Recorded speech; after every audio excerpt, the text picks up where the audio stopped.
Thank you. Be seated.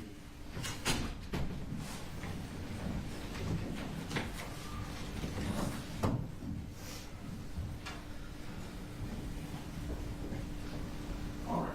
We're all present. Summary okay? Yes, Your Honor. Defense? Yes, Your Honor. All right. The jurors are all here. They are making last-minute restroom breaks. As soon as we get word that they're ready, bring them in. Judge, just before we start, with the exception of the two witnesses we've already agreed upon, we're going to go ahead and invoke the rule. Okay. And then also, our investigator, Ashley Gilliland, we have filed that notice for as well. Yes, that's fine. Okay. All right. Thank you. Rules have been invoked. Both sides will attend to your witnesses, make sure that you are keeping them from talking with anybody about testimony that's taking place in the courtroom. Your Honor, for the record, also, for opening, I have a exhibit, which is a map of the school, and I've shown counsel some pictures I'll be showing during opening last week. That's great. We've reviewed it and we're fine with what he presented. All right, thank you.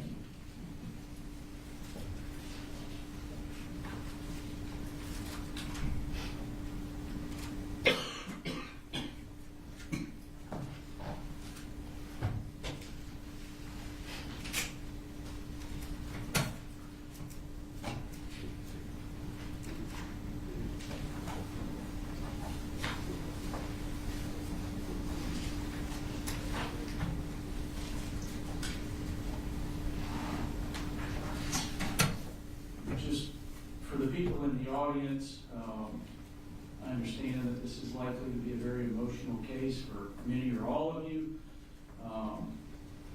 You have to limit, you can't do emotional outbursts in the courtroom. I need you to step outside if you think you're going to be unable to contain yourself, because that will interrupt the trial proceedings.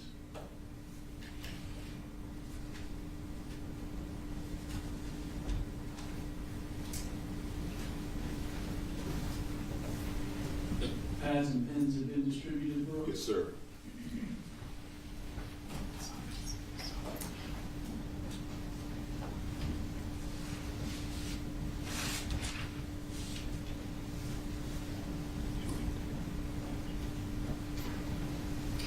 Terry, will you test the podium mic? Yes, sir. Make sure it's on. Yes, sir.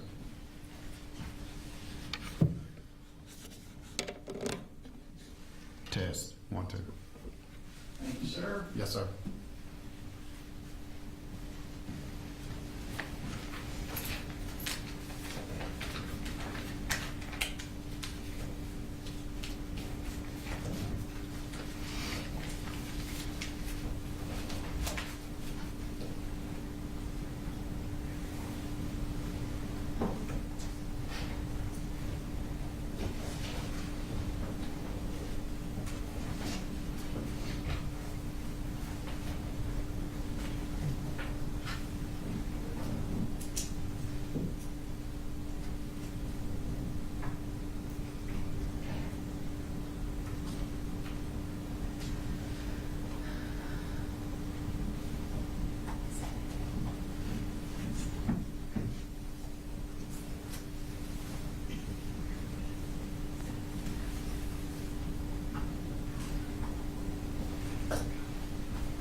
No, don't do that.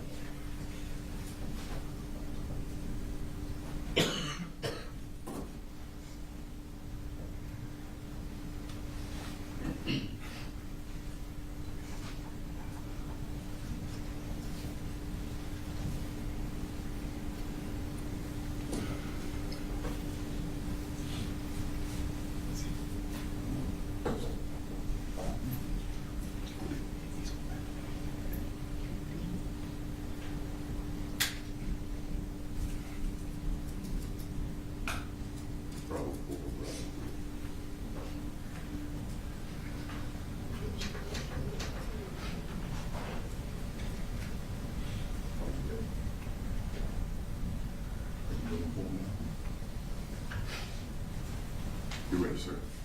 Y'all ready for the jury? Yes, Your Honor. Yes, Your Honor. All right, bring them in.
You guys can sit.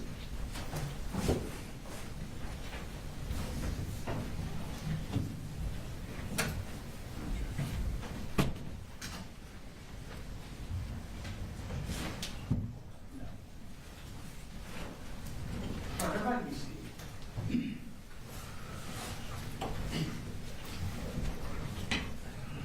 Let me just, good morning. Let me thank all of you for being on time. I understand because everyone was on time. I don't recall from jury selection if anybody had any back issues or needs to stand frequently, can't sit for a long period of time. If so, just raise your hand now. Okay. What you may want to do is sit where she's sitting, the last chair here. You don't have to do it right now, but later on, that way you can stand up. It'll be a little easier for you to get up and down as you need to during the course of the trial, okay? All right, so ladies and gentlemen, the first thing I'm going to do is give you your trial oath. If you will stand and raise your right hand. All right.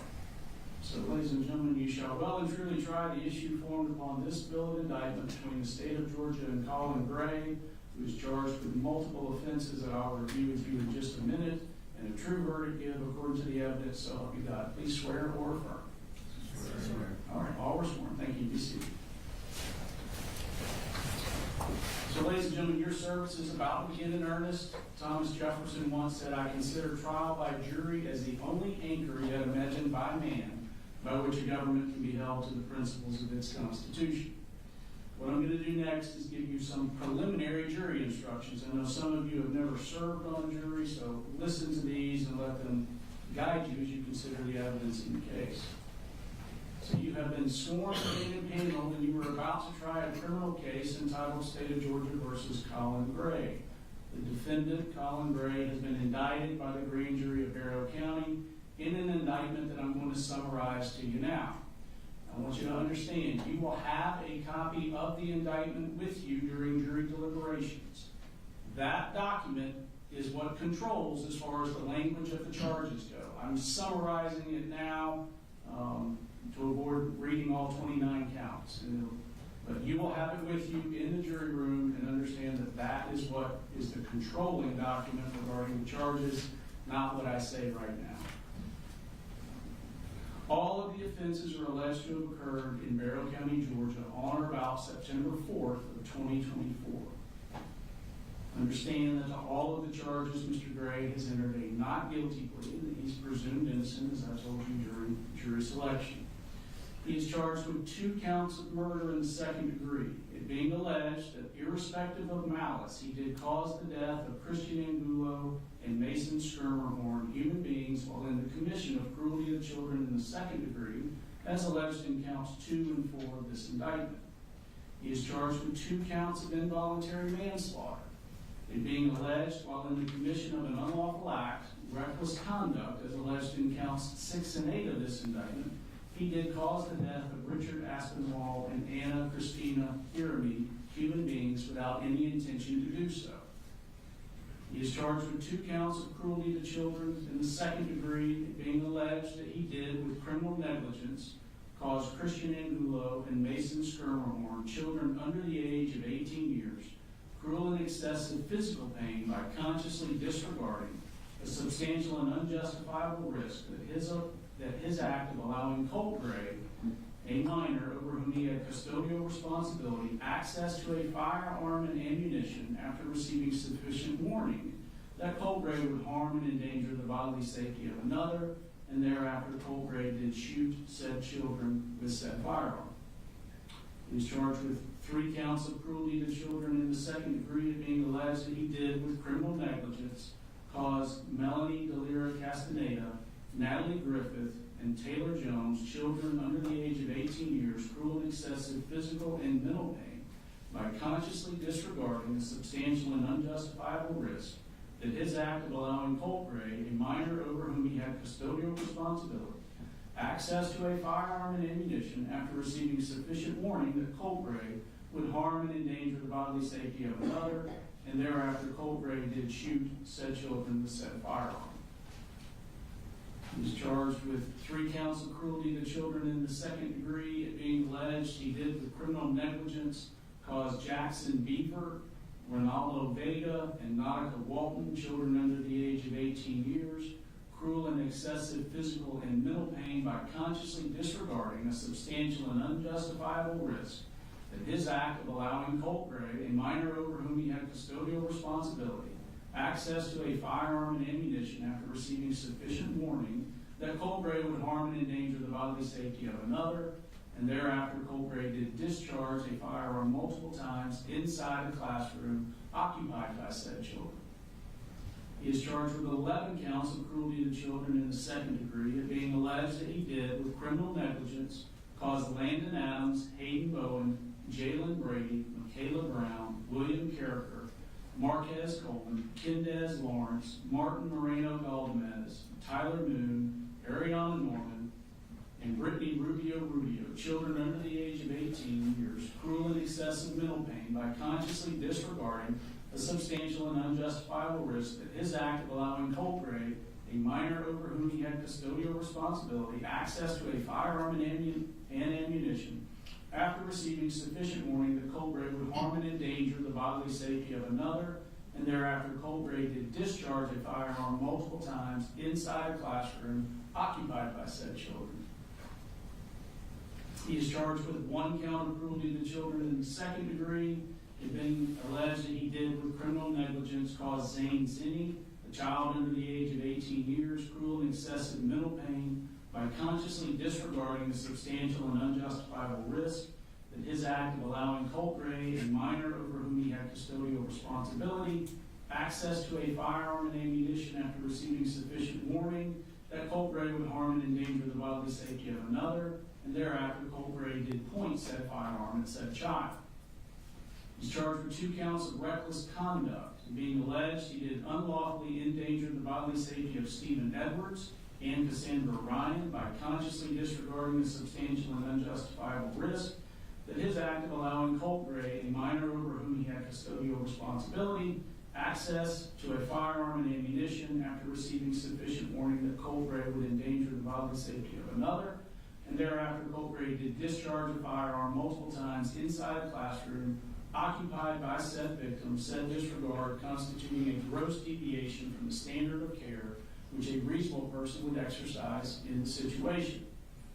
And he is charged with 3 counts of reckless conduct, it being alleged he did unlawfully endanger the bodily safety of Richard Aspinwall, Anna Christina Irami, and David Phoenix by consciously disregarding the substantial and unjustifiable risk that his act of allowing Colt Gray, a minor over whom he had custodial responsibility, access to a firearm and ammunition after receiving sufficient warning that Colt Gray would endanger the bodily safety of another, and thereafter Colt Gray did shoot said victims, said disregard constituting a gross deviation from the standard of care which a reasonable person would exercise in the situation.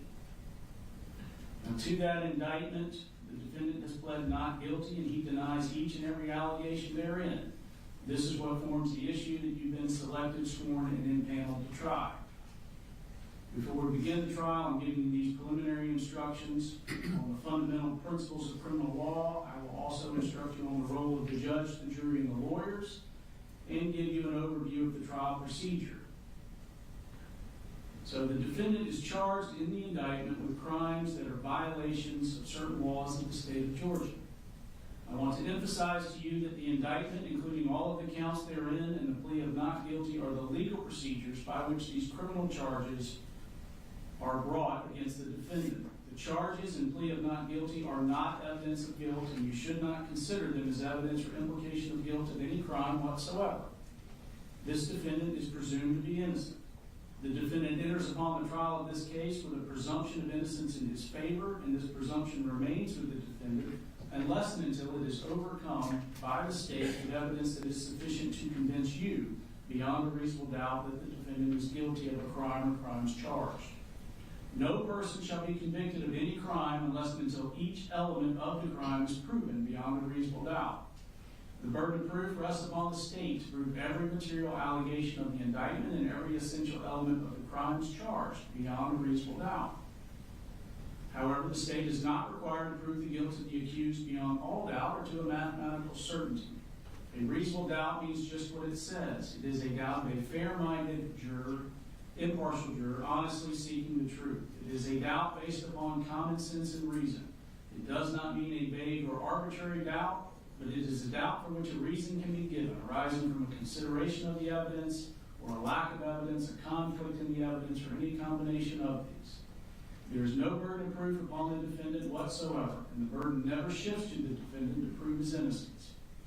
If, after giving consideration to all of the facts and circumstances of this case, your minds are wavering, unsettled, or unsatisfied, then that is a doubt of the law, and you must acquit the defendant. But if no doubt exists in your minds about the guilt of the accused, then you would be authorized to convict the defendant. If the state fails to prove the defendant's guilt beyond a reasonable doubt, it would be your duty to acquit the defendant. Under our system, it is my duty as a trial judge to determine the law that applies to this case and to instruct you, the jury, on the specific rules of law that you must apply to the facts in arriving at a verdict. I'm giving you some of these instructions now. I will give you more detailed instructions after the evidence has been presented and the lawyers have made their closing arguments. During the trial, I may be called upon to rule on motions or objections to evidence. Nothing I say in making these rulings or at any time during the trial is evidence and should not be considered as an indication that I have any leaning in this case whatsoever. My only interest in this case is to see that it is fairly tried according to the laws and the Constitution of the state of Georgia and the Constitution of the United States. As expected, the lawyers serve as advocates for their clients and are duty-bound to represent their clients to the best of their ability. The lawyers also serve as officers of this court, and as such, they are bound to follow applicable laws, trial procedure, and rules of evidence during the trial. If at any time the lawyers believe that any law, procedure, or rule of evidence is being violated, they may make motions regarding the conduct of the trial or objections to the admission of the evidence. In making these motions or objections, the lawyers are simply seeking to fulfill their duties to their clients and to the court. Sometimes these motions or objections may require the court to consider outside your presence the questions raised, and you will be excused to the jury room. We'll try to minimize the number and length of these interruptions and ask for your patience in that regard. Ladies and gentlemen, trial procedure in a criminal trial is generally as follows. First, the attorneys for both sides have the opportunity to make what's called an opening statement. This opening statement is not evidence. Remember that what the lawyers say is not evidence, but is a preview or an outline of what they expect the evidence to be. Following the opening statements, the evidence will be presented. Evidence can be in the form of testimony given by witnesses or physical evidence that will be labeled with exhibit numbers for identification. After the presentation of all the evidence, the attorneys have the opportunity to make what's called a closing argument or summation. At that time, the attorneys may suggest which laws are applicable and how they should be considered in light of the evidence, and point out to you certain parts of the evidence that they think are favorable to their position. The goal of a closing argument is to persuade you to decide the case in their favor. Following the closing arguments, I'll charge you more specifically on the law that applies to this case. I'll then ask you to retire to the jury room to deliberate and reach a verdict. You, the jury, have a very important role. It is your duty to determine the facts of the case and to apply the law to those facts. I'll instruct you on the laws that apply to this case, but you must determine the facts from the evidence. Evidence, by definition, is the means by which any fact and issue is established or disproved. Evidence consists of two things, testimony and exhibits. Testimony is the testimony that you will hear under oath from those who take the witness stand. Exhibits are those documents, photographs, or other physical items of evidence that are admitted into evidence. Ladies and gentlemen, the object of the trial is to discover the truth. During the trial, the admission of evidence will be governed by certain rules of evidence. Those rules were established with one prominent purpose in mind, and that purpose is the discovery of truth. Consequently, the rules of evidence seek to assure that only the best and highest evidence is admitted for your consideration. During the trial, the attorneys have a right to object to the admission of evidence if they believe its admission would violate a rule of evidence. I will admit or exclude the evidence according to those rules. If I overrule an objection, this means you are allowed to consider the evidence being offered. On the other hand, if I sustain an objection, this means that you may not consider the evidence being offered. You should consider only that testimony and only those exhibits that are admitted. And you should draw no inferences and make no assumptions about the evidence objected to if the objection was sustained. In the event that you hear or see inadmissible evidence before an objection can be made and ruled upon, if the objection is sustained, I would instruct you to disregard it. You should disregard that evidence entirely in your deliberations and in reaching your verdict. You, the jury, must determine the credibility and believability of the witnesses. It is for you to determine which witness or witnesses you will believe and which witness or witnesses you will not believe, if there are some whom you do not believe. In determining the credibility or believability of witnesses, you may consider all of the facts and circumstances of the case, the manner in which the witnesses testify, their interest or lack of interest in the case, their means and opportunity for knowing the facts about which they testify, the nature of the facts about which they testify, the probability or improbability of their testimony, and the occurrences about which they testify. You may also consider their personal credibility insofar as it may appear to you from the trial of the case. As the fact finder, it is for you alone to determine what testimony you will believe and what testimony you do not believe. Now, it's important that you pay close attention to the evidence as it is presented during the trial. If at any time you are unable to hear or see evidence being presented, or if you're suffering from any discomfort that diverts your attention, please feel free to inform me and we'll do whatever is necessary to assure that you're able to hear and see the evidence being presented and to give it your undivided attention. If you are in need of a recess at any time, please raise your hand and let us know. We'll take a break. It is vitally important that you're as comfortable as possible so that you can focus on the evidence as it's being presented. It's important that you view this evidence with an open mind at all times and reach no final conclusions until the trial is over. Do not jump to conclusions before all of the evidence is presented. Also remember that during the course of the trial, it would be improper for you to discuss this case with anyone or to allow anyone to discuss the case with you or in your presence or hearing. This applies even to discussions amongst yourself in the jury room or elsewhere before actual deliberations begin at the end of the trial. Now, the bailiffs have been asked to provide you with pencils and notepads for your use during trial. You may take notes, but you are not required to do so. If you decide to take notes, please remember that note-taking should not divert you from paying full attention to the evidence and evaluating witness credibility. Your observation of the witnesses during their testimony can be vital to your determination of the believability of their testimony. The notes that you take are for your use only and are not to be shared with anyone until you begin deliberations with your fellow jurors.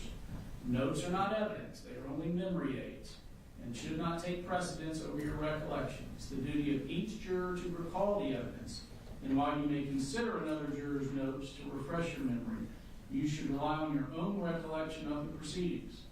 Do not be influenced by the notes of other jurors unless their notes help you in determining your own independent recollection. Notes are not entitled to any greater weight than the recollection or impression of each juror as to what the evidence may have been. After the trial is over, the notes will be collected and destroyed. I instruct you, ladies and gentlemen, that you must decide this case for yourself solely on the testimony you hear from the witness stand and the exhibits that are admitted into evidence. So understand you are not to visit any scenes that may be depicted by the evidence. You're not to use the internet or the books for any reason, to do any research for your deliberations. I've implored you during jury selection, I'm going to say it again, pretend like it's 1980 to the best that you can. Stay off the internet, stay off of social media. Do not discuss this case with anyone other than your fellow jurors during deliberations.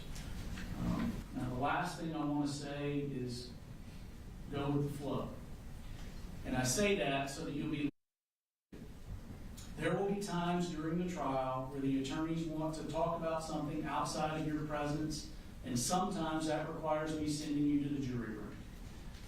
Sometimes we'll take a break, and I'll say it's a 10-minute break, and you're still sitting in the jury room 20 minutes later wondering what's going on. Something's come up that we need to discuss outside your presence.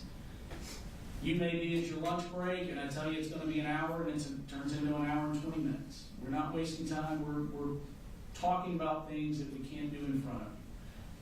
You may be on a recess, come into the courtroom, and something comes up, and I've got to send you right back out. I just tell you this to set an expectation. The trials are fluid, and I want you to just, to the best of your ability, go with the flow.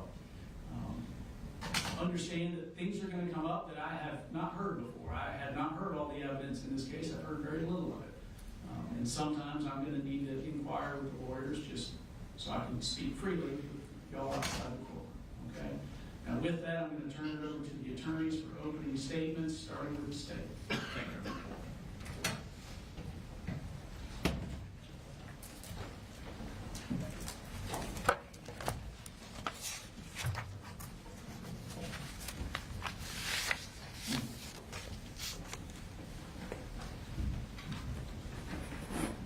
This is the exhibit I'm going to be showing. Thank you.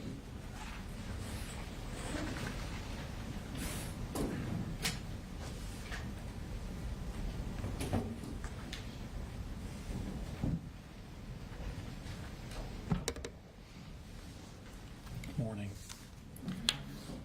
Before we start, one thing needs to be abundantly clear. This is not a case about holding parents accountable for what their children do. That's not what this case is about. This case is about this defendant and his actions. His actions in allowing a child that he has custody over access to a firearm and ammunition after being warned that that child was going to harm others. This is a case about his actions and the horrific consequences of them. I'm going to take you now to September 4th, 2024. It was a Wednesday morning. It was just after the Labor Day holiday. A 14-year-old boy enters Apalachee High School here in Barrow County. It's a new school for him. In fact, he had been out of school completely the entire previous year. And while the school year was already a month old, this was only his 5th day attending school. As he walked through the crowded hallways, he carried his book bag in front of him. And hidden inside that book bag was a 6-hour M400 AR-style rifle. This 14-year-old boy has an evil plan. He goes to his first period class, located here. It's a computer science class. He sits down at the table, and he puts his book bag with the rifle next to him. At some point during the class, he gets up and approaches the teacher, and he asks her, "Have y'all had any active shooter drills?" She says, "Yeah, actually, we had one last week. You were absent." He goes back and sits down. The teacher ponders on this a bit. It's an odd question to ask. She didn't know this boy very well. He's only been there 5 times. So she emails the school counselor, and she courtesy copies her direct supervisor, the vice principal, about the question the boy had asked. At the end of class, at 9:38, this boy picks up his book bag with the rifle in it, carries it in front of him out of the class, heading to his second period class. But that first period teacher stewed on it a little more, and between the class breaks, she decided, I'm going to go up to the office and find the vice principal and talk to her. But at this very moment, that 14-year-old boy is entering his second period class. It's 9:40 a.m. He takes a seat, and he puts that book bag with the rifle in it next to him. 14 minutes later, at 9:54 a.m., that boy gets up, grabs his book bag, and he tells the teacher, I'm going to go to the counseling office, which is located down here. He leaves the class, but he doesn't go down to the counseling office. He goes down what's called J Hall, and he enters the boys' bathroom here. He goes into a stall, locks the stall, and he hides there for the next 26 minutes. Now, 4 minutes before he left second period, at 9:50 a.m., the boy's mother calls the school counselor, who's in this suite here. Now, the boy's mother doesn't live here in Winder. She's down in Fitzgerald, Georgia, which is in South Georgia. It's a 4.5-hour drive from here. But the boy that morning has sent some text messages that bother her. And he's now not answering his phone when they call or try and get a reply. She's worried about his emotional well-being. Now, the counselor had actually met this boy the week before. He had a panic attack at school, went to her office, and was too upset to go back to class. So the counselor and the mother talk on the phone for 8.5 minutes about this boy's emotional well-being. And at the very end of that call, at the end of the 8.5 minutes, for the first time, that mother mentions to the counselor that this boy has access to firearms. This sends a red flag up to the counselor. She immediately hangs up the phone and she calls the vice principal. This phone call was ended at 9:59 a.m. But remember, the boy had already left the classroom 5 minutes before that phone call ended. 5 minutes before the mother said anything about firearms. And he's hiding in this bathroom where no one knows where he is. 7 minutes after the call ends, at 10:06, the vice principal and the school resource officers arrive at a second period class. Now remember, this boy that the vice principal and the SROs are looking for has only been to that class 5 times. And there's another child in that class who has an almost identical name. And that boy has also left the classroom to actually go to the bathroom. He signed out to go to the bathroom. Second period teacher thinks that's who they're asking for and says he just went to the bathroom. Gives the vice principal that boy's backpack. And the vice principal and the school resource officers head down to the bathroom to find that boy. That boy's just up at the sinks. He comes out with them, they talk to him, they search his book bag, and they realize this isn't the right kid. He doesn't have computer science for first period. They go back to the class. They arrive there at 10:11, back to the second period class. The teacher then tells them, oh, that child has gone to the counseling office, located here, because that's where he said he was going. Vice principal, school resource officers go to the counselor's office. Of course, they haven't seen him. He never made it there. At this point, they decide they're going to go look on the security cameras, see if they can locate this boy. They go down this hall, and it's not on this map. You'll see a more full map later.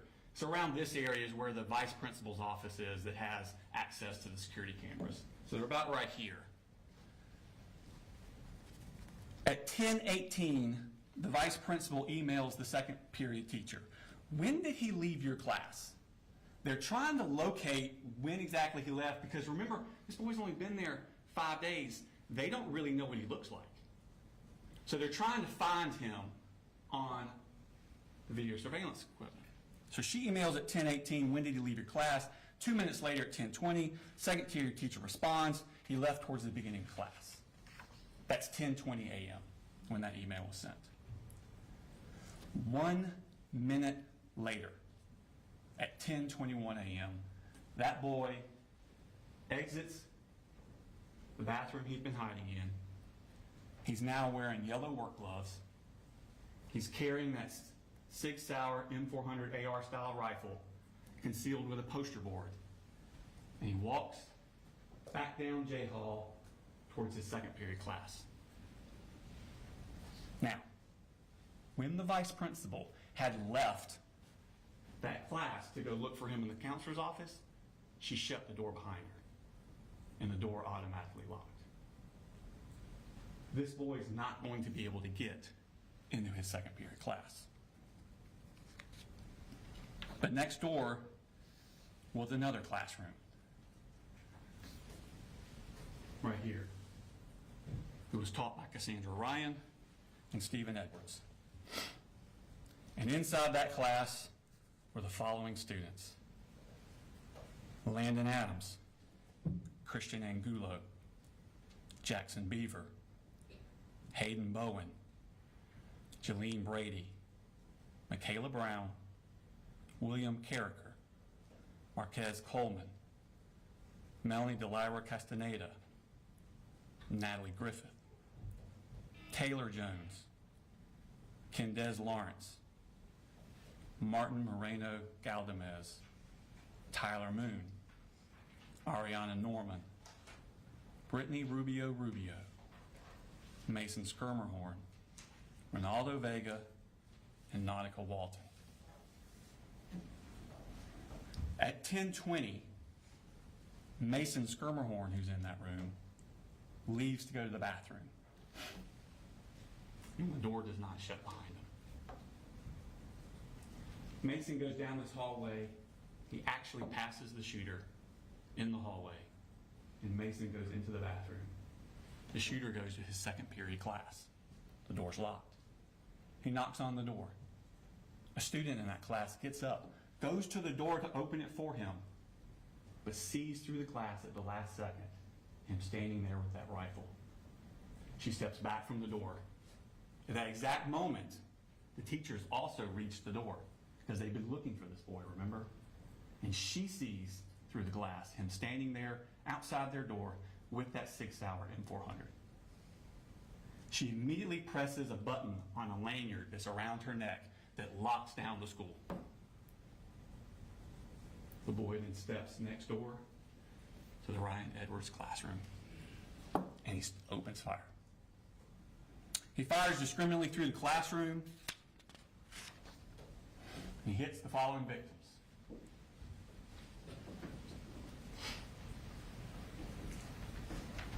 Melanie Delira Castaneda, seated here. This is the door he comes into. She's seated here. He strikes her in the left arm with a bullet.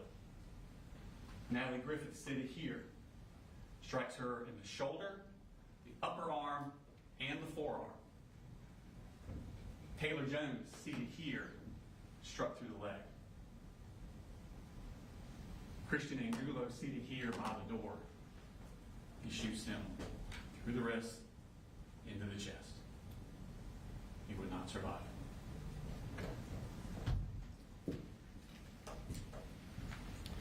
Jackson Beaver, Ronaldo Vega, and Nautica Walton were also in that room. They were struck by shrapnel from the bullets ricocheting around the room. When he finishes shooting, the shooter then leaves. He runs down J Hall. He's looking for more victims. Christina Iermy is a teacher in this classroom. She hears the commotion. She steps out, looks down the hall. The shooter's about here. He shoots her through the neck before she can get back in the room. She would not survive. Richard Aspinwall is coming out of this room on I Hall. He hears the commotion. Joining him is David Phoenix coming out of this room. The two of them start coming down the hall here. They don't get very far because the shooter has now reached this point. He turns his gun down this hallway and sends a hail of bullets towards them. As they dive towards their room, David Phoenix is shot in the hip and in the foot. Richard Aspinwall is shot in the side and the upper chest. He would not survive. The shooter continues down the hallway. He gets to here, tries to get in this door, it won't open. He turns back and heads this way. At this point, Mason Skirmerhorn is still in that bathroom. He doesn't know what's happening. He comes out of the bathroom and he turns away from the shooter, doesn't even see him, heading back toward his second period class. The shooter takes aim from behind, shoots at him but misses, hits the wall above and in front of Mason. This startles Mason and he turns and runs the other way directly at the shooter. He shot point blank range. He would not survive. Shooter's here. He then aims his gun down K-Hall. And Zane Zinni is locked out of his classroom here. He's in the shooter's sights. Now, before the shooting started, two school resource officers, Donovan Boyd and Brandon King, were in the vestibule area, the atrium, I think they call it, in this area, right outside the vice principal's office. They're waiting for the vice principal to find this boy and go get him. And they're waiting out there in the atrium, and they hear the gunshots coming from this side. And those two deputies ran towards the gunshots. They come down this hallway here, and they turn the corner, and they see the shooter here with his rifle aimed towards Zane Zinni. And they yell for him to drop the gun and get on the ground. And he complies before he gets a shot off at Zane Zinni. The officers rush down here, they secure him, and they secure that 6-hour M400 AR-style rifle. And out of his pockets, they find 3 more magazines loaded.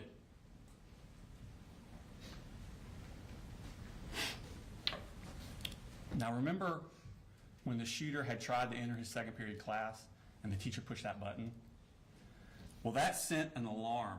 It immediately notified law enforcement all over the county. Within minutes, an enormous police and medical response descended upon that school. It was a dramatic and intense scene as the school was cleared and the wounded evacuated.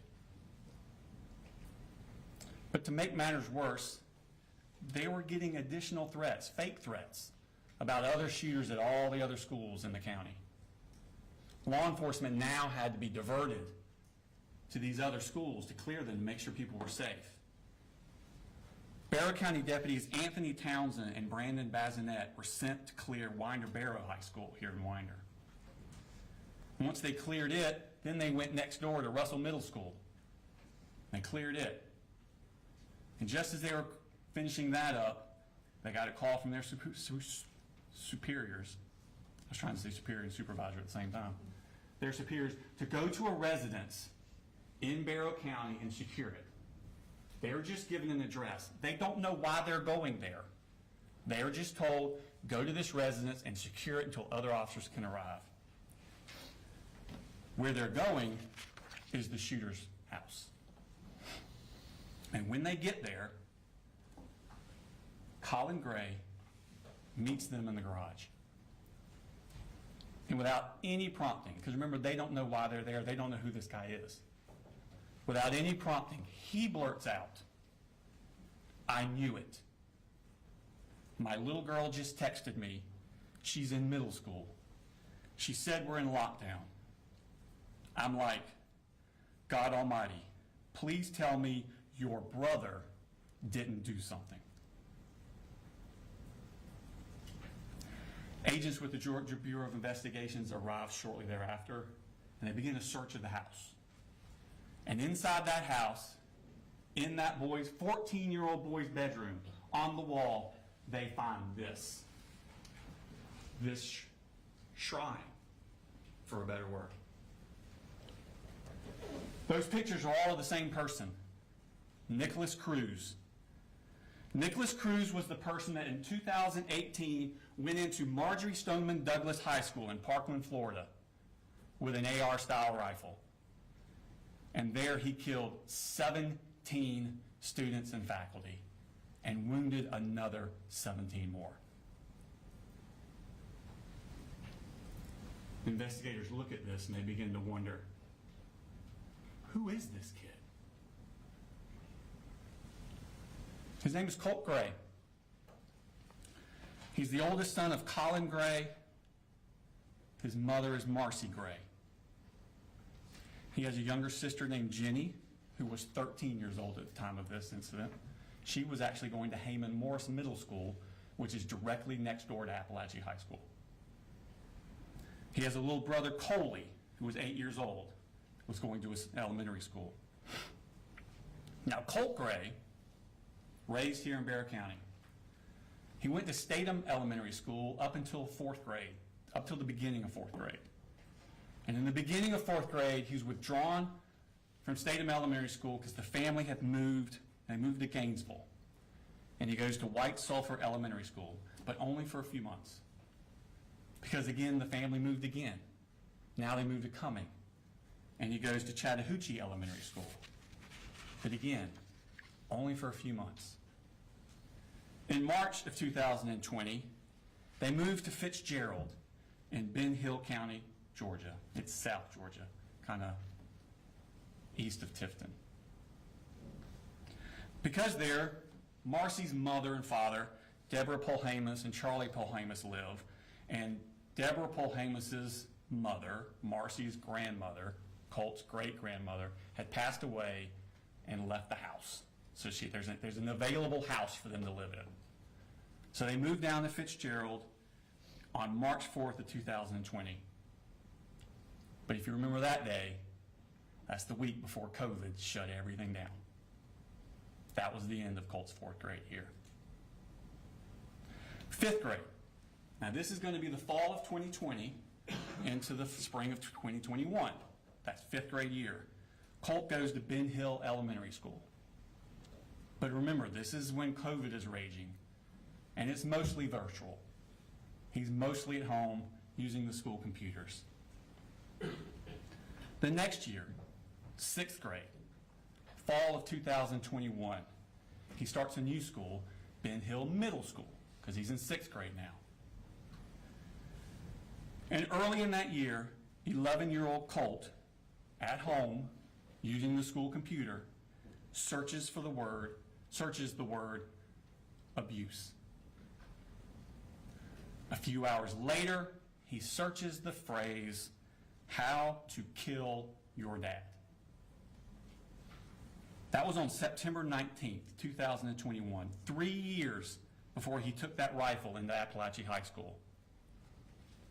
School resource officers are sent to the house to check on him. Everything's fine. It was just a mistake. Misunderstanding.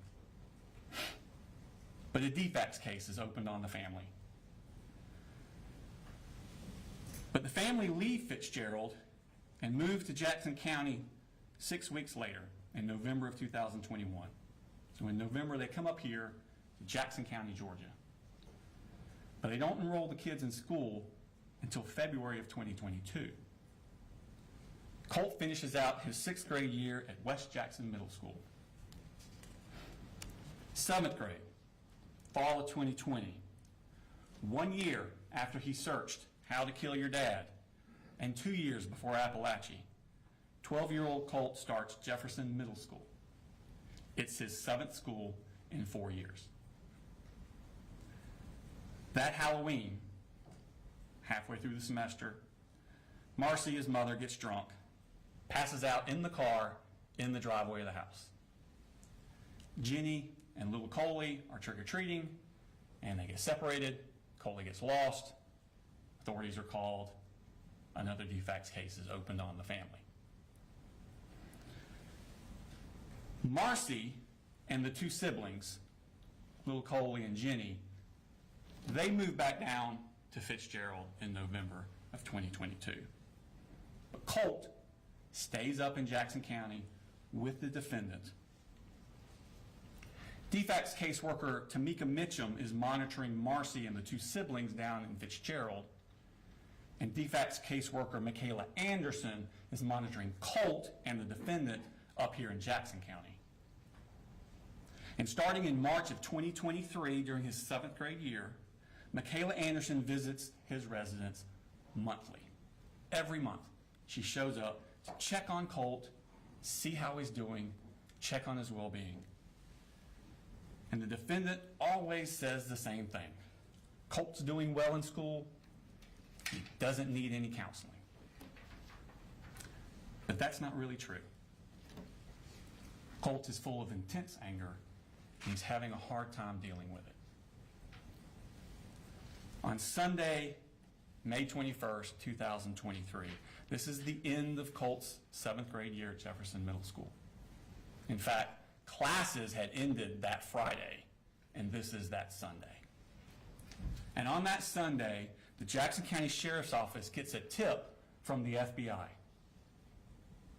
There's an app that you can get on your computer called Discord. And this app is popular with video game enthusiasts, but it allows people from all over the world to talk to each other on the computer. And users in a chat room on this app, a true crime chat room, report to the FBI that another user is threatening to shoot up an elementary school. This user is threatening to do this. It says they have access to guns. It says they plan to do it within the next 2 years. The FBI passes this tip on to Jackson County because when you look at the IP address of that user, it comes back to a Colin Gray and an address in Jackson County. Deputy Justin Elliott and investigator Dan Miller go to that address. Now, the current resident of that address has 2 daughters, and they don't use Discord. But they're new to that address, and they keep getting the mail of the previous tenant, Colin Gray. Deputy Elliott and investigator Miller then go to his new address. They speak with the defendant at his house, and they tell him about this threat on Discord. And they ask him, does Colt have access to guns? Which he does. But the defendant says that he and Colt, they take this school shooting stuff very seriously. And Colt denies to these officers that it was him on Discord. He says his Discord account got hacked. The defendant makes no mention to these officers that less than 2 years before, Ben Hill officers had also been to his house when Colt searched how to kill your dad, also on a computer. But before they left, investigator Miller asked the defendant to please restrict Colt's access to guns. Less than 3 weeks later, when DFACS agent Michaela Anderson goes back out to the house like she's been doing monthly to meet with the defendant, and again, she asks, how's Colt doing? He makes no mention to her of this visit from the sheriff's office. 2 weeks after that, on June 23rd, the defendant signs a lease to move out of Jackson County into Winder. But he doesn't tell Michaela Anderson he was planning on doing that, and he never tells DFACS that he did do that. She just keeps going to an empty house. 2 months later, in August, it's time for another school year. Colt's not at Jefferson Middle School anymore. 13-year-old Colt is enrolled at Heyman Morris Middle School. This is the middle school in Winder that's directly next door to Apalachee High School. This is supposed to be his 8th grade year. But he's withdrawn from that school 3 days later. He never attends it. Instead, Colt goes back down to Fitzgerald to live with his mother, Marcy. And while he's in Fitzgerald, Colt is still filled with anger. He's still having trouble dealing with it. He's becoming violent. He breaks windows. He cuts up things with a knife. He even starts cutting on himself with that knife. These are the scars from after he was arrested after the shooting a year later. Colt's grandfather, Charlie Polhamus, is at his wit's end. He actually calls the police on Colt. And at the beginning of October 2023, just a few weeks after being in Fitzgerald, Colt comes back up here to Winder to live with the defendant. But he does not attend school. 2 weeks later, on October 13th, down in Fitzgerald, Marcy, who you remember is still being checked on by DFACS, tests positive for drugs. She's going to lose the kids. DFACS worker Tamika Mitchum, who's been monitoring Marcy, calls the defendant, tells him to come down to Fitzgerald to pick up the other two kids, Jenny and Coley, and bring them back up. He now has sole custody of the three kids. Marcy's to have no unsupervised contact. But Tamika Mitchum also stresses to the defendant to get the kids in school and counseling as soon as possible. He does neither of these things. 3 weeks after the kids are brought up here, on November 6th, 2023, back down in Fitzgerald, Marcy basically goes crazy. She wants to come up to Winder. She wants her mother, Deborah Polhamus, to bring her to Winder. And Deborah Polhamus says, "You ain't going to Winder." So Marcy duct tapes her mother to the chair, steals her car, drives up to Winder, goes to the defendant's house, keys his truck, and gets arrested. She spends some time in the Bexar County Jail before she's transferred to the Ben Hill County Jail for the charges down there.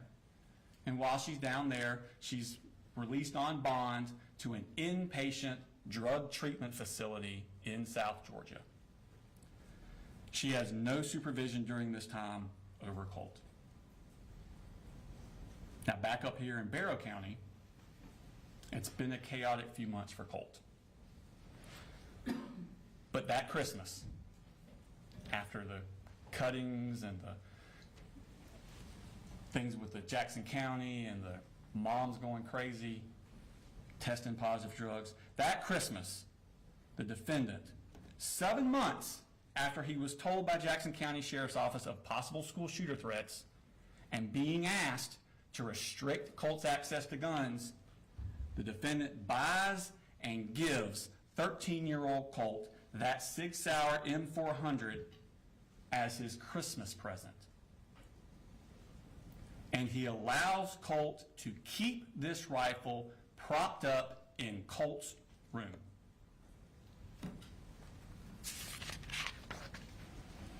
Now in February of 2024, 2 months after this Christmas, in February, Colt's siblings, Jenny and Coley, are finally enrolled in school. They've already missed 4 months of school, but they're finally enrolled. Colt does not attend. He misses the entirety of his 8th grade year. But during that spring, when Colt's not in school, the defendant continues to buy accessories for his Christmas present rifle. He buys a Sight Mark Ultra Shot sight to go on the rifle. He buys a bungee sling to go for the rifle. He buys an accessory rail set. He buys a 45-degree offset iron sights. And he buys a lot of ammunition. That summer, 2024, Colt is now 14. It's just a few months before he takes his Christmas present rifle into Apalachee High School. July 6th of that summer, Marcy gets out of rehab in Fitzgerald, and the defendant picks her up and brings her back up to Winder. It's her first contact with Colt in 9 months. Now Colt, who had always been quick to violence and suffered from severe anxiety, begins to spiral out of control. He's fighting with his father. He's throwing things at people. He's putting holes in his sister Jenny's door. But the rifle stays in his room. On July 20th, Colt has a panic attack at the house. He comes in the living room and he actually asks his parents to call 911 for him. But they don't call anyone.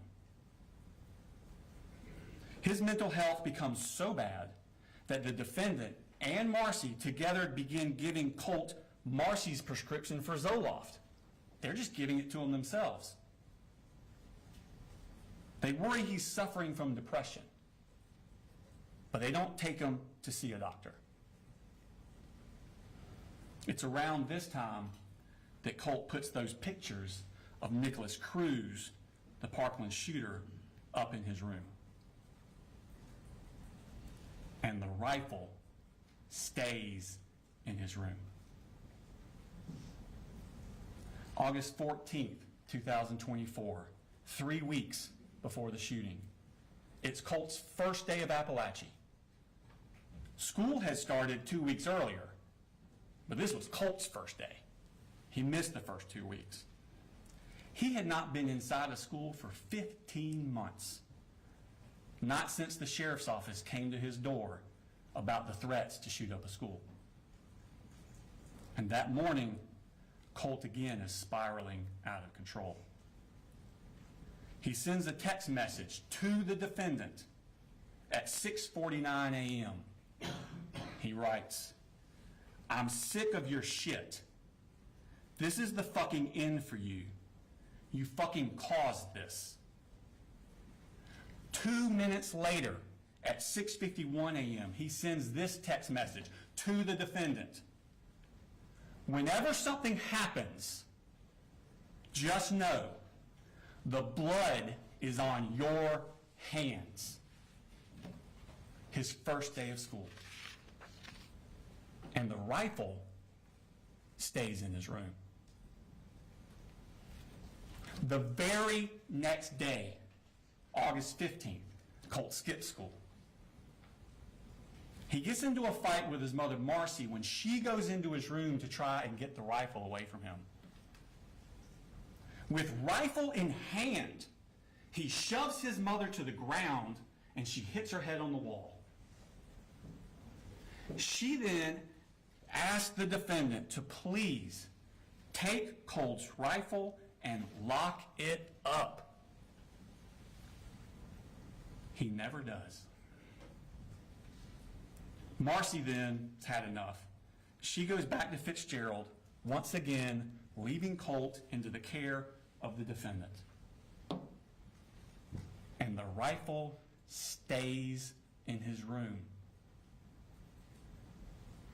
The next day, after this altercation with his mother, Colt asked the defendant to get him 150 rounds of ammunition. The defendant responds to him, well, he needs to pay for everything first, but he will. He will. Now, Marcy's down in Fitzgerald, the defendant's up here, but they're still communicating with each other by phone and text. And they begin to worry that Colt needs to be institutionalized. He needs to go to an inpatient facility. He's so bad. They search for places and resources, but the defendant never follows through. He never takes Colt to see any professional, and the rifle stays in his room. August 26th, 9 days before the shooting, Colt has another panic attack, this time at school. It's the one I referred to earlier in the opening. It's only his 4th day he attended school. Remember, he missed the first 2 weeks of school, and he skipped school 5 of the next 8 days. Colt leaves his second period class that day. He goes to the counselor's office. He's too distressed to go back to class. They call his father, but his father can't come to get Colt.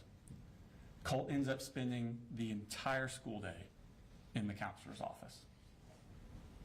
That night, on the phone, Colt asks his grandmother, Deborah Polhamus, if he did something terrible, would she still love him?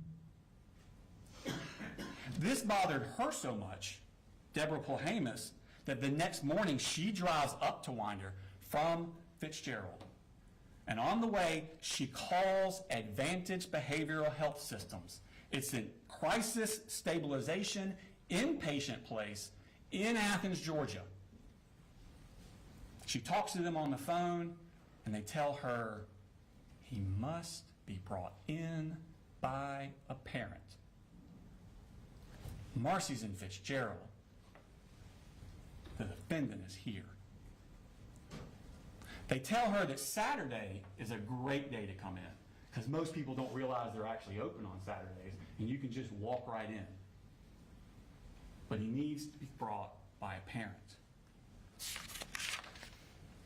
Deborah asked the defendant to take Colt on that Saturday, which would have been August 31st. He doesn't. Wednesday, August the 28th, Colt skips school.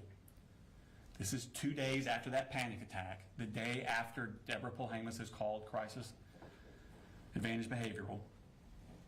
Colt tells the defendant that he hears voices telling him what to do. This is 3 days before the defendant is supposed to take Colt to advantage behavioral, and 1 week before the shooting. At 7:44 a.m. that morning, Colt texts the defendant, "I have to kind of dance around the inconvenient truth at times.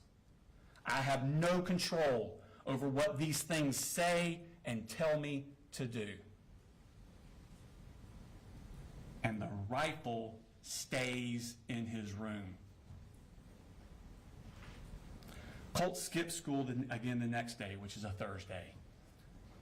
That Friday and Monday, school is closed for the Labor Day holiday. And that Tuesday, September 3rd, Colt skips school again. That brings us back around to that Wednesday morning, September 4th, 2024. Those pictures of Nicholas Cruz are still on his wall, and that rifle is still in his room. The defendant leaves to take little Coley to school. Jenny leaves on her bus for Heyman Morris Middle School, which again is directly next door to Apalachee High School. Colt gets his rifle, gets extra magazines, puts them in his book bag. He wraps a poster board around the part of the rifle that sticks out of the bag, and he takes a hat with a Fender guitar logo on it, a stocking hat, and puts it over the top so you can't see it. And then he heads out to meet the bus. A few hours later, just like he'd been warning he was going to do, Colt murders 4 people. Now, after the shooting, which I'll remind you happened at 10:22 a.m. So after that, at 11:01 a.m., Jenny, the daughter, texts her father. 3 people are dead at the high school. The defendant texts back a minute later, "How do you know? How do you know?" She responds, "People are saying, and there was an email. Please, I'm scared." She then texts the defendant, "I can't call you. I'm in a lockdown." At 12:19, the defendant texts Jenny, "Jenny, have you talked to your brother?" Jenny replies, "No. But I think we're thinking the same thing, and I don't want to talk about it over text." 1 minute later, the defendant replies, "Yep, 10-4. I'll be here in just a few. Let me know when you get back in the building and when I can come get you." A few minutes later, the defendant arrives at his home, not Jenny's school, not Apalachee. He goes home, and he runs straight to Colt's room. He has to confirm what he already knows. He goes straight to Colt's room to see if that gun is missing. And it is. Moments later, Anthony Townsend and Brandon Bazinet arrive at his house, and he utters those words, "I knew it." Now, ladies and gentlemen, the charges in this case, it's the same acts that he did.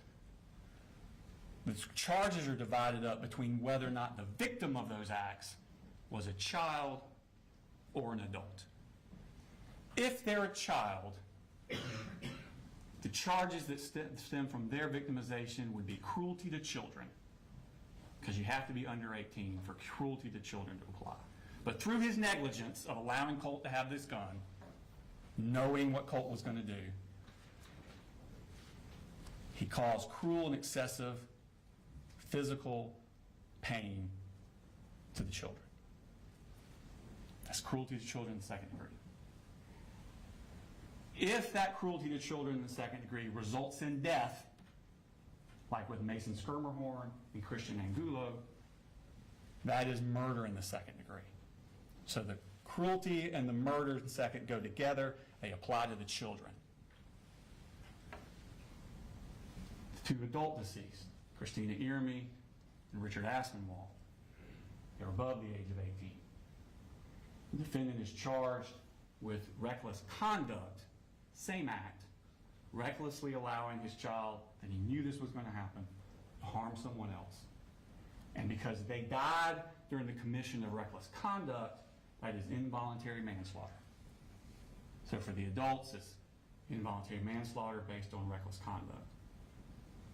All the other children who were either struck by a bullet or in that Ryan Edwards classroom when the bullet started flying, they're the victims of charges for cruelty to children in the second degree, either by the physical pain it caused or the emotional anguish it caused. And the adults that were injured or put in harm's way, David Phoenix, Stephen Edwards, and Cassandra Ryan. Got that one, Cassandra Ryan, excuse me. Those 3 adults, they're the victims of the reckless conduct. Now, at the end of the case, we'll come back before you and ask you to render a verdict of guilty. Thank you. Mr. Hobbs? Thank you, Judge. Good morning, ladies and gentlemen. Before we talk about evidence, before we talk about the law, we have to begin with what every person in this courtroom already knows. What happened at Apalachee High School was tragic. It was horrific, it was terrifying, and it was heartbreaking. Nothing said in this courtroom can change that. Nothing that I'm going to say is meant to diminish that.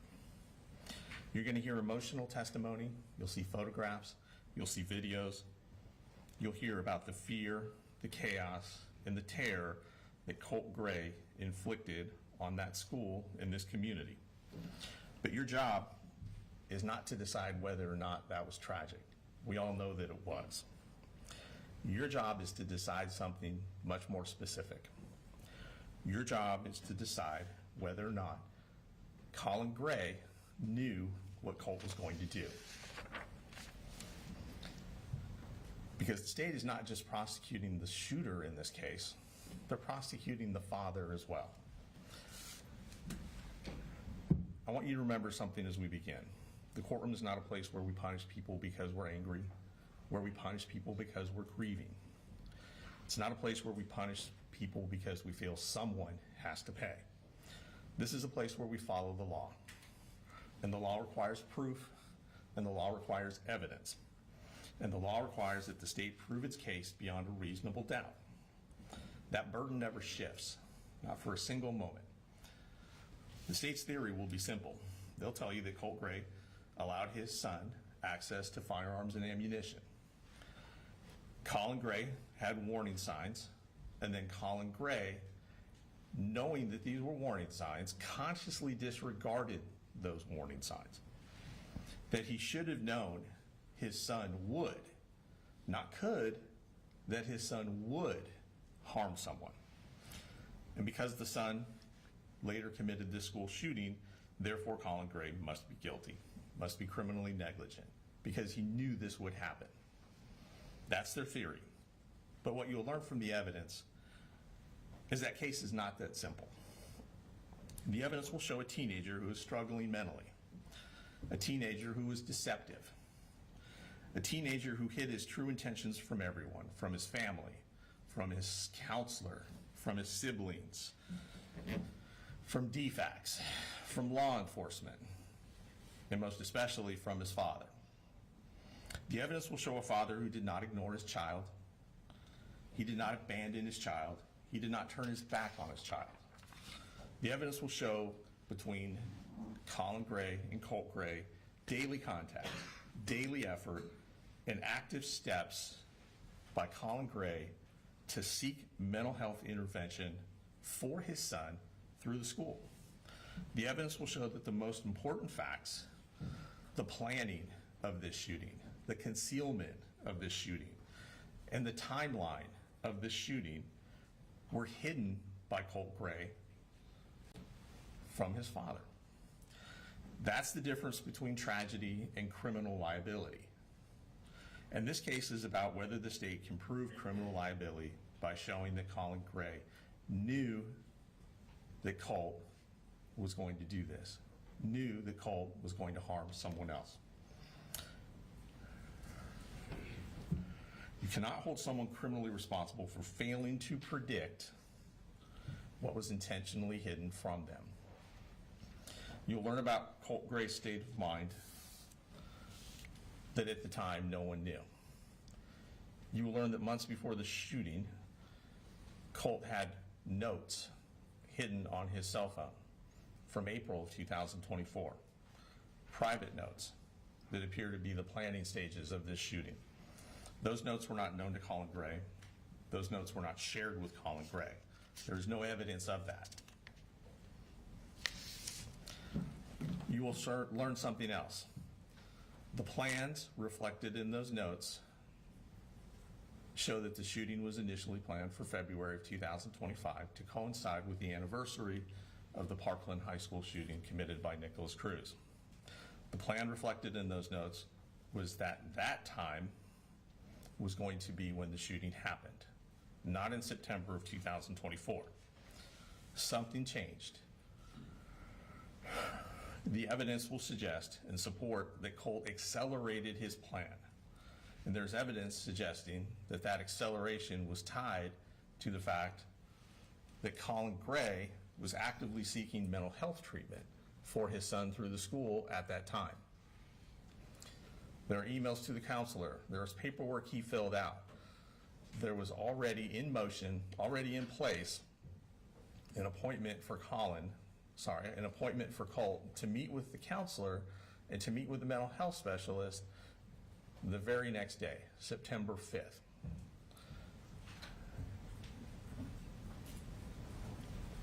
Colin Gray did not know about the plans. Colin Gray did not know that Colt was planning to do this and that he would in fact go harm someone else.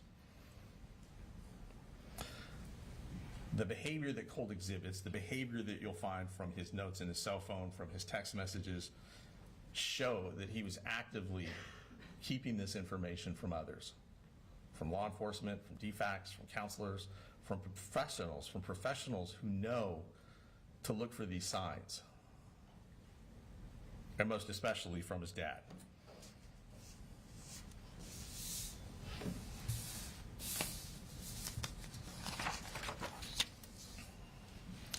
The state will point, and they've already mentioned to you, an incident in May of 2023 when two Jackson County sheriffs went to Mr. Gray's home to talk to Colt.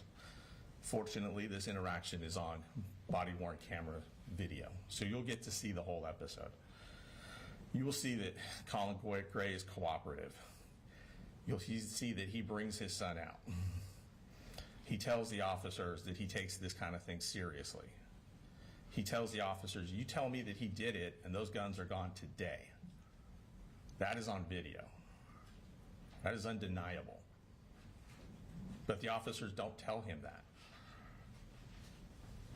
The officers say that they're not sure that it was him that made the threat. He tells the officers that he has a gun in the home. He says that he has a son who is somewhat isolated, who's on the computer a lot. He says that when he was young, he used to enjoy hunting with his father, that they would go deer hunting. And so he was introducing Colt to deer hunting, that they had gone out a year before. Colt had killed his first deer, that the gun that they had was for deer hunting. The gun was to get him outside, which the officer in the video approves of. Get him away from the computers, that's good. But Colin tells the officers, if you think this is him, tell me, because those guns are gone today. And that is not what he's told.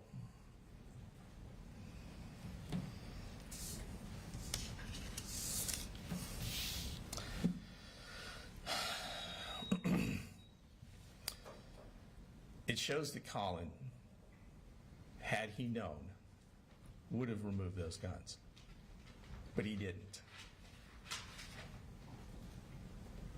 Let's talk about what Colin actually did, because this case is being framed as if Colin Gray didn't do anything. The evidence will show the opposite. You will hear that when the family transitioned schools, it was Colin Gray who registered Colt.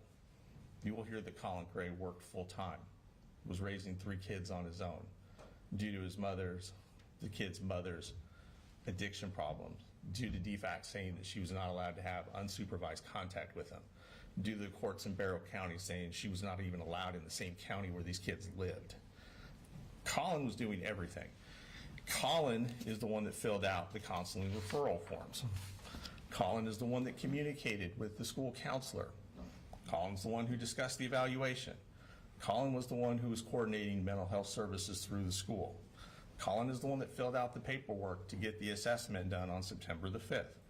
You'll hear that the school had arranged, and it had already been taken care of, that Colin had completed everything he needed to for the assessment. You're going to hear from the grandmother who says that they wanted to take him to Advantage Behavioral in Athens, that it was urgent. This comes out after the shooting. The grandmother will also tell you she had absolutely no idea that Colt had any interest in Nicholas Cruz or school shootings in general until after the shooting happened and they were making the 4.5-hour trip from Fitzgerald, her and her daughter Marcy, at which point Marcy said, well, Colt does like this school shooter named Nicholas Cruz. That's the first time that you hear Debbie learns any of that. You're going to see text messages from Debbie in August and September of 2024 when she says that they were so strongly trying to get him into a facility. What you're not going to see in those text messages is any urgency on Debbie's part. You're not going to see anything from Debbie saying, get the guns out of the house. You're not going to say anything from Debbie saying, I'm worried about Colt, we need to get him there today. Nothing. They don't talk about it at all. Debbie doesn't mention it one bit. Now, she mentions it in hindsight after the fact, and Marcy does the same thing.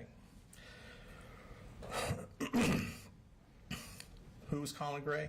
He's a working father raising 3 kids by himself. He had responsibilities, he had a job, he had a family to keep afloat. He had 2 other kids besides Colt. He was involved. You'll see his text messages to his children. You'll see his text messages to Colt. This is not a parent who's turning his back on what's going on right in front of him. Let's talk about what you're not going to hear. Because sometimes what you don't hear in a case like this is just important as what you do. Sometimes the absence of evidence tells you more than the evidence itself. You will not hear a text message where Colt says to his dad, I'm going to shoot a school. I'm bringing a gun tomorrow. I have a plan. I'm going to hurt someone. You won't see a single message like that. You will not hear that Colt ever told his father about the notes on his iPhone. You will not hear that Colt ever showed his father a plan. You will not hear that Colt told his father he was accelerating the plan. You will not hear that anyone called Colin Gray and said, your son is about to commit a shooting. You will not hear that law enforcement told him, your son made a credible threat. You will not hear a school official warn him his mental health treatment is imminent. He needs to see someone today. You will not hear anyone from DFACS told him, we have serious concerns that he's violent, that he's going to hurt someone else. You will not hear anyone say that they contacted the police on September 3rd and said there's a school shooting about to happen. You will not hear that Colin Gray encouraged violence. You will not hear that he glorified violence. You will not hear that he dismissed a specific credible threat. In fact, you'll hear something entirely different. You'll hear that Colt suffered from anxiety. You'll hear that Colt suffered from depression. You'll hear about his panic attacks. You'll hear that he didn't like going to school. These are serious issues, but these are not the same as homicidal ideations. These are not the same as suicidal ideations. These are not the same thing as proof of a probable school shooting. The state will ask you to connect dots after the fact, using hindsight. Dots that became visible only after the shooting itself. But what you will not hear is evidence that at the time, Colin had sufficient warning that this outcome was probable. Not imaginable, not possible, but probable. That Colin knew that his son would harm someone else. You'll hear testimony from Colt Gray's counselor. And that's important because it gives you a professional's perspective on what was going on with Colt in the weeks leading up to the shooting. You will hear that Colt presented as a student suffering from anxiety and emotional instability, panic symptoms, an inability to function in class. And you'll hear something very important. You will hear that even the school counselor, a professional trained, did not perceive Colt as a threat. She described him as nice, respectful. That matters, because if a trained counselor did not perceive the imminent violence, then it's unreasonable to claim that the father should have seen it himself. You'll also hear testimony from her about how the father did in fact take steps to get him mental health treatment. The father was in communication with the counselor. The father submitted the paperwork. The father completed the referral, and the father was pursuing intervention. You'll hear the therapist was essentially scheduled to meet with Colt the very next day. The father was not ignoring the problem. Colin Gray was acting. They want you to hold him responsible because they don't think he was acting fast enough. You'll hear from his daughter, Colt's sister, Jenny Gray. Her testimony will corroborate the concealment that Colt was perpetrating on his family, on his dad. She'll testify that Colt was secretive, that he was constantly deleting and opening new accounts on Discord to avoid detection, that he was using usernames that were combinations of alphanumeric combinations. You'll find that he would not discuss, based on the statement that Jenny gave on September 4th of 2024, that he would not discuss school shootings or school shooters in front of his father. You will hear on the morning of the shooting, Colin Gray had already left home.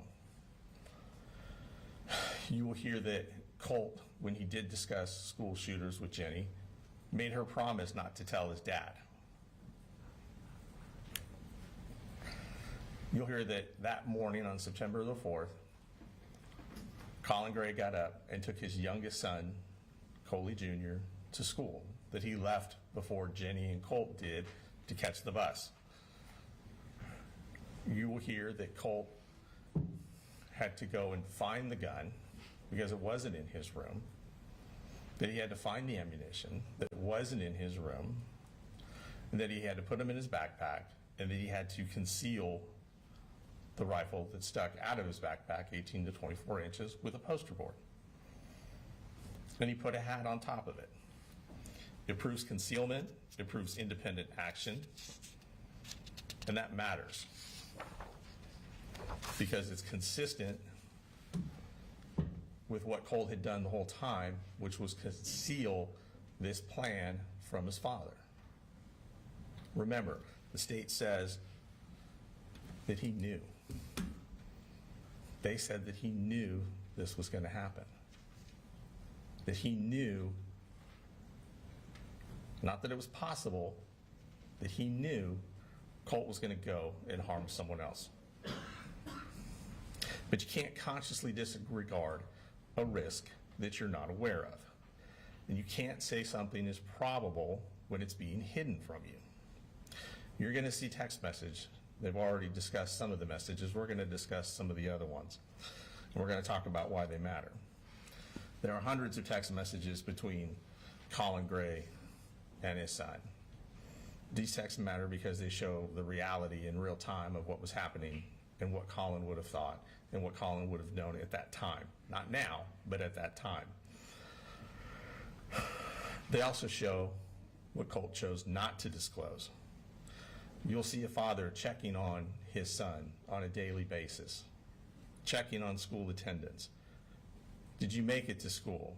How's your day going? How was your day? What are you doing after class? You'll see encouragement. I'm proud of you. I love you. You're a good young man. This is not an absent father. This is not a father not paying attention to his child. You'll see daily involvement. You'll see a father trying to keep a teenager engaged and connected to school. You'll see a father trying to build the confidence and self-esteem of his son. You will see this all in the text messages.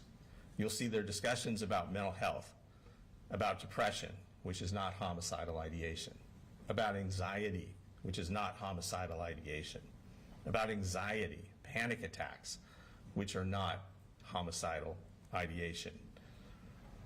You'll see a father trying to stabilize a situation at home. You will not see threats to harm other folks. You will not see threats to harm other people. You will not see, I'm going to shoot up the school, I'm bringing a gun, I have a plan, I'm going to harm someone. There needs to be proof that Colin Gray knew what Colt was going to do and knew that Colt was going to harm someone.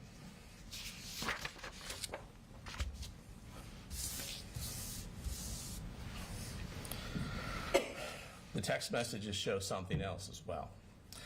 They show that Colt was capable of living a double life. He could text his father, love you, and have a good day, while simultaneously writing plans on his phone about shooting up the school. He could talk about liking school. School was good. The kids here are mature, referring to the Apalachee High School. They gave me a nickname. The teacher said I'm the tech guy. And you'll see Colin respond happily that his son seems to be finding his way for the first time in a while in school. He could talk, Colt, about school being good, about having a good day, and what they're going to have for dinner, while also planning on how to sneak a rifle into the school. That's not something a father can foresee. He asked about ammunition. You'll hear evidence that they went to the gun range. You'll hear evidence that he taught his son safety. You will not hear evidence that Colt requested ammunition because he was getting ready to do a school shooting. That conversation is not a threat. There's no mention of harming anyone else. There's no talk of a timeline. The state's going to ask you to interpret these ordinary messages with extraordinary hindsight. But the law does not allow hindsight convictions. You're tasked with determining what Colin Gray knew in the months leading up to the shooting. It requires proof of what he specifically knew at that time. You'll hear from the mother, Marcy Gray. She'll try to convince you that she warned everyone and no one listened. The evidence will show that she did not share the most important information she knew about Colt with Colin. You've already heard the relationship was not smooth. You heard that DFACS took the kids from her. You'll hear that they were separated. You'll hear that the kids had to come up here per the DFACS order. You'll hear that she drove up here. After telling her mother she was going to murder Colin, came up here, keyed his cars, got arrested, and then was told by the judge, you can't come back to Barrow County. You'll see evidence in text messages between Colt and his mom. You will see in these text messages Colt telling his mom prior to the shooting that he had created a Securus online profile that he was using by making up a fake age to try and get in contact with Nicholas Cruz in prison down in Florida.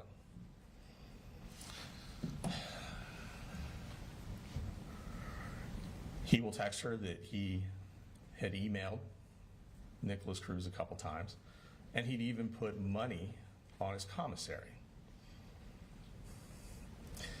Marcy's response is to ask him where he got the money. And he tells Marcy in a text message, I told Dad it was to buy a video game on Steam. To which Marcy responds, with a laughing out loud emoji.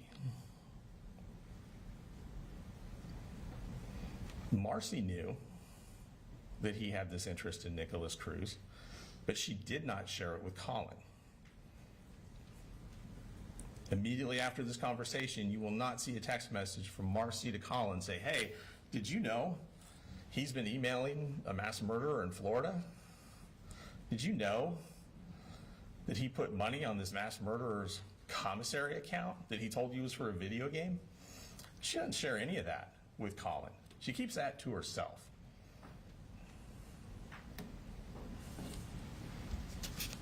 She does not reply immediately after to Colin or tell him, hey, this is what's going on. We got to get the guns out of the house now. No, she responds with a laughing out loud emoji. That's how serious she took it. She didn't think anything was going to happen. Remember, the evidence will show that even she, with the information that he did not have, did not believe there was an imminent threat and did not believe that Colt would harm anyone else. She didn't call law enforcement. She didn't seek an emergency mental health evaluation. And you'll hear evidence that after the shooting, her conduct is inconsistent with what she tells the police. You'll hear evidence that even after the fact, she's still trying to assist him in contacting school shooters and amplifying his profile across true crime community websites. And that matters because credibility matters and bias matters. You will see that the state is asking you to convict Colin largely based on a hindsight narrative provided by witnesses who are not credible, that did not recognize the warning signs in real time. You will hear from the victims in this case. Their testimony will be emotional. And it's important to understand what happened inside that school. But respectfully, their testimony will not establish what Colin Gray knew and didn't know. They can't tell you what was said in the home. They can't tell you what was concealed. They can't tell you what was sent in text messages. And they can't tell you what warnings were communicated to Colin Gray. We're not going to dispute the horror of what happened. We're not going to dispute that they were harmed, that they were physically harmed and mentally harmed. But that's not proof that he was negligent. That is not proof that he knew what was in Colt's heart, that he knew what Colt was planning, and that he knew that Colt was going to harm someone else.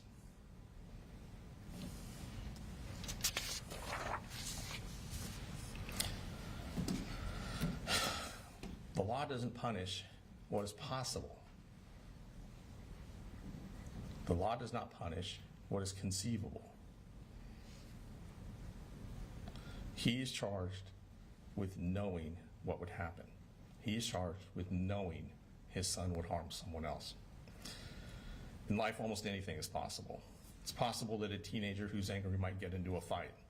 It's possible that a teenager who's depressed might run away or make up excuses not to go to school. It's possible that a teenager who's anxious might break something or act out. But this is not a case about whether something bad is possible. This is a case about whether or not Colin Gray knew Colt was going to take a gun to that school and harm other people. That matters, because if the standard becomes it could have happened, then the law becomes limitless. If the standard becomes you should have imagined the worst, then every parent becomes criminally liable for what a teenager might do. But that's not the standard. The standard is proof. Proof that Colin Gray knew, that he consciously disregarded, not a vague fear, not a general worry, but a risk that made this tragedy. That he knew Colt was going to go to that school. That he knew what the counselor didn't, what the DFACS professionals who had met with Colt didn't. The state will ask you to look at the outcome and then work backward to say because this happened, it must have been foreseeable. But the law doesn't allow hindsight to substitute for evidence. That's why you're going to hear about what was actually known at that time, and most importantly, what was actually hidden from Colin Gray at that time. Because when someone conceals a plan, deceives the people around them, acts independently, the law does not allow us to pretend that the people left behind should have seen through all of it.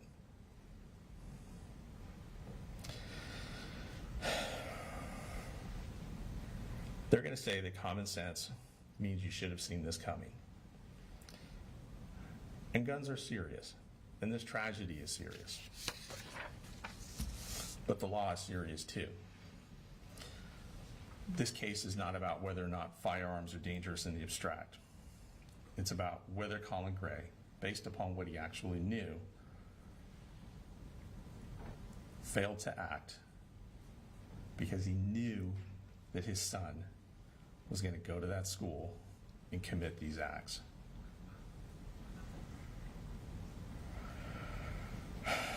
In a case like this, there's a natural human instinct. When something this awful happens, we want an explanation. We want someone to blame. We want a story that makes sense so that we can take steps to make sure something like this never happens again. It's very easy and it's very human to look at the end result and believe that someone somewhere must have known. But the evidence in this case is going to show something that's deeply uncomfortable. Sometimes the truth is that the person who committed the act was hiding it. Sometimes the truth is that a family can be struggling, a child can be spiraling, and people can try to get that child mental health help. And still, something unthinkable can happen. It's not satisfying and it doesn't give anyone peace. But the criminal courtroom is not here to provide a scapegoat. It's here to provide justice. Being a juror, providing justice, that requires discipline. It requires that we do not convict someone because we're horrified. It requires that we do not convict someone because we wish they would have seen it coming. It requires that we do not convict someone because we feel like there must be some accountability somewhere. The state has chosen to put the father on trial for what the son did. And at the end of this case, you'll be asked to decide whether the state has proven, beyond a reasonable doubt, that Colin Gray knew his son would go to that school and commit these violent acts. And at the end of this trial, you will find the state cannot prove that beyond a reasonable doubt, and we will ask you to return the only verdict that the evidence can support, which is not guilty on all counts for Colin Gray. Thank you.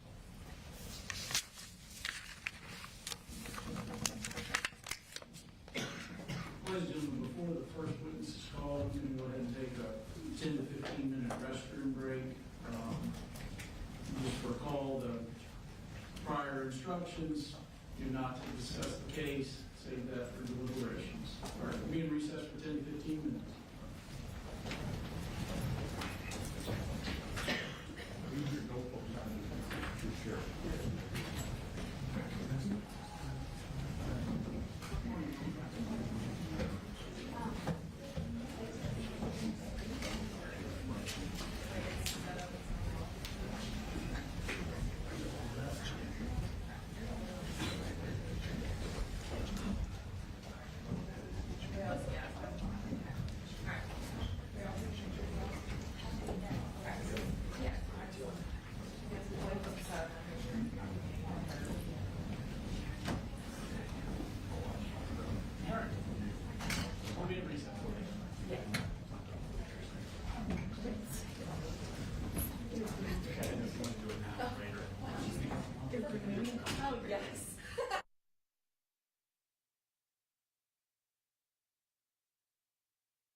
says please wait. Oh, it's on your team.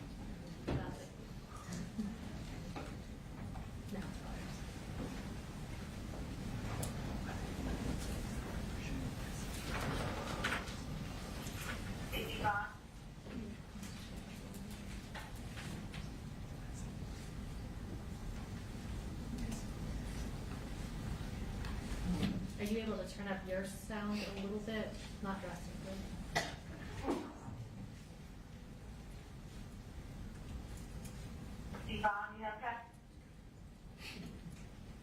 Is that where you want it? That works, Your Honor. Okay. Y'all ready for the jury? Your Honor, we do have one thing to take outside the presence of the jury.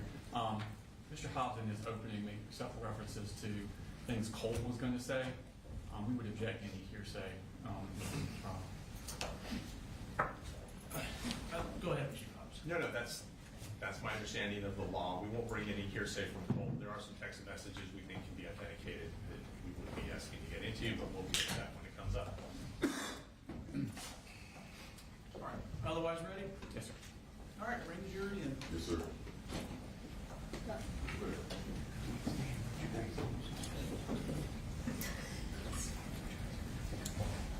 All right, I'm gonna black out the TV until you tell me. Okay.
All right, now was my back problem guy gonna, okay, there you go. I'm good on you. You don't wanna sit down there?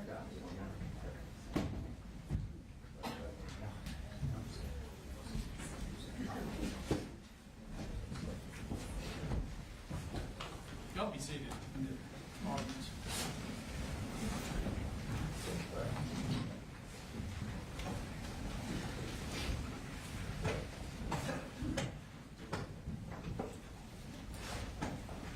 All right, state calls, first witness. The state calls Lieutenant Barry Chandler.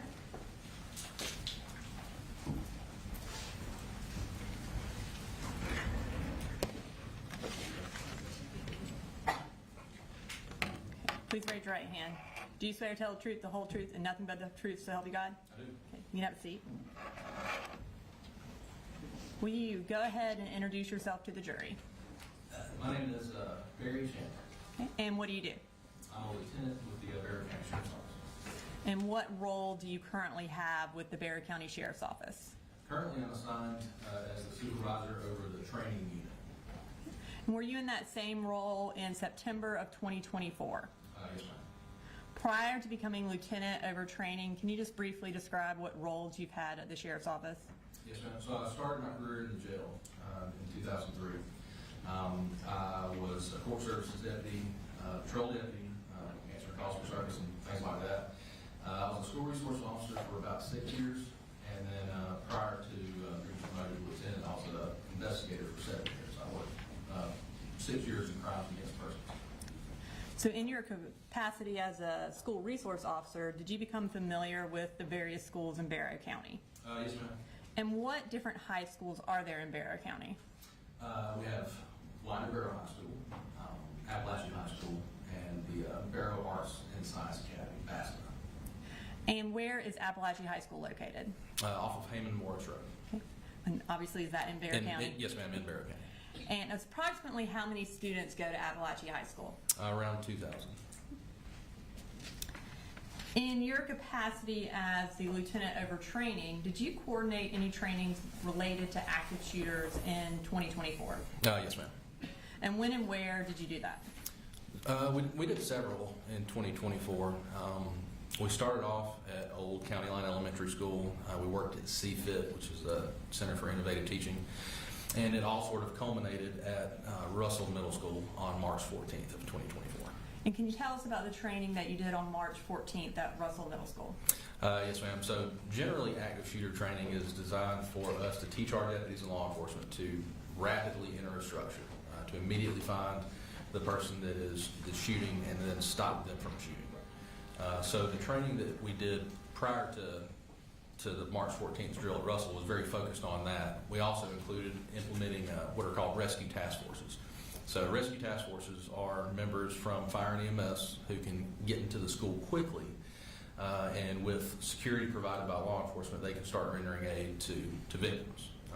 So that was our big push, and the March 14th drill specifically was designed to do it was what we refer to as a full-scale exercise, meaning we had many representatives from almost every public safety agency in the county.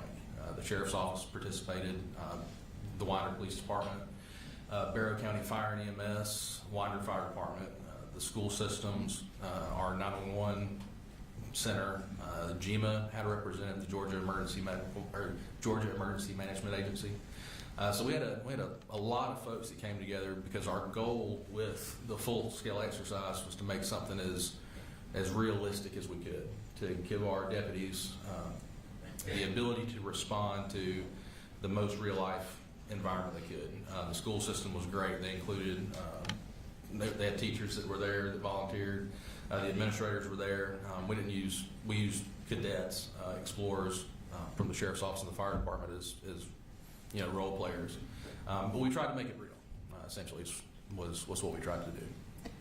And what was the purpose of having a training that included fire and EMS as well as law enforcement? The purpose ended up being sort of our motto over the course of that training and honestly since. And the purpose was to stop the killing and stop the dying. That's the two goals that we have when we respond to active shooters. Stop the killing, meaning stop the shooter from actively killing people, and then stop the dying. We have to render aid and help people that have been injured. Now I'm going to draw your attention to September 4th of 2024. What were you doing that day? That morning, I was at our gun range. I was helping an independent film crew set up some things out there. As part of your role as lieutenant over training, are you also in charge of the gun range? Yes, ma'am. Okay. While you were at the gun range, did you receive any notification that there was an emergency at Apalachee High School? Yes, ma'am, I did. Okay. And how did you receive that notification? Through the Centegix alert system. It's an app that's on our cell phones. When was Centegix implemented? So it was implemented in early 2024. The school system had it implemented in the schools, in the buildings, because it's software, but it also, there are connections that had to be made inside the building to give like alerts, red flashing lights, connections to the intercoms, things like that. So the school system had Centegix in April. Centegix was connected to our 911 center over the summer, and then by August, we at the Sheriff's Office all had access to the app. Can you just kind of describe for the jury how that system works? Sure. So Centegix, again, it's a system that essentially initiates and alerts law enforcement and fire and EMS as well of any emergency at a school. So, for example, when the Centegix button is pressed, it puts the school in the hard lockdown. So exterior doors are locked. That lets the teachers know that they need to get into their classrooms, make sure the doors are locked, and that their lights are turned off and the kids are hidden out of sight. So that's essentially what it does. It does that, and then it lets the teachers know, hey, you need to go into hard lockdown. All of the smart screens that are in the classrooms whatever they're doing on those, they're taking over, and then the warning flashes on the screen that they're in hard lockdown, and there's an audible tone that goes throughout the school, and like I said, red flashing lights. As far as Centegics, how many times does someone have to push the button for it to go into hard lockdown? 8 presses, 8 rapid presses in order for Centegics to go into hard lockdown. So does that ensure there aren't any accidental presses that ultimately end in? Generally, yeah. It is a heavier number. We still have the occasional, accidental activation, but having a number like 8 presses makes it a little less common, I guess. And Your Honor, may I approach the witness? Yes, ma'am. I'm going to show you. Seen it, I assume. Yes. Yes. I'm going to show you what State's Exhibit 1. Do you recognize that? Yes, ma'am. And what do you recognize that as? This is it's basically a screenshot of Apalachee High School. It's an overview, but it's from the Centegics app. Okay. And is it a fair and accurate copy of the overview of Apalachee from the Centegics app?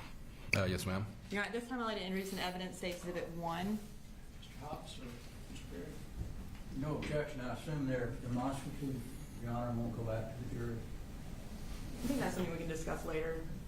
Okay, all right. Well, I'll admit it into evidence as one, and we'll decide later whether it goes out.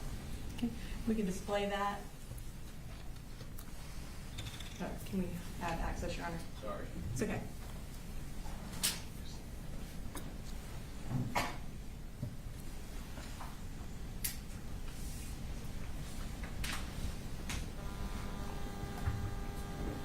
I pushed it and said, please wait. Okay. So does this show on your phone when there's an emergency? Yes, ma'am. So it pops up like a notification badge, right? Saying hard lockdown, and then it tells you the school. And then once you open the app, you can pull up this map. And does it tell you where specifically the emergency notification came from? Yes, ma'am. So kind of going back to September 4th of 2024, when you pulled up this screen, what did you see? So initially, when I heard the alerts going off on my phone, looked at it, and then I didn't immediately go to this screen because we had several alerts coming out. Earlier that morning, we'd actually had a test that was done at Bethlehem Elementary. So we got the same alert, the alert that there was a hard lockdown, and then they came over the radio and said, "Hey, it was just a test." So initially, I look at it and then was like, "I wonder if they're having a test at Apalachee." And then the second alert comes through, and then the third. So instead of opening the app immediately, I went to my truck and I got on the radio and turned the radio on, my police radio. I don't recall if I ever opened up the map. I do recall seeing Miss Lancaster's room. I just saw the alert from Miss Lancaster's room. And so at the initial time that you received this emergency notification, did you know what was going on at Apalachee? No, ma'am, not initially. Okay. So you indicated that you got in your truck and turned on the radio. And what Correct. happened when you turned on your radio? Just seconds after I turned my radio on, I heard Deputy Sergeant Chase Boyd say active shooter across the radio.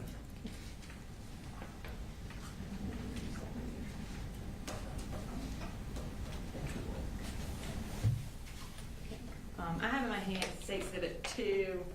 It's on a hard drive, and it's the radio traffic from September 4th. Have you had an opportunity to review that radio traffic? Yes, ma'am. Is it a fair and accurate recording of what you heard on September 4th? It is. Okay. At this time, I'm going to introduce into evidence State Exhibit 2 and publish for the jury, Your Honor. Defense? No objection. All right, 2's admitted, and you can publish it.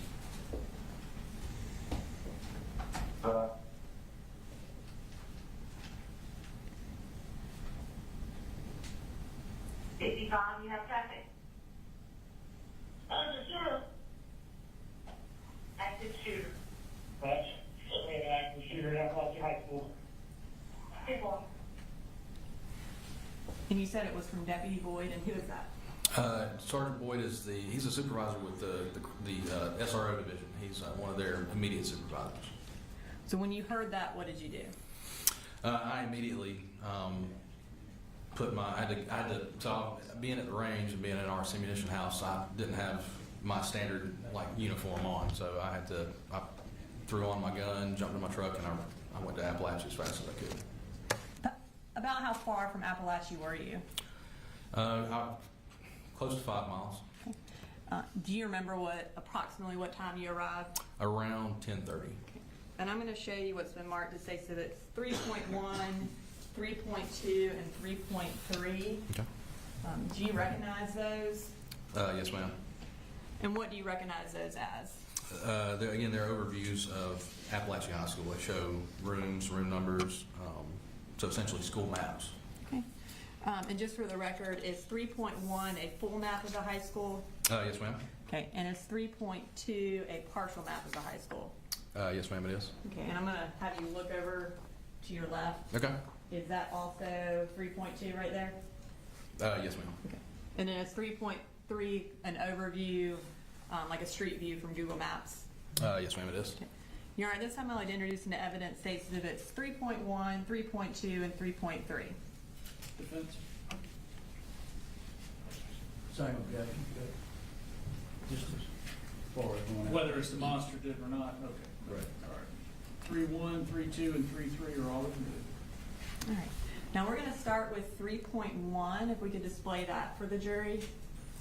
All right, so is this the full map? Yes, ma'am, it is. Can you, and I'm going to hand you this because Okay. you need it. Can you show us on there where you went when you arrived? So I entered the school through the front door. The front door is going to be here.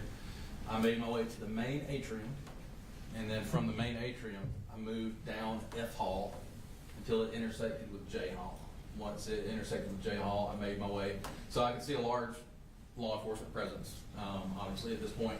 So I moved down towards the end of J Hall, and that's where I came into contact with Sergeant Boyd, and he had the shooter in custody. Okay. And when you arrived, who else was there? A lot of folks. When I initially went through the front door, I saw Sergeant Maxwell. I remember seeing one of our investigators, and so but when I made my initial approach, until I got to the atrium, I think I was by myself. And were EMS already there as well? Yes, they had just gotten there, I believe. And for you, what was your purpose of making entry? To make sure that the shooter was, number one, secured, to make sure that we didn't have any other shooters in the school, and then to begin to render aid and work towards the bigger picture of securing the entire school. Okay. Were the skills that y'all learned in March utilized that day? Oh, yes, ma'am. And how so?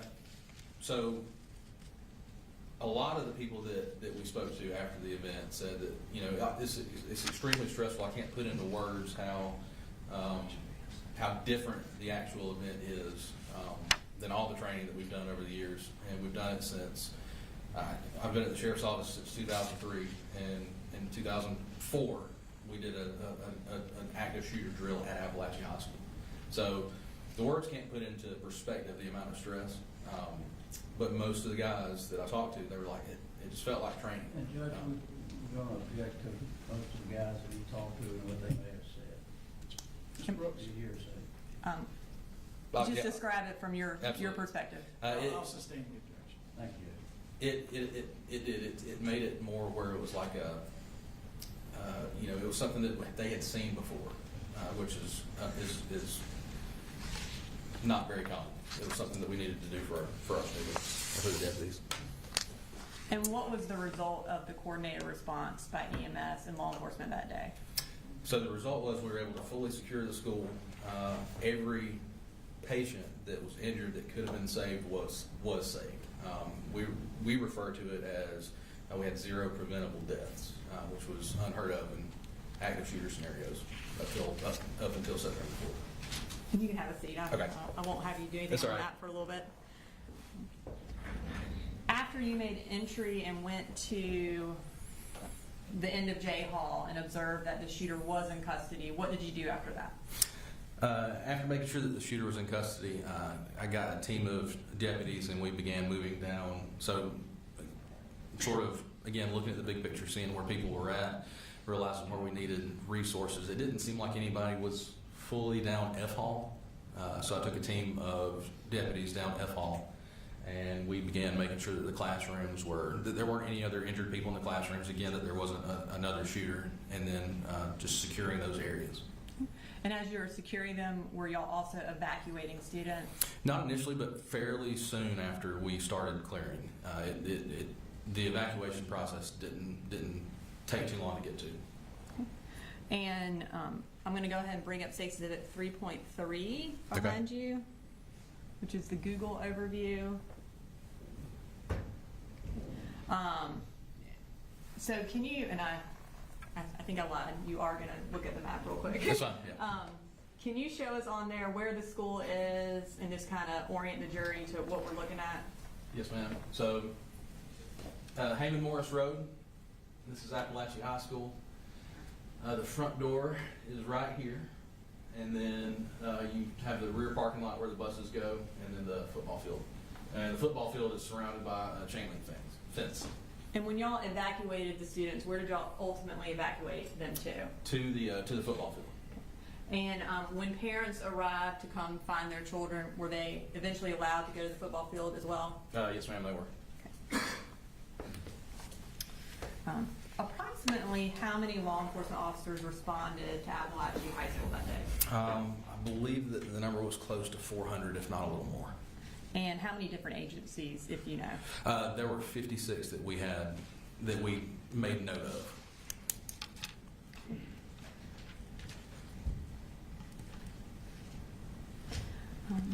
I'm going to go back to when you were in the school. Did you observe any dust-like substance present in the school when you were clearing it? Yes, ma'am. And where was it located? So I noticed it the closer I got to J Hall. As I was going down F Hall, I noticed it as I was getting towards J Hall. And had you had experience with that kind of dust before? Yes, ma'am, years ago. Okay. And based on that, your training and experience, where did that dust originate from? I almost immediately recognized that it was from the ceiling tiles. The concussion from the gunshot caused the dust from the ceiling tiles to start to fall and settle. In 2008, we had done an active shooter drill at Old County Line Elementary School, and I was picked to be the suspect, the shooter. I was given a blank gun, so it doesn't fire real projectiles, just really loud and puts out the flash. And they put me in a bathroom, and when they gave me the signal, I shot, and the dust fell down from the ceiling tiles, and it created something very similar to what I saw at Apalachee. And in your capacity as lieutenant over training, have you had an opportunity to review the surveillance videos from September 4th? Yes, ma'am. Okay. In reviewing it, did you see the dust come from the ceiling tiles like you just described? Yes, ma'am. What was your purpose in reviewing that surveillance video? Just to review the actions of our first responders, of the deputies, of fire and EMS, and to learn if what we did well, what we could have done differently, and then to implement that into training. After watching that video, did you become aware of the path that the shooter took on September 4th? Yes, ma'am. Okay. At this time, I'd like you to go through that path for the jury, Okay. And if you could use the large map over there. Yeah. And I'd like to start with the shooter's first period class. What class was he in? So for first period, he was in Ms. Harris's class, and that was 1.515. It's going to be located right here. And are you familiar with what time first period class is? Yes, ma'am. So he got to class around 8:01, and the class starts at 8:15. Okay. And are you familiar with the time it ends? Oh, yes, ma'am. Yeah, it ends at 9:38. After he left first period class, where did he go for second period? So he leaves first period, and then he goes to Miss Catherine Greer's room on J Hall, room 2.151, and that was where that was second period. That's where he went next. And what time does that class start? 9:45. At some point, did he leave Miss Greer's class? He didn't. He left her class at around 9:54. And where did he go? He went to the restroom. Can you show which restroom he went to? Yes, ma'am. Men's restroom, J Hall, just a short distance from Miss Greer's class. And approximately when did he leave the restroom? At 10:21. After he left the restroom, where did he go? He went back towards Miss Greer's class. So he had left Miss Greer's class. He had his book bag with him that we ultimately learned had a gun in it. So when he exits the men's bathroom, he's got the book bag. At some point, he drops the book bag, so he just has his gun, and he goes back to Miss Greer's classroom. And was he able to get into that room? No. Where did he go after that? He went immediately next door.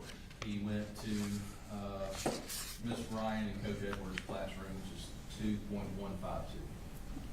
And what happened in that classroom? The door to that classroom was open, slightly open, just a little bit, and he began firing numerous rounds into that classroom. And was anyone injured or killed in that classroom? Yes, ma'am. Several students were injured. Christian Angula was killed in that classroom. After he left Miss Ryan's classroom, where did he go? So after he shot here, thankfully, unfortunately, as Christian was, after Christian had been shot, he used his foot to close the door. So he restricted access to the shooter after that. The shooter moved back down the hall towards the restrooms that he had come from. And he ultimately got to this intersection as he's moving down the hall in room 2.145, Miss Irmy. She was in that room, Christina Irmy. She opened the door to see what was going on. She looked out briefly, and he shot her. And did she survive? No, ma'am, she didn't. After he shot Miss Irmy, what did he do? So after he shot Miss Irmy, he kept moving. I mean, he moved. He was continuing to move.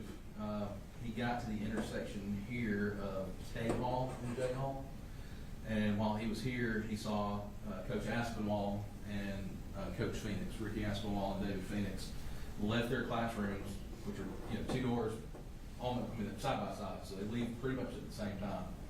And as soon as the shooter sees them coming out of those classrooms, as they're in the hall, he shoots them numerous times. Coach Aspinwall was killed, and Mr. Phoenix was hurt pretty bad. And then after that, where does he go? He continues moving down J Hall. The shooter gets to this area here, Jay and I, about the time that Mason Shermermore comes out of the bathroom. He sees Mason, he aims his rifle, he shoots several times, and he ultimately kills Mason. And then what happened? After he shoots Mason, he turns and aims down K Hall at a student that was quickly trying to run away from him. He was trying to run so fast that he swallowed over himself.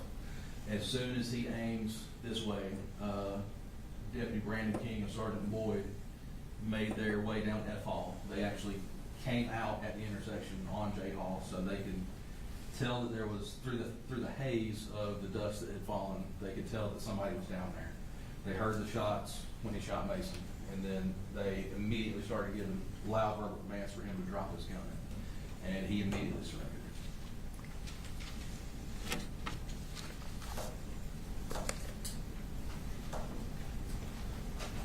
All right, Lieutenant Chandler, I don't have any further questions for you right now. Okay. Cross. Thank you. Good morning, Lieutenant. Morning, sir. I only have a few questions for you. How many entrances are to the high school? Specifically, I'm not 100% sure exactly how many entrances. I can count for you though, using the map that we have, if you'd like me to. If you know, that would be great. Okay, give me 1 second. So I'm going to go based off of mostly just the exterior doors. There are going to be some other doors that I might not be able to count.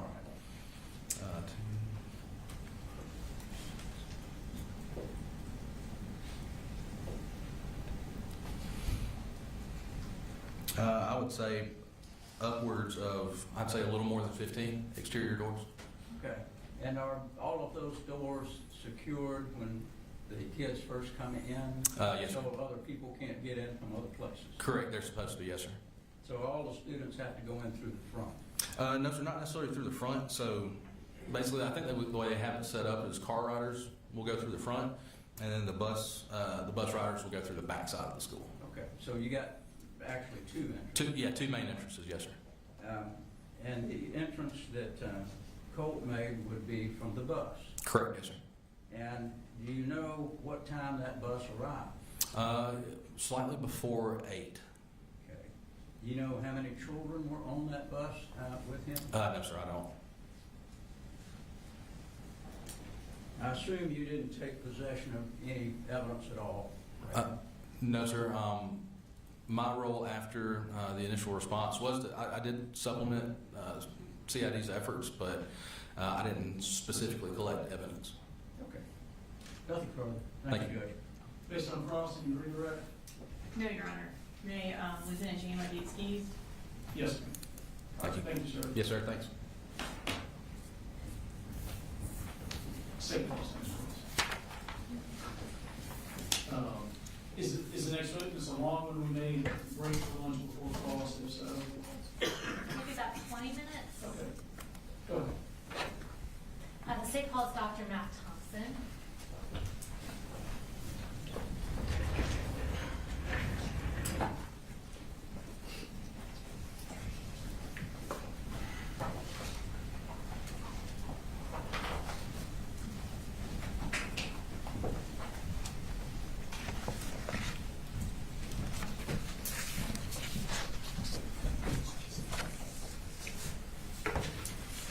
If you want to go ahead and raise your right hand, do you swear or affirm any testimony you're about to give in the matter now pending before the court is the truth, the whole truth, and nothing but the truth, so help you God? I do. All right, you can have a seat. And if you will start by just introducing yourself to the jury, and you can go ahead and tell us where you're employed. My name is Matt Thompson. I'm the Deputy Superintendent for the Barrow County School System. All right, and tell us a little bit about what that role entails. It's a pretty broad job that entails a lot of different things. I have either direct or indirect supervision over, including technology, assessment, data, student records, student safety, support services, strategic planning, and a lot of other areas. All right, and how long have you been in that role? For this particular role, 4 years. Okay. As part of that role, do you have access to the surveillance system for the Barrow County school system? I do. And does that specifically include surveillance video for Apalachee High School? Yes, ma'am, it does. Tell us a little bit about the surveillance system that Apalachee High School has. System-wide, we have about 2,800 school and classroom cameras and about 800 bus cameras, about 4 per bus. For Apalachee specifically, we have 241 cameras spread out through the external parts of the school into the corridors, hallways, and including classroom cameras, and then they have however many buses delivered there on a given day. We have 4 cameras per bus. Okay, and approximately how long has this surveillance system been in place? We went with the particular server model that we're using in around 2015, so a little more than 10 years. And does that record 24/7? It depends on the camera. The classroom and hallway cameras record continuously 6 a.m. through 6 p.m., and then they have a mechanism that if there's a sensor that detects motion, it will start recording it at a given point. The external security cameras and some of the key entrances record 24/7, and then the bus video records as long as the bus is actually cranked and engaged. It records continuously. Gotcha. And do any of these videos have sound? The bus videos do record sound. Teacher classroom videos do if the teacher chooses to engage it, if they're recording a lesson for their instructional purposes. But unless the teacher turns on the classroom cameras, they do not record sound, and the hallway security videos and the external do not record sound. All right, so are you aware if any of the videos relevant to this case have sound recorded on them? I am not aware of any that do, Okay. except possibly the bus video. I'm not 100% sure on that. Okay. So the bus could go either way? Bus could, yes. Okay. And we'll start with the school proper, how is the surveillance video stored? So the videos, when they're recording, are feeding data into a server. That server is organizing those. You can use our software to kind of query the server We use a software called Video Insight. You can watch live streams, or you can also watch archived data, but that data feeds into the server room where it's stored for 30 days unless we choose to mark it for non-deletion, at which point it will be retained. Otherwise, it cycles over after 30 days. Okay, and who has access to these videos, to this server? The server room? Yes. That'd be anybody with a master key at the school, which would include school administrators. That would also include maintenance staff, a handful of IT staff, and then also a very small number of district staff, including myself. Okay. And how can you yourself access these recordings? We would never really have a reason to go to the server room. We just access those videos through the Video Insight platform, which is an installed app that's on our computers that we use to, we can watch again the live stream, or we can pull video clips out of that, or we can just review archival footage. All right, and so this app on your computers, is it fair to assume that you said a very limited amount of people have access to that? Is that true for that app? That is correct. School administrators would have their own school. Beyond that, there's a small number of district staff that would have full district access, but it's very small, fewer than 10 in a fairly large district. And is this the same system that's used for the buses in addition to the school system? The buses are slightly different. They don't feed data live into a server. Theirs are recorded on a hard drive on the actual camera. So when we ask to review bus footage, we have to ask that the hard drive be actually pulled out of the camera and delivered. We can request that anytime we need to. Okay. So on this hard drive, we have what have been marked as States Exhibits 4 through 28, showing the bus that Colt Gray took to the school on September 4th of 2024, and relevant video from Apalachee High School. Have you had the opportunity to review all these videos? I have. And are they accurate copies of what was captured from the surveillance video that day? It appeared to me, yes. Were all these videos obtained directly either from the server at the school or the local servers on the bus? That is correct. And have they been materially changed or altered in any way? They have not. Judge, at this time we attend States Exhibits 4 through 28, and I would note that States 22 is in 2 parts, so we've just marked that as 22.1 and 22.2. All right, if that's an objection. No objection. All right, 4 through 28, inclusive of 22.1 and 22.2 are all admitted. All right, so we're going to be playing relevant portions of these videos at a later point in the trial, but what we're going to do with you right now is go through some clips from the exhibits just to orient the jury to the different views that these different cameras provide. We'll start with a clip from States Exhibit 4, which is the exterior of the school bus.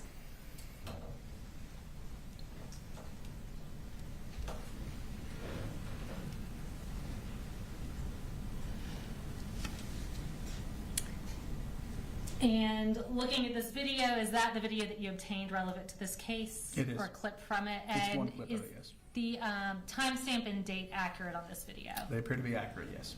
Okay. And where's that camera? I think it's relatively obvious, but Now, where's the camera shooting That, like I said, from? there's 4 cameras per bus. That would be the front-mounted camera that's pointing out the front of the bus. Okay. Moving on to a clip from States Exhibit 5.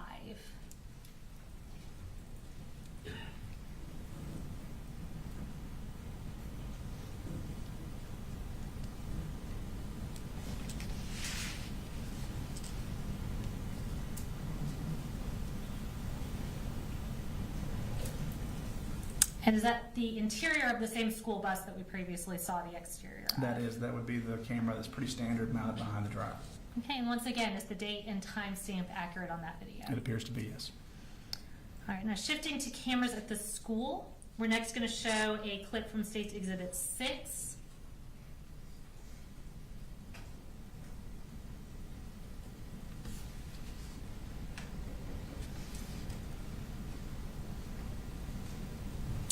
All right, and where is that camera showing from? That is the bus rider entrance at the back of Apalachee High School. All right, and I see we've got 2 date and timestamps, but they look to be exactly the same. Are those correct in Those these would be videos? correct, yes. Okay. Now, next we're going to jump over to a clip from States Exhibit 16.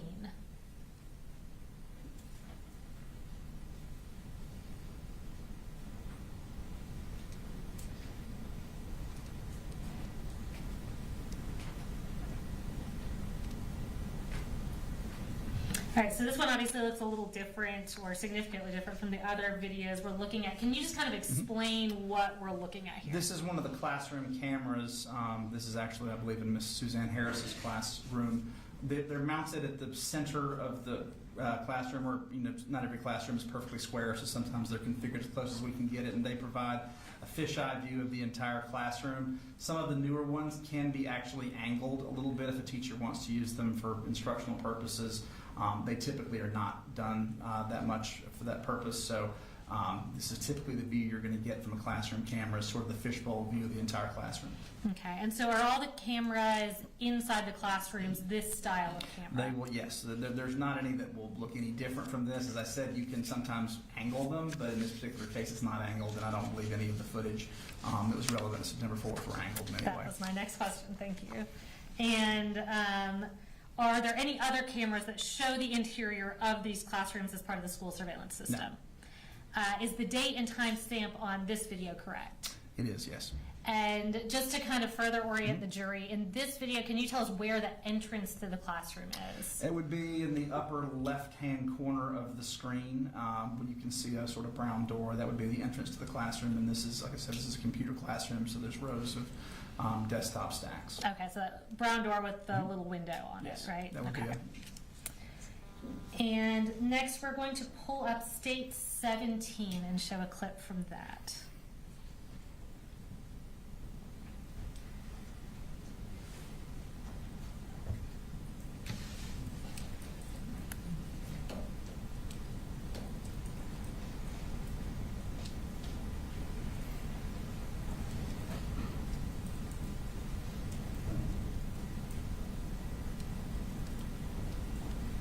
All right, and tell us what we're looking at here. This is just a pretty standard example of one of the hallway surveillance cameras that's looking down a hallway. Actually, I'm not 100% sure which hallway that is. Likely K Hall would be my guess, but it's one of the. I recognize enough of the names to know that's one of the ones that feeds onto J Hall. Okay. And generally, these hallway cameras, where are they located throughout the hallways? We try to strategically place them through the, these are very large schools, hundreds of thousands of square feet to cover, so there are going to inevitably be, particularly in the hallway surveillance cameras, some occasional blind spots or some places where you have a long view to see something, but we try to place them along strategic points in the hallway to get maximal coverage. Okay. Is every square inch of every hallway covered by a camera? No, ma'am. We unfortunately do have some blind spots occasionally. Okay. And is there any video surveillance that specifically covers any part of the interior of any bathrooms? No, for obvious student privacy reasons, we don't have any surveillance cameras within restrooms. We do try to typically have one facing the entrance or the exit to the restroom, but we don't place them inside. Okay. And on this video, and I believe any hallway videos, I see we have 2 timestamps that are actually slightly different. Can you tell us That is, yes. that which is one correct. is accurate? So the upper left-hand corner is the camera's particular internal timer that is specific to the particular camera in use. Those can unfortunately, due to connectivity issues, battery issues, those can be off. Those sometimes will lag what actual time. So when these are queried on the server, the bottom right is going to be the server time that is synced to national clocks and is the independently verifiable time. So in this particular case, anytime you see 2 timestamps, the one on the bottom right is going to be the accurate date and time. Okay, so in this case, we're looking at these 2 times, and the accurate time is 9:39 a.m. That would be correct, yes. That would be the server time. All right, thank you.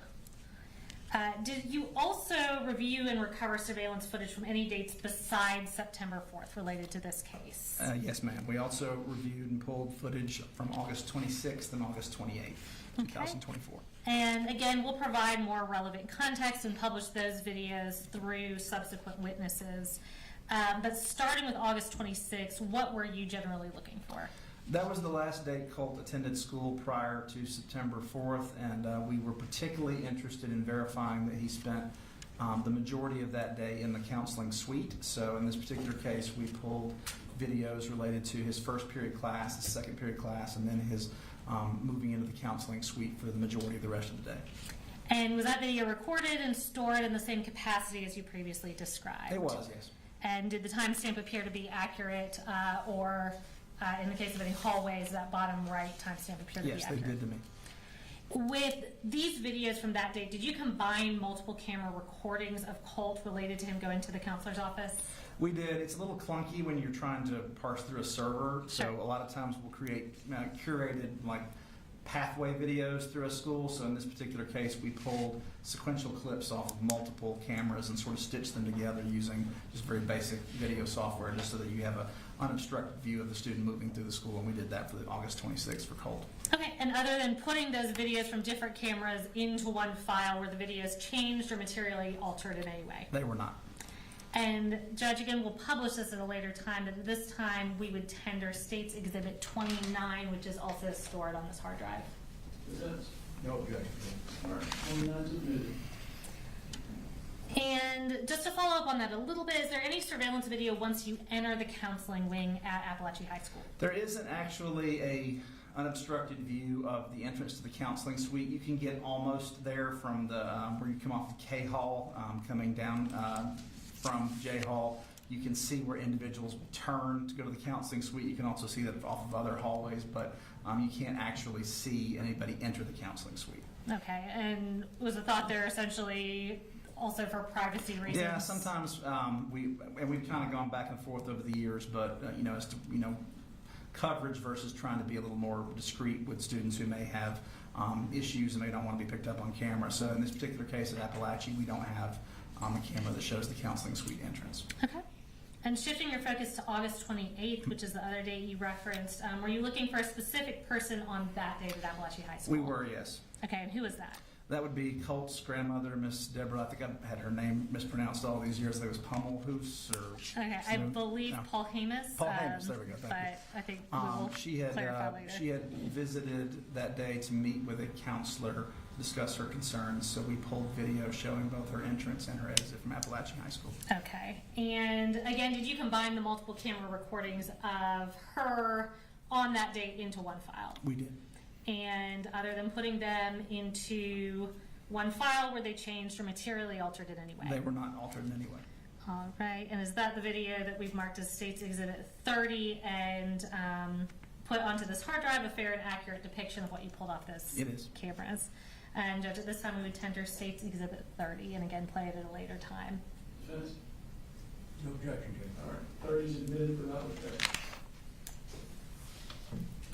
All right, now lastly, I'm going to show you what has been marked as State's Exhibit 31. And can you just identify what this is? So this is Apalachee's bell schedule for 2024-2025, specifically the fall semester. Appalachee's instructional day is tied into 4 main instructional periods with a shorter advisement period. Okay, and before I make you talk through it twice, is what I've handed you fair and accurate? This is Okay. the accurate bell schedule from the fall of 2024. Okay, and Judge, we'd go ahead and tender those as State's Exhibit 31. Defense. No objection. All right, 31 is admitted. All right, and we'll go ahead and pull that up on the screen just so it's a little easier for people to follow. So yeah, if you'll just kind of talk us through what this shows. Sure. So what this is going to be doing is, as I said, there's 4 instructional segments, and there's also an advisement period that is built in on certain days. So in this case, what this is showing is the beginning and ending of each class segment, and then the time students have to traverse to their next class before they would be considered tardy. Okay. And nothing further from me. The defense may have a couple questions for you. All right, cross. I just have one question. Yes, sir. At that time, Apalachee High School did not have metal detectors, correct? That is correct, sir. All right, thank you. All right, need to be excused. Yes, sir. All right, thank you, sir.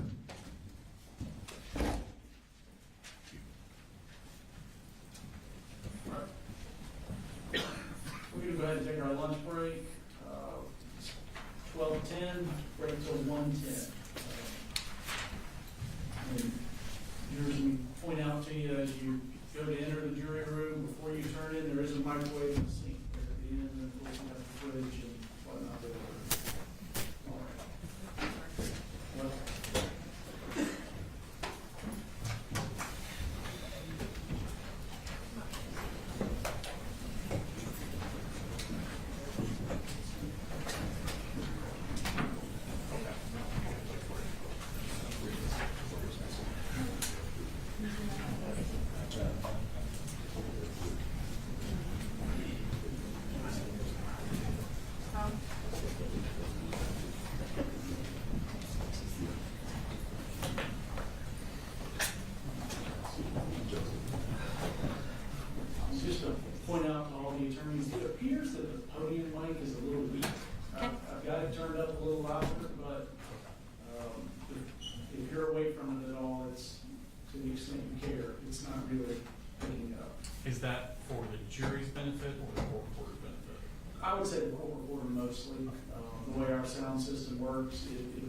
not right at a mic, it's not picking it up.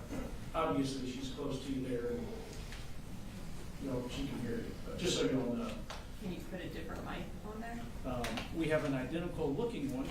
I didn't know this was. I think we tried it already. All right. All right. Mr. Barry, Mr. Hobbs, you guys squared away? Yes, bailiff is going to give us instructions on where to go. All right. Be in recess till 1:10. Thank you. Thank you. Thank you, good.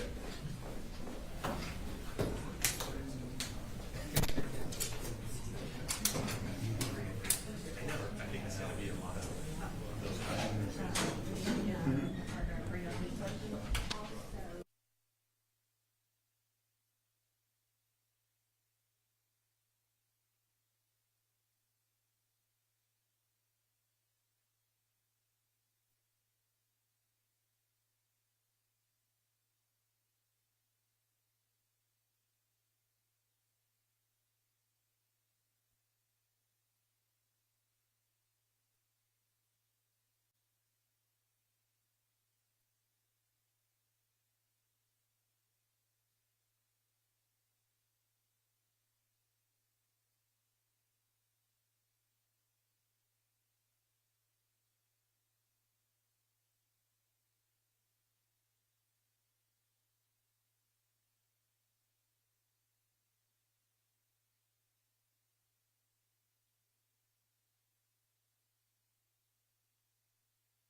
nothing to do with, we figured they were within the Yeah.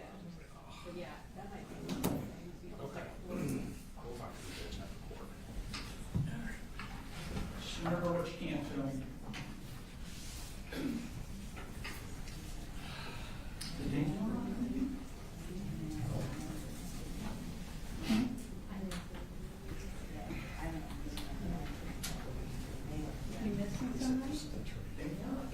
No, I hadn't seen her. I thought she was back there with you. I thought she came out. Like an alternate clerk? You know she's gonna be upset that you left her.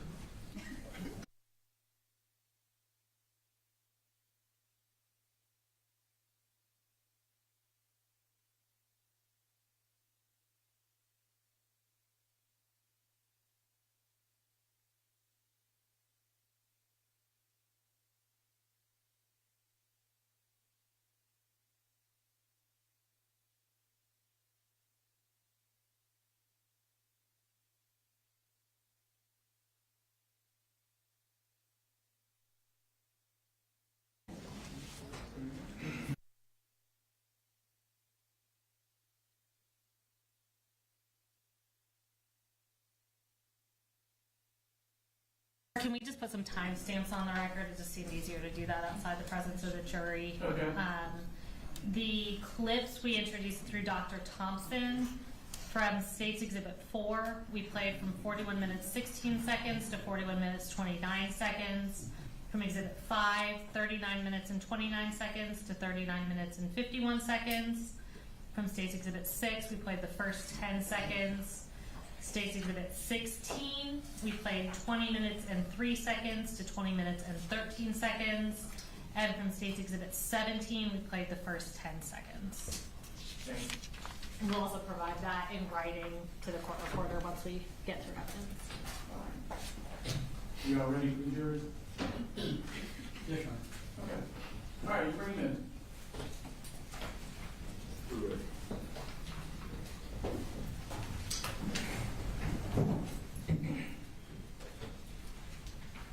Is the large exhibit going to be used with this witness too, or? Yes, Okay. just to very briefly. It's fine.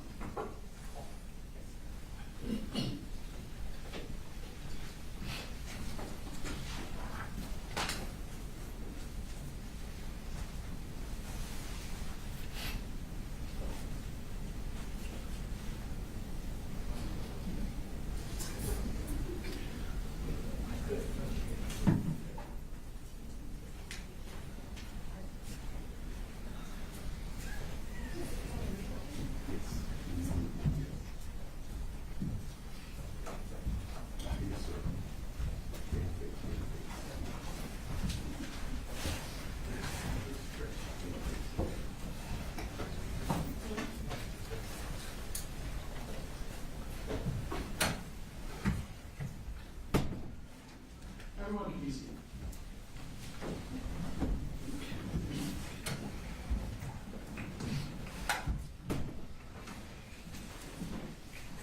All right, state calls the next witness.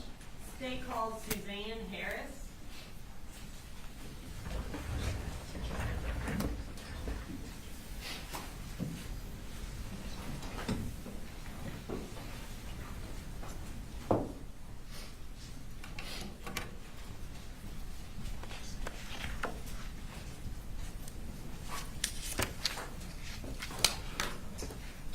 Please raise your right hand. Do you swear to tell the truth, the whole truth, and nothing but the truth to help you God? I do. You can have a seat.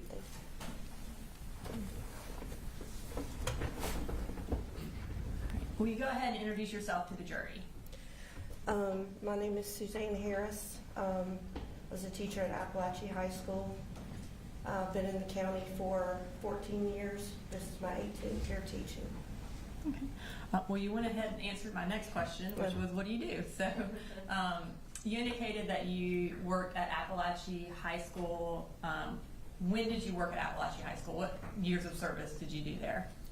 I worked there until December of this past year. So I've been there for 4.5 years. And while you were at Apalachee High School, what subject did you teach? Computer science. In September of 2024, were you teaching computer science at that time? I was. And I'm going to ask you if you could show me on that map right next to you which was your classroom.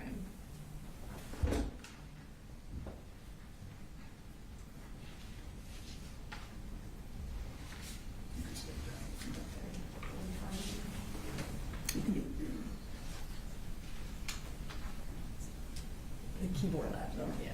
Okay, I'm right here on G Hall, and my classroom is right here, 1.515. Thank you, Ms. Harris. You can have a seat.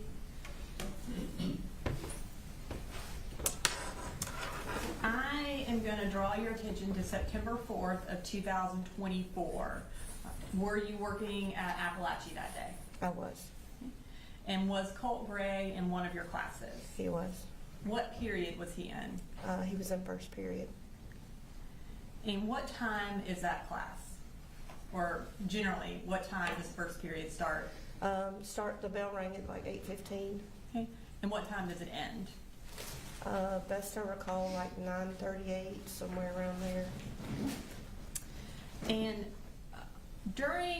on September 4th, I guess, had you seen him in your class before? I think he had been in class one time prior to that day. And on September 4th, did he talk to you? He did. When did he first talk to you? Early on in the classroom session, I think around 8:30, he asked to go to the restroom. Okay.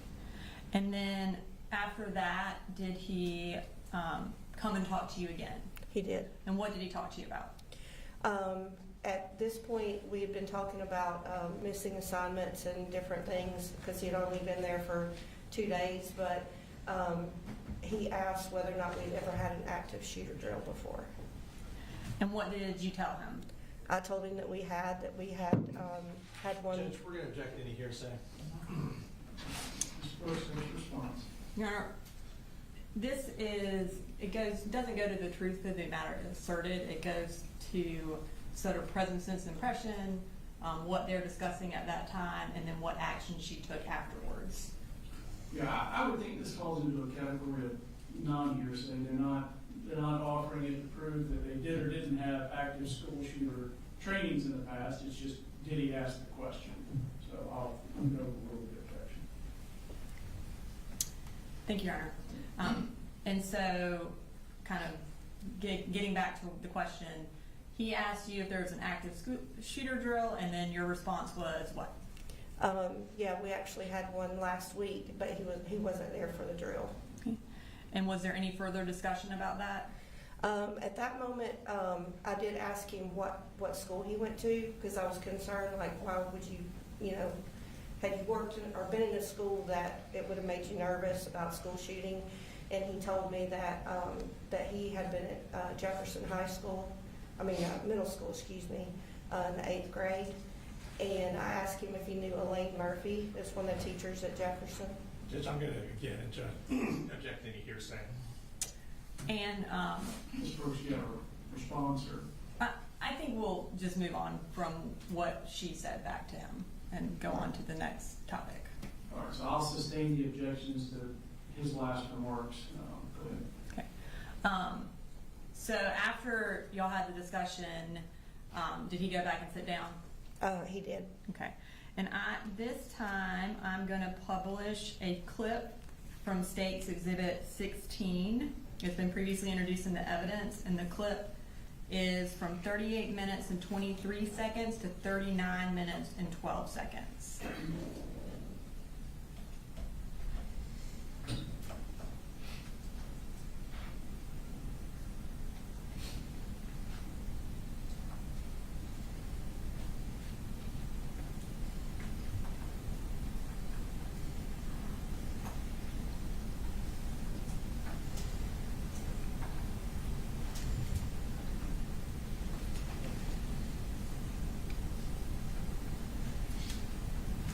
I'm going to pause it briefly.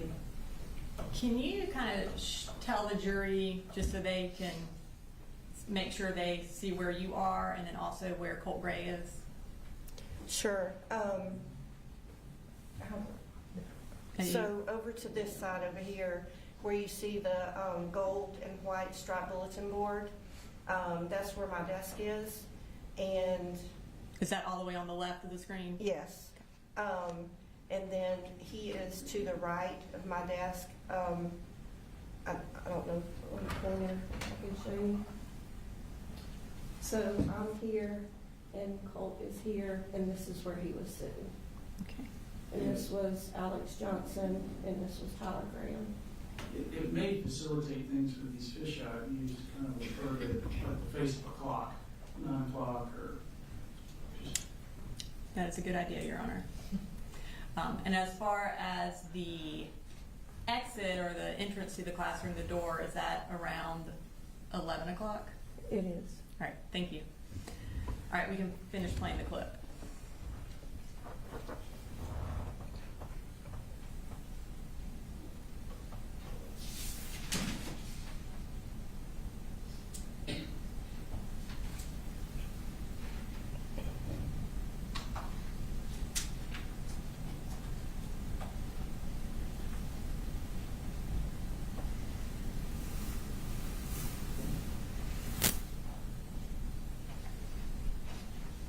Okay. And does that clip show where he asked you about the active shooter drill? Yes. Okay. When he asked you that, did that concern you? I mean, you don't expect to hear that in the classroom. I mean, we hear about school shootings, but you don't think it's going to happen to you. So it was a little bit alarming. And I did send an email to the counselor in regards to that, in regards to my concern.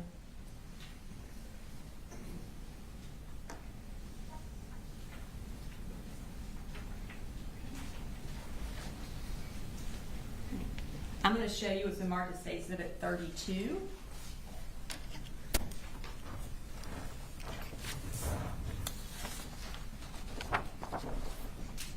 Do you recognize that? I do. And what do you recognize that as? It's the email that I sent to Miss Butler. Okay. And is it a fair and accurate copy of that email that you sent to Miss Butler on September 4th?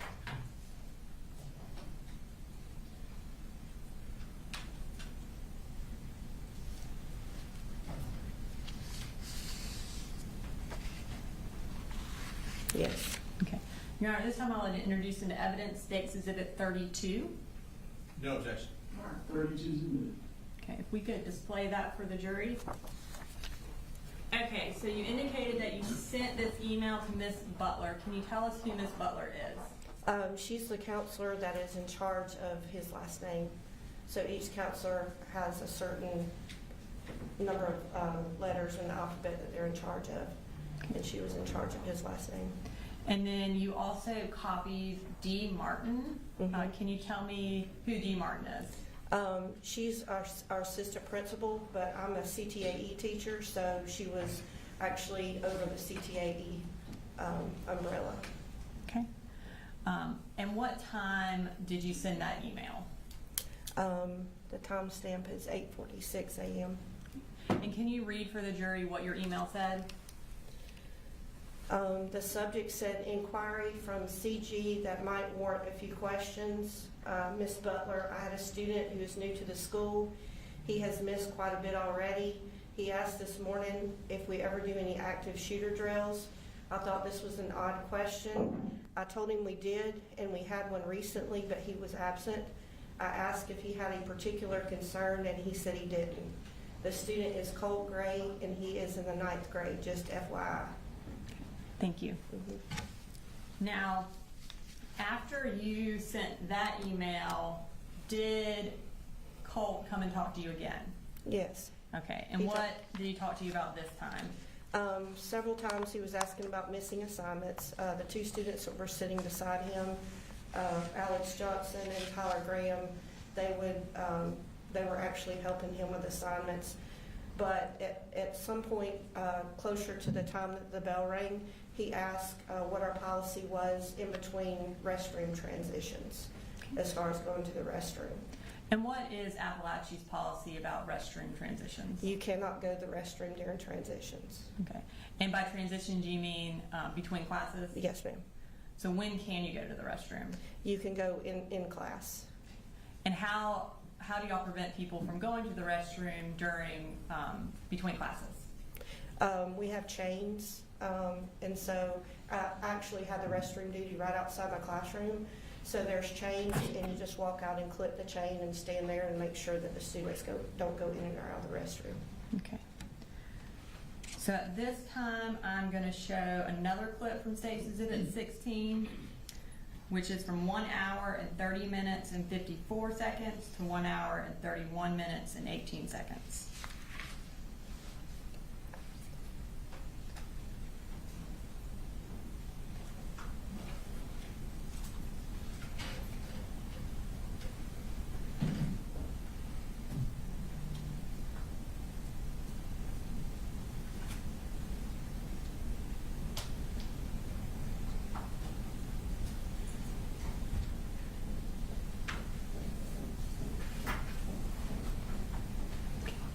Is that when he asked you about going to the bathroom, or what the bathroom policy is? He did, and I reached over to grab the bathroom pass. That's what the thing I was reaching for. They have to have a hall pass in order to go to the restroom. I asked him if he needed to go to the restroom, and he said he did not.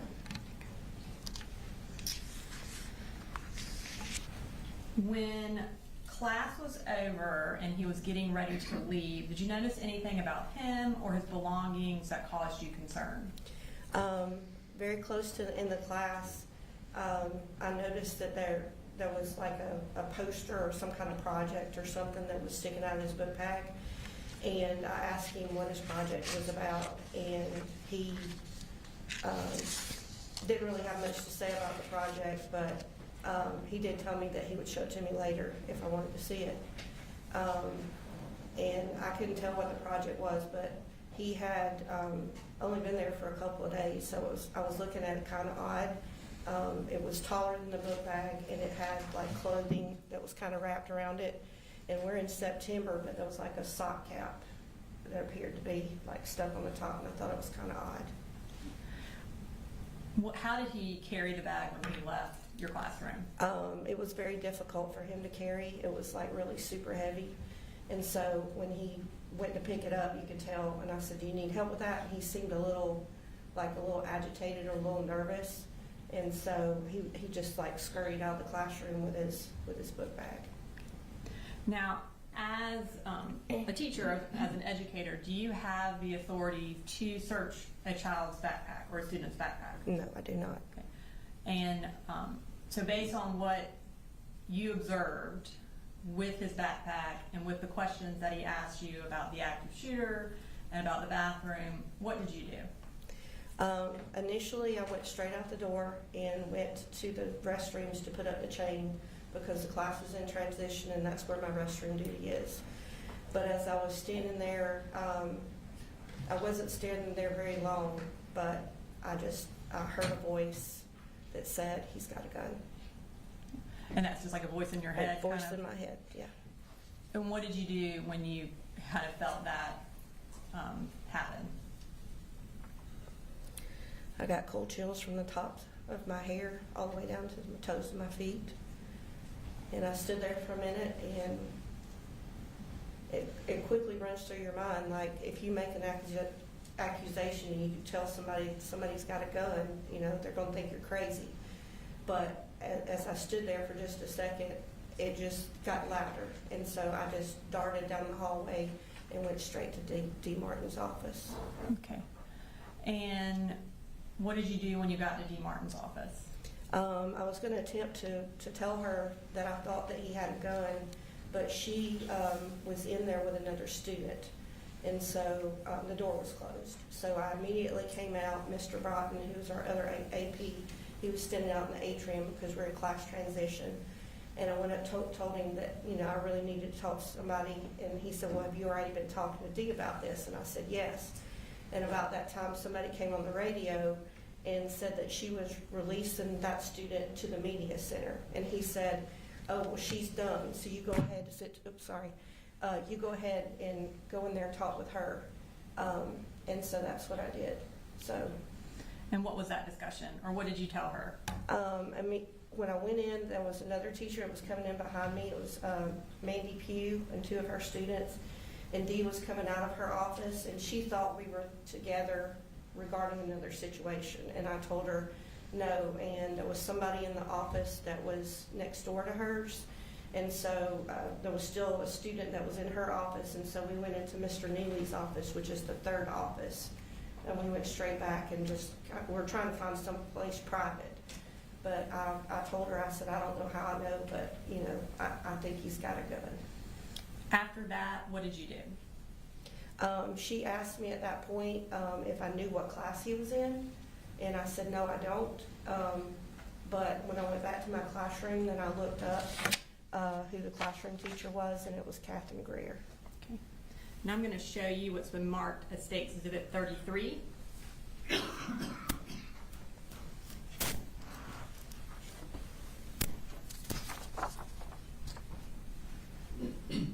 Do you recognize that? I do. And what do you recognize that as? It's the email that I sent letting Dee know what classroom he was in. And is that a fair and accurate copy of that email? Yes, ma'am. Your Honor, at this time I would like to introduce into evidence State's Exhibit 33. No objection. All right, 33 submitted. And we'll go ahead and publish that to the jury. And again, you indicated that this was to Dee Martin. Can you tell us the time that you sent that email? The time is at 9:52 a.m. And can you tell us what the email said? Colt Gray is with Miss Greer during second period. FYI, thanks.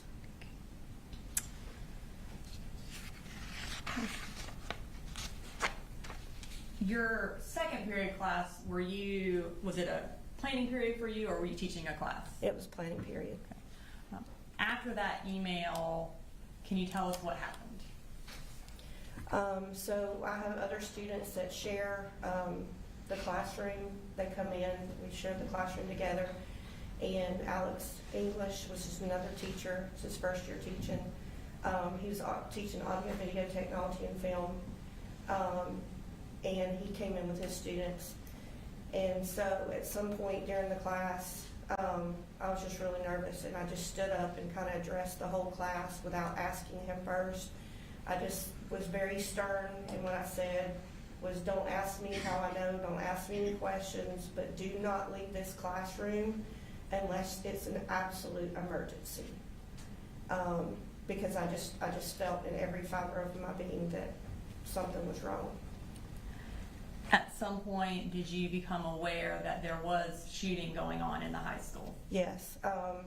At one point, Alex kind of came towards the door, and we kind of stepped out in the hallway, and I told him what I was suspicious of, and he was like, oh gosh, that sounds, scary or whatever. And I said, I don't know how I know, but I just felt like that something was going to happen. And so I came back in the classroom, and shortly thereafter we saw the lockdown screen, and we went into lockdown. And eventually, were you able to hear the shooting, or did you just become aware that something had happened? No, I actually heard the shooting. It's our protocol to go out, like to open up the classroom door to kind of look to see who's in the hallway, if there's any kids in the bathroom. And I did that, and I could hear gunshots to the left, which is down towards the counseling office. After the shooting had ended, were y'all eventually able to leave your classroom? Yes. Okay. And where were y'all evacuated to? To the football field.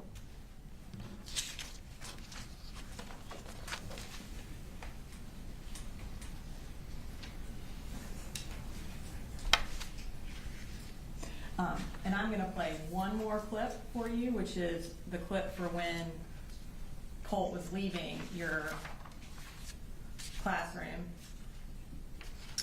And it is from 1 hour and 39 minutes and 11 seconds to 1 hour, 40 minutes and 14 seconds. And that's, again, from State's Exhibit 16.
And just to be clear, did you ever actually see a gun? No, Okay.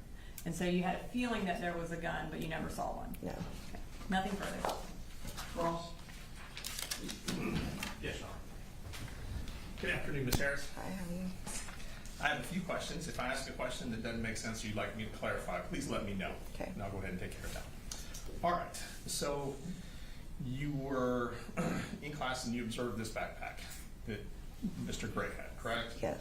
And I believe you said it looked like it was heavy?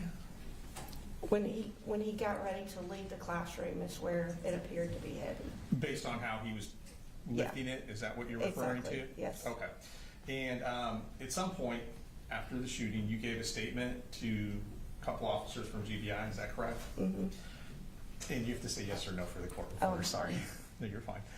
Did, do you remember telling them that you were familiar with guns? Yes.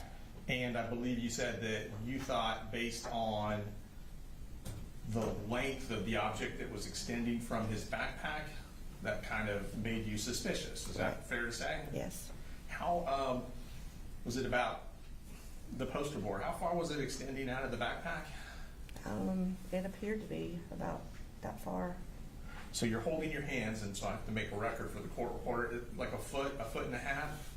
Maybe More? 2.5 foot. Okay, Yeah. okay. And you said there was a hat stuffed down the tube of the poster board, is Yeah, that it correct? appeared to be clothing, and best I recall, it looked like a sock cap. Like a that was stuck toboggan? up. Yes. So like a winter hat? Yeah. And of course, this was September. Right. It's And I just- thought that was odd. Right, and it wasn't cold that day? No, it was not. Okay, all right.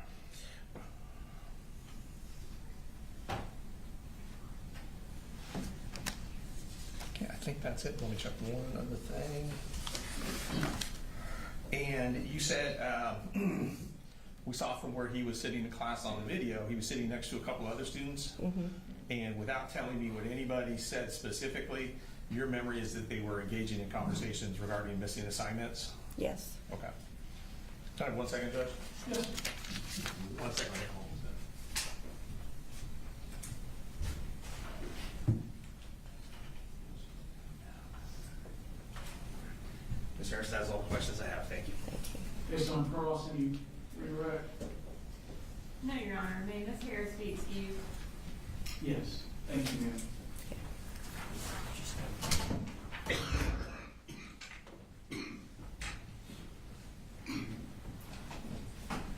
Render. Yes, sir. State cross next with. They call Captain Greer.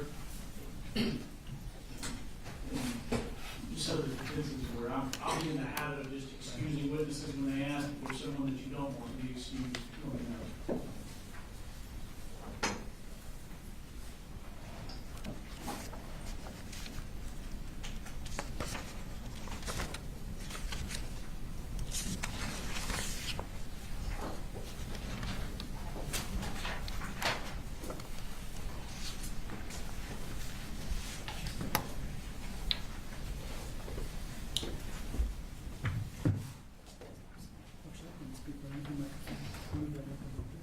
Could you raise your right hand, please? Swear the testimony given in the matter now pending before this court be the truth, the whole truth, nothing but the truth, so help you God. I do. Okay. If you could introduce yourself for the jury. My name is Catherine Greer. Okay. And where do you work, ma'am? I work at Apalachee High School. And what do you do at Apalachee High School? I'm a math teacher. Okay. And how long have you worked there? This is my third year. Your third year? Okay. I want to take your attention back to 2024, 2025 school year. What did you teach on that year? I was teaching 9th grade Algebra 1. Okay. What did you have first period? First period was my planning block. Okay. So you didn't teach a class that period? No, sir. Okay. And what did you teach second period? 9th grade, 9th grade Algebra 1. Okay. There's a partial map of the school next to you. If you could you orient to the jury as to where your classroom was for second period? Classroom's right here. Okay. And was Colt Gray a member of that class? He was. Okay. And what do you remember about Colt Gray prior to September 2024? Not too much. He started school not on the first day, maybe a week or so after. And I think I had him in my room maybe 3-4 times. Okay. I want to take your attention to August 26th of that year. Was Colt Gray in your class on that day? I believe so. Okay. And did something happen? Did he come to you about needing something? Yes, he approached me in class and asked to go see a crisis counselor. Okay. And did that Judge, seem... we're going to object to any hearsay. Your Honor, hearsay is a statement made out in court. That wasn't a statement. He was asking for something. That'd be more a present sense impression. It's also not the truth of the matter asserted. I don't think that would be hearsay. Okay. Go ahead, Mr. Hobbs. Judge, I think it is being admitted for the truth of the matter in regards to his mental health state at that time. Your Honor, it's not testimonial in nature. He's not asking, or he's not testifying anything. He's not an outward statement. He's asking to go somewhere. That is not hearsay. Yeah, I believe him asking to see a counselor on that day is non-hearsay, so I'll overrule the objection. Okay. So he asked to see a crisis counselor. Was there anything about what he asked that stood out to you? Just the fact that he used crisis counselor. Usually my student just says, can I go see my counselor? So that stood out. How did he appear to you emotionally? I don't recall how he appeared when he asked. I just knew it was different from a typical ask to go to see a counselor, so I walked him there. Okay. So what, is it your normal practice to walk into the counselor? If they just asked to go to a counselor, not typically, but since he said crisis counselor, I didn't know what was going on, so I did want to walk him. And so the class next to me has 2 teachers in Okay. it. And who were they? Miss Ryan and Coach Edwards. Okay, so what did you do when you decided to walk into the counselor's office? I peeked my head over next door and just asked if one of them could watch my class so I could walk him to the counseling office. Okay, and did they do that? They did. Okay, could you show, and did you walk into the counselor's office? I did. Could you show on the map, we were just talking about where the counselor's office, did you walk into? Counselor's office is over here. Okay. I walked him down that hall. Okay, thank you. Did Colt come back to your second period class that day? He never came back to my classroom. That day, or any other day? He didn't come back that day, and I believe the next time he was there was September 4th. Okay. Let's go to September 4th. Approximately how many times on that day had Colt Gray been present in your classroom? Maybe 2 or 3, maybe. Okay. Did you have any problems with him before then? I did not. Okay. Did he have any issues with other students that you seem to notice? No, I never saw him interact with any student specifically. Okay. Did you notice anything out of the ordinary about him? No, sir. Okay. Is there another student in your class with a similar name? Yes. And who was that? Colton Gray. Colton Gray? Now, Colt Gray was a freshman that year, correct? Correct. All right. What year was Colton Gray? A senior. Okay. And what was his personality like? Very sweet, very respectful. He tried hard, put his best effort forward. Great kid. Did he interact with you and other students? He did. Okay. I want to take your attention to the morning of September 4th. About what time do second period students begin arriving in your class? Around 9:45, or a little bit before the second period bell is at 9:45, I believe. Okay. And what are you typically doing when students are arriving at your class? Typically, I'm standing at the door greeting them. Okay. Did you notice Colt when he came into your class? I do not remember him coming into the room. Okay. Do you remember seeing his book bag when he came into the room? No. Okay. Have you had an opportunity to see the security camera footage of your classroom from that morning? I have. Okay. And looking back on that security camera footage, do you realize why it was that you don't remember seeing Colt? I did. And why is that? I was pulling up a presentation on my screen, so my back was turned to the door. Okay. This security camera footage that you saw, does it accurately portray what happened on September 4th? It does.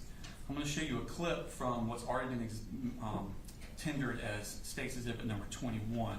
Your Honor, for the record, this is going to be from 1 minute 15 seconds to 6 minutes and 18 seconds. And actually, it portrays Colt coming into the room.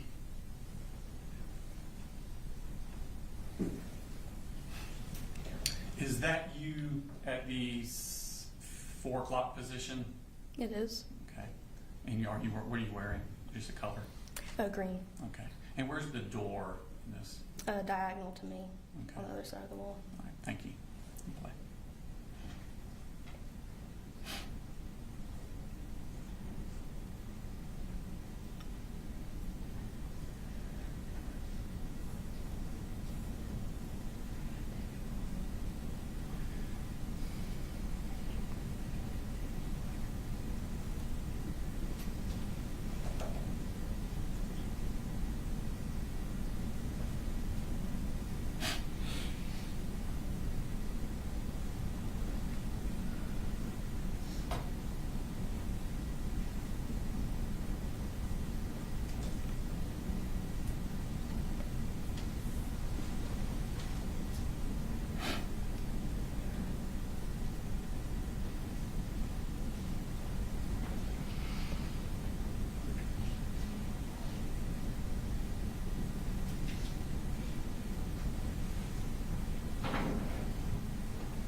Kid that just entered the room, who was that?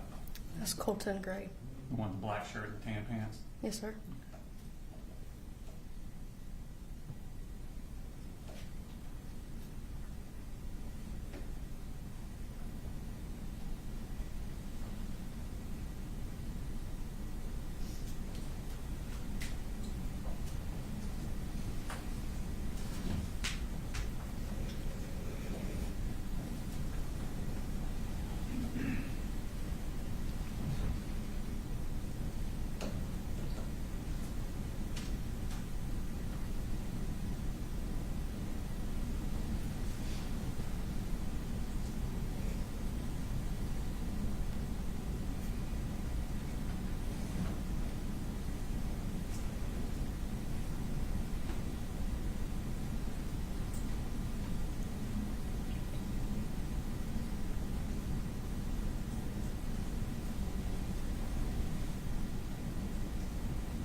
So at this point, class change is ended.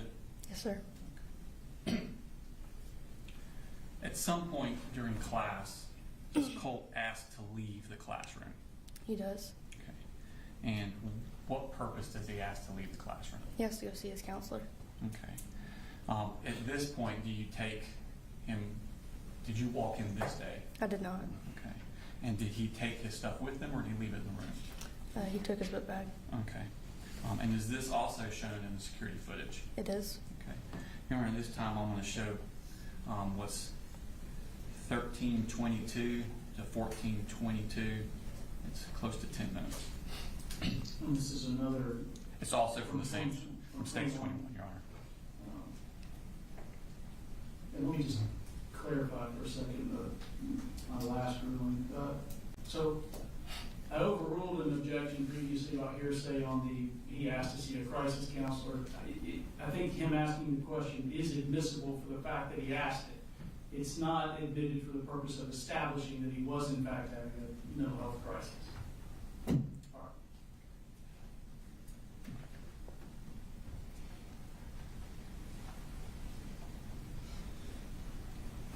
So if the last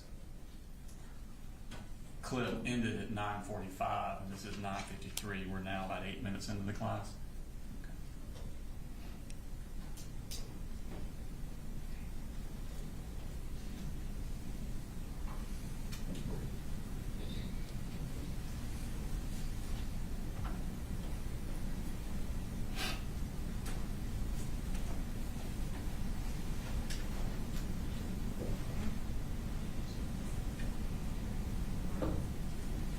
What's he doing there on the wall? He's grabbing the pass, the office pass. So different passes have different destinations on them? There's a restroom pass and office pass. Okay.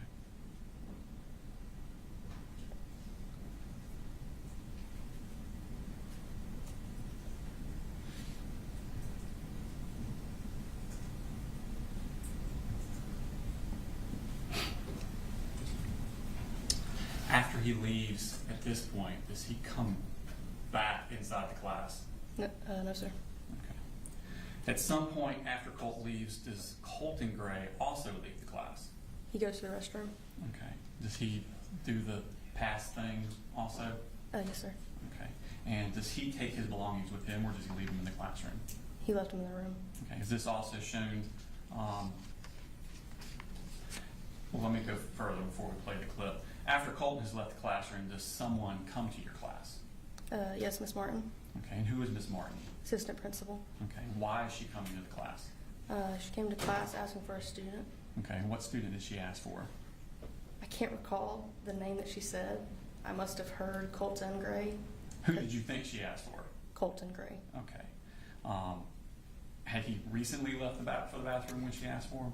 Yes. Okay. And did you tell her where he'd gone? I said he's in the bathroom.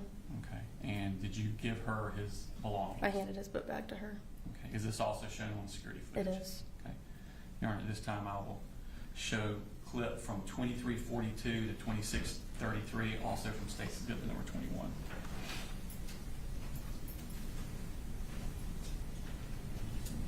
So now we're at 10:03, so this is about 9 minutes after Colt left.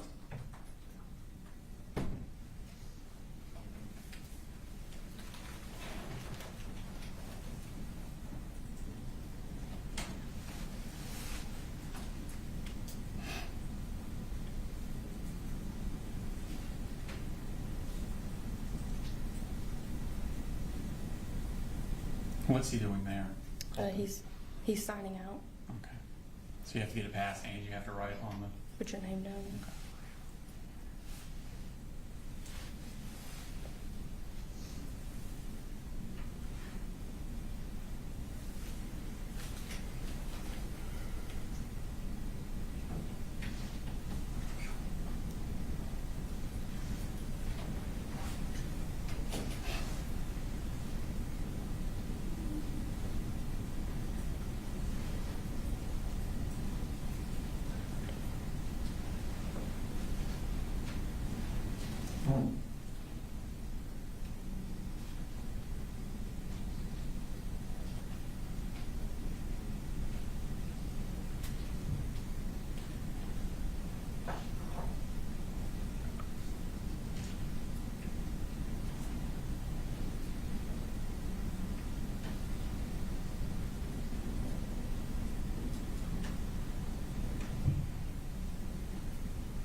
Is that Miss Martin coming in there? It is.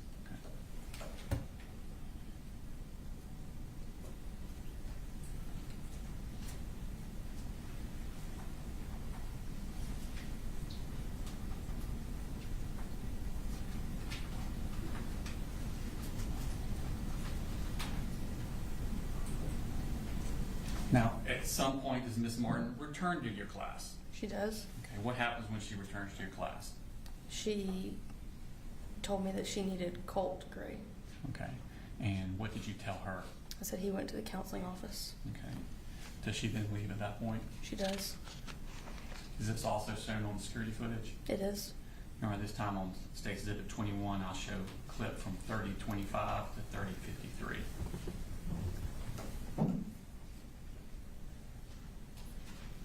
So now we're at 10:11. This is what, about 5 minutes after she left the first time?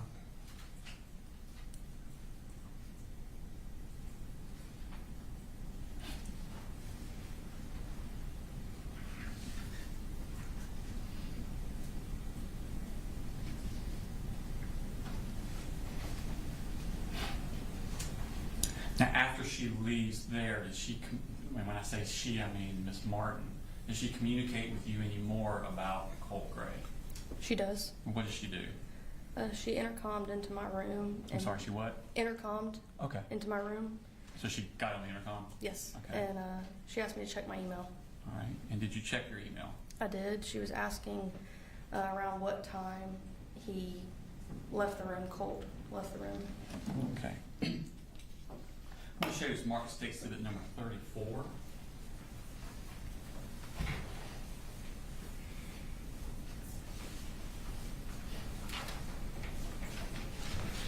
Ask you to identify that.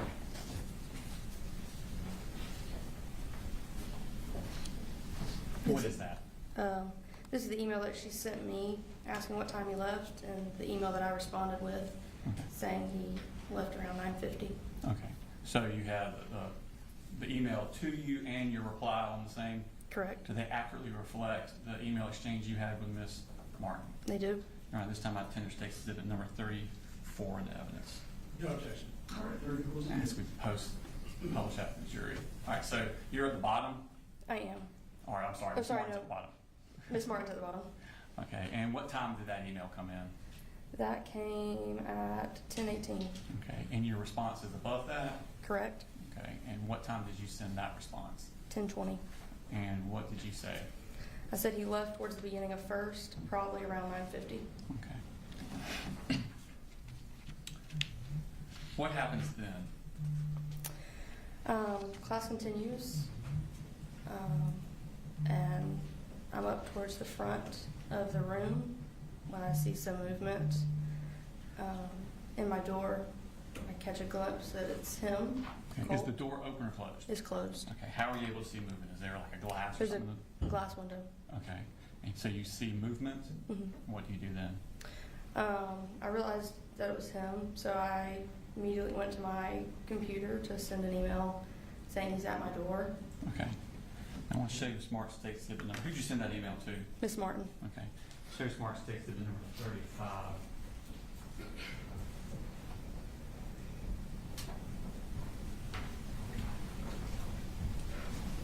And see if we recognize that. Yes. And what is that? That's the email that I sent to Miss Martin saying he just came back to class. Okay. And is it an accurate reflection of the email that you sent to Ms. Martin? It is. Now, this time I tender State Exhibit number 35 in the evidence. No objection. All right, 35 submitted. Post that. So, what time did you send that email? I sent that at 10:22. Okay. When you send that email, what happens? I sent the email, and I guess immediately, Miss Martin came back on the intercom and said he's at your door. And at that point, I'm walking towards my door, and I said yes. I got to my door, and I saw that it was him, and that he had a gun. Describe how he was holding the gun. I guess just across his body. Okay. And what type of gun was it? I mean, I don't maybe know what type, but just. It was a large gun, a rifle, I guess. Okay. What did you do at that point? I said he's got a gun. I told the kids to get in the corner. I started pressing my teacher's badge. All right. Tell me about this Centegix bag you're referring to. All the teachers have a badge that, sorry. That's fine. Take your time. If you press it 3 times, admin and an officer and the nurse are coming. And if you press it up to a certain amount of times, it shuts alerts to the police department and school, Okay. and sets off an alarm in school. How many times do you think you pushed it? A good amount. Couldn't tell you how many specifically. Okay. When you push the button, what happens then? All the kids got in the corner, and there was a kid that was in front of the door that decided to drop where he was, so I crawled over and grabbed his hands. I reached up and flicked off the light, and I went back over to the kids in the corner. Did he ever come into your room? He did not. Could you hear the gun being fired? I could. Okay. How many shots do you think you heard? There was 2 sets, and it just sounded maybe 5 or 6. Could you tell where they were coming from? As in, Where in the school they were coming from? my hall, J Hall. Okay. Is this what you're describing reflected in the security footage? It is. All right, this time I play stakes 21 from 37:53 to 41:45. Let me ask, is this part of what we discussed at the motions hearings on Friday? No, Your Honor. Okay.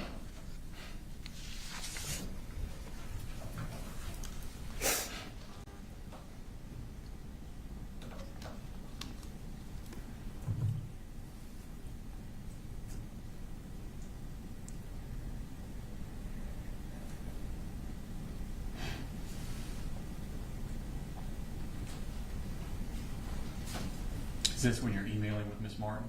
Yes.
Is that him at the door there? It is.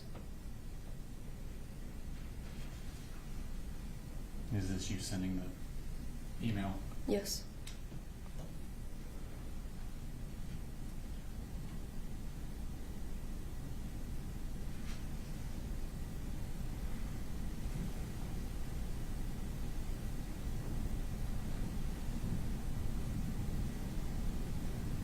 Is that you pushing the button there? It is.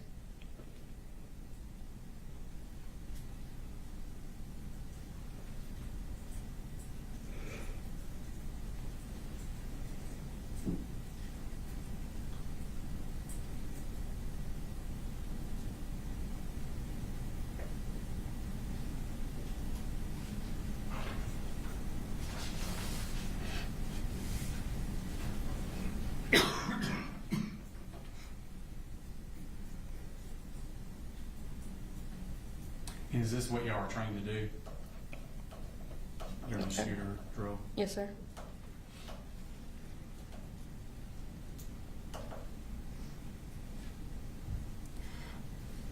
Did a student from your class call 911? They did. Okay. And who was that girl's name?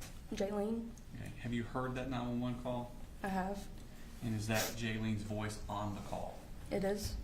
All right, this time I'll tender state exhibit number 36.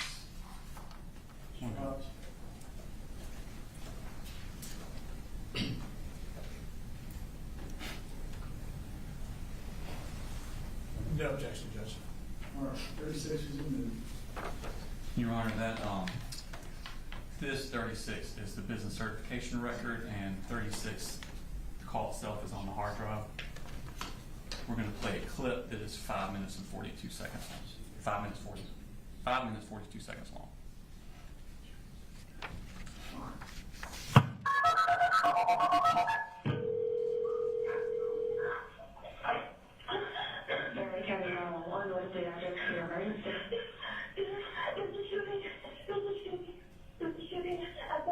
Apalachee High School, please.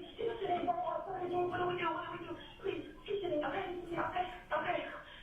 It's right outside the door. It's shooting. Oh my God. You hear where they're coming from? What did you say? Where are you? Where are you in the school? We're at Apalachee High School. Okay, where in the school are you? Listen, what's your name? Okay. Stay on the phone with me, okay? We're getting lots of help on the way, but I want you staying on the phone with me. Where in the school are you? I'm in K-hole in the back. K-hole in the back. Is anybody in your room shot? Is everybody okay? Stay on the phone with me. If you have to put the phone down, put it down, but I want you on the phone with me. Do you understand? Yes, ma'am. It's okay. Okay, do you know what classroom number you're in? What classroom number? Yes, it's clear. I don't know the numbers. Do you know where the shooter is? I don't know if he was in our shooting there or the numbers. Who is the shooter? His name is Colt. I don't know Thompson. Spell your name for me. J-A-R-L-Y-N. Okay, listen. I'm going to stay on the phone with you, okay? I'm staying on the phone with you and take a big deep breath with me. Okay, Jalen, my name is Terry, okay? I'm going to stay with you. Okay, I got you. Okay, how many people are in your room, Jalen? 2.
It is room 2.151. 2.151. Okay, is your teacher in there with you? Yes. Okay. All right, what's your teacher's name? Miss Greer. Miss Greer? Okay, where is she at right now? Is everybody hiding? Yes. Okay. I got a whole lot of people coming and I got a whole lot of people there. But I'm staying on the phone with you, okay? I'm not going to go anywhere. I'm going to be right here with you. Okay. You're doing a great job.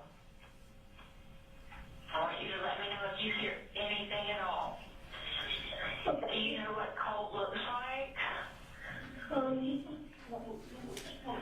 There was like dyed blonde hair. Dyed blonde hair? Glasses.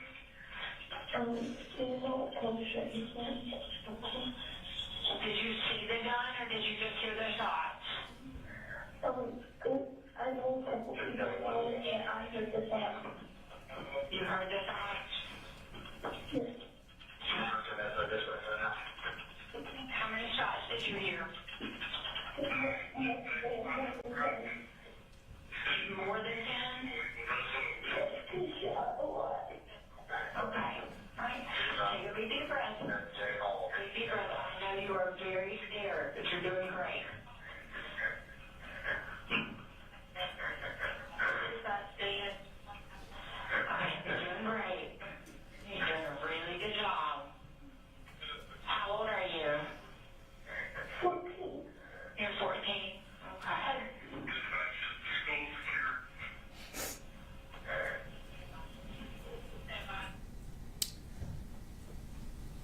How long did y'all stay in the room before the police arrived?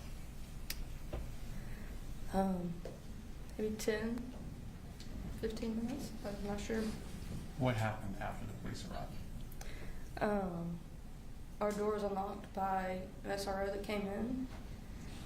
He asked us if there was anyone in the room that wasn't supposed to be there. I answered no. He closed the door, said he would be back. He came back to the room and told us to stand up and walk outside with our hands up. And did you do that? We did. And where did y'all go? We walked out of J Hall up the hill, I guess to like just a lawn area. Mm-hmm.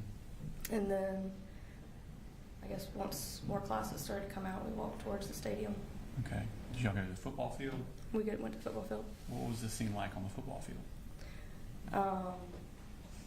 I just started helping make sure kids got into the bleachers, and then it became chaos pretty quickly with lots of families coming looking for their kids. And how long were y'all out on the field? Hours. At some point were you interviewed by law enforcement? I was. And they asked you about the same type of questions I asked you? Yes, sir. Did you answer them about the same type way? Yes, sir. Just a second, please. I have no further questions. They may have some for you. Cross. Yes, Your Honor. Good afternoon, Ms. Greer. I just have a few questions. If I ask a question that doesn't make sense, please let me know and I'll rephrase it for you. Yes, sir. Okay. So it looked like from the video we watched that Colt Gray was sitting at a table or a group of tables where there were several other students. Correct. Kind of like a station? What do you guys describe it as? Just groups, how I had my class desk. Okay. So is it fair to say there were about 4 desks that were pushed up against each other and there were 4 kids sitting at that station? Correct. And Colt Gray was one of them? Mm-hmm. And then it appears that Colton Gray was one of the other students that was there as well? Correct. Okay. And going back to the day you mentioned in August, you said you walked Mr. Gray to the counselor? I did. In that type of situation, is that the policy for you to walk him to the counselor? Or is that what you're told to do? We're trained that if a student appears suicidal or they're speaking in that manner, that we should walk them.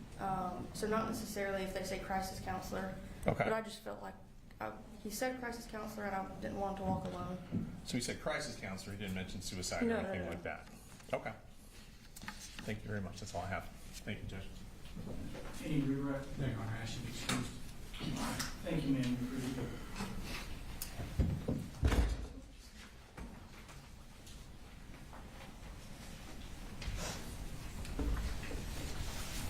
State Paulson's for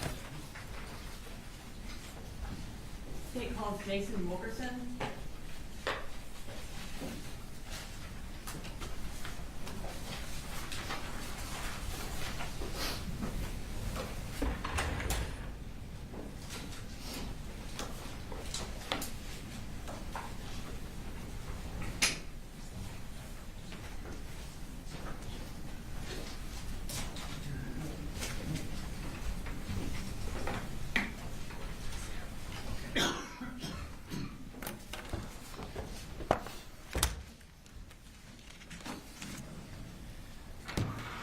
Go ahead and raise your right hand. Do you swear to tell the truth, the whole truth, and nothing but the truth, so help you God? Yes, ma'am, I do. Can you introduce yourself to the jury? My name is Jason Wilkerson. I'm a lieutenant with the Bear County Sheriff's Office. And what are you the lieutenant over? Persons Crimes Unit, the ICAC Task Force, our Digital Forensics Lab, and K9. How long have you been employed by the Bear County Sheriff's Office? About 18 years. And were you in that role as lieutenant over persons crimes in September of 2024? Yes, ma'am. I'm going to draw your attention to September 4th of 2024. Did you receive any notification that there was an active shooter at Apalachee High School? Yeah, I had turned my radio down. I was going to make a phone call, and Lieutenant Roberts come running in the hall saying there was an active shooter at Apalachee. And when you say Lieutenant Roberts came running down the hall, were you at the... I was at the Sheriff's Office, yes, ma'am, our main office. Okay. And is she the lieutenant over property crimes? Over property crimes, yes, ma'am. When she came running down the hall telling you that there was an active shooter, what did y'all do? We ran outside, got in our cars, and drove down there and got there as quick as we could. About how far away are y'all from Apalachee? I don't know how many miles. I mean, we were in excess of 100 most of the way. It took about 4 or 5 minutes to get there. Around what time did you arrive? Right around 10:30, I believe. What did you do when you arrived? I got there, got out of the car, threw on my vest, and we went inside and started searching. Okay. When you got there, who was already in the building? The SROs, there's a few of them in there. There's a few that went in ahead of me. Who all was in there exactly, I don't know. It was just go inside and try to stop the threat. When you went in, did you know that the shooter had been captured or if there were other shooters? Didn't know that, and we thought there could have been a second shooter. So with our training, if you don't hear gunshots, you start searching. So as I came across classrooms that were unlocked, I'd go in by myself and make sure no one was in there. So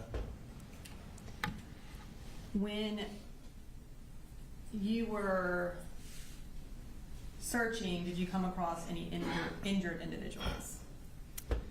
yeah, so on the back hall, J hall, there's a student that got my attention, and that was Miss Irma's classroom.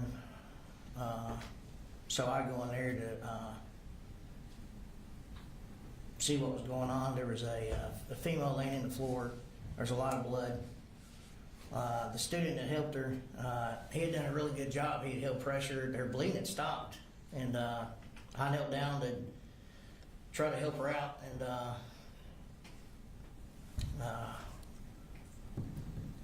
her skin was pretty pale. It just kept getting paler.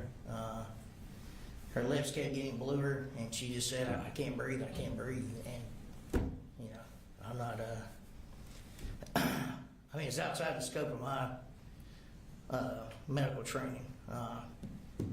Just her symptoms to me didn't make sense for what I've been trained in, and all I could really do, I had a tourniquet on me, but where her injury was at, you can't put a tourniquet there.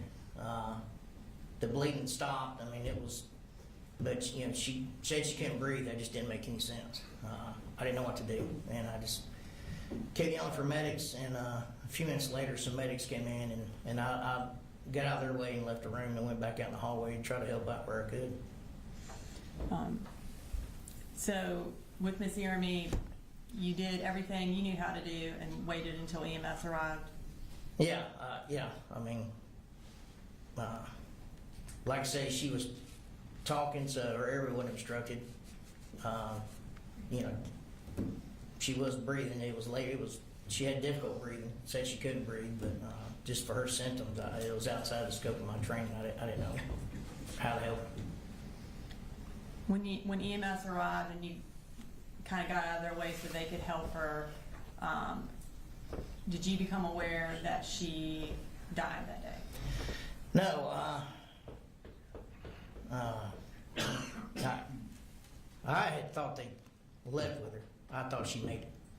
I didn't know they put her in the room across the hall. Later, I did the walkthrough with the GBI crime scene, and we found this woman in this room. It was the break room. There's no bullet holes in her door. It didn't make any sense. Like, why is she in here?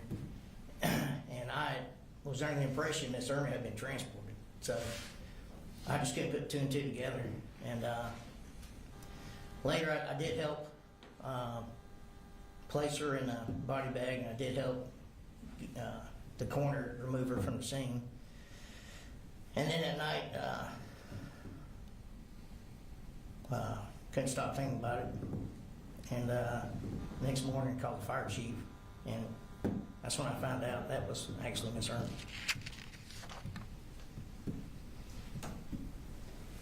I'm going to show you what's marked as Exhibit 41. Do you recognize that? Yeah, that's Christine Irma. Your Honor, at this time I'd like to introduce in evidence State Exhibit 41, which is a school picture of Anna Christina Jeremy. No objection. All right, 41's been moved. Now they display it for the jury. And you indicated that as Miss Jeremy? Yeah. And was she one of the deceased at Apalachee that day? Yes, ma'am.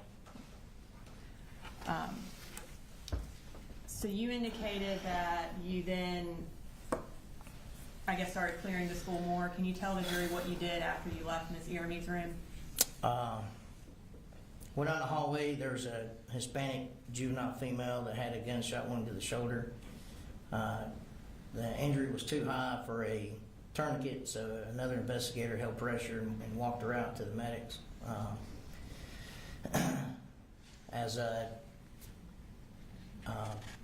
Once the window was evacuated, we started evacuating some students. At this point in time, the suspect was still in custody. He was still laying on the floor in handcuffs. So I moved him to an empty classroom. I told the deputy to keep an eye on him, and I needed him interviewed. So I ran to go find investigator Jason Smith, found him in the cafeteria. And I said, hey, we got one in custody. I need you to interview him. And we go running back, and I put those two in the room together, and that's where investigator Smith conducted his interview. Okay. Did you eventually find out where Colt lived? Well, at the time, the deceased male in the floor of the hallway, I don't know if y'all have introduced everybody yet, but at the time it was unknown. Someone mentioned he was with the shooter and opened the door and asked the suspect if he was with him. He said no. Judge, we're going to check any hearsay.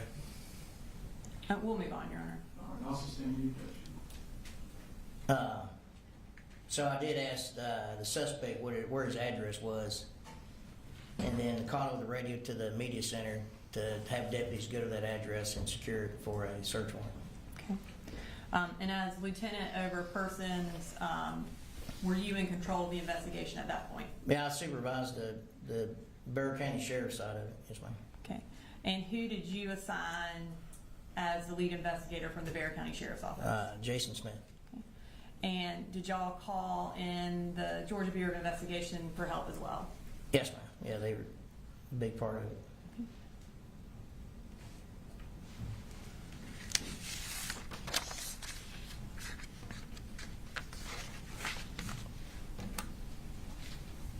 Nothing further. He may have some questions for you though. Okay, Cross? No questions, sir. all right, Thank you, sir. all right, thank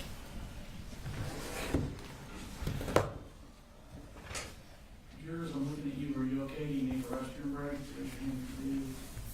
All right, state calls next week. They call Jeff Smith.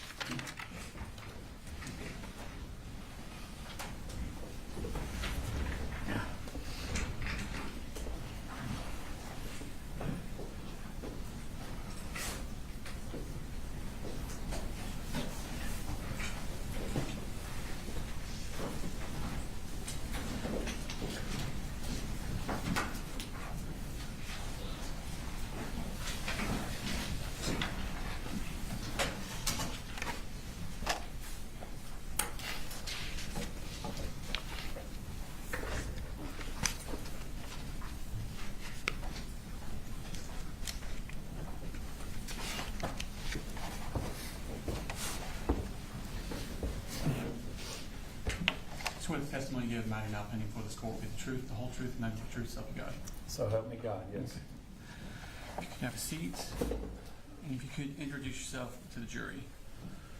Sheriff Judge Smith, And are you the sheriff of Barrett County, Georgia? I am. How long have you been the sheriff of Barrett County, Georgia? I got elected in 2009. Okay. And before that, what did you do? I was a police officer at the Winder Police Department. And how long have you been post-certified police officer? 25 years now. I want to take your attention to the morning of September 4th, 2024. Where were you that morning? I was at my headquarters at 233 East Broad Street, where the sheriff's office had admin buildings at. Yeah. Had y'all had something that morning with the Strategics system? We did. So Strategics was implemented through the school system and through our public safety partners, the sheriff's office, the police department, and the fire department.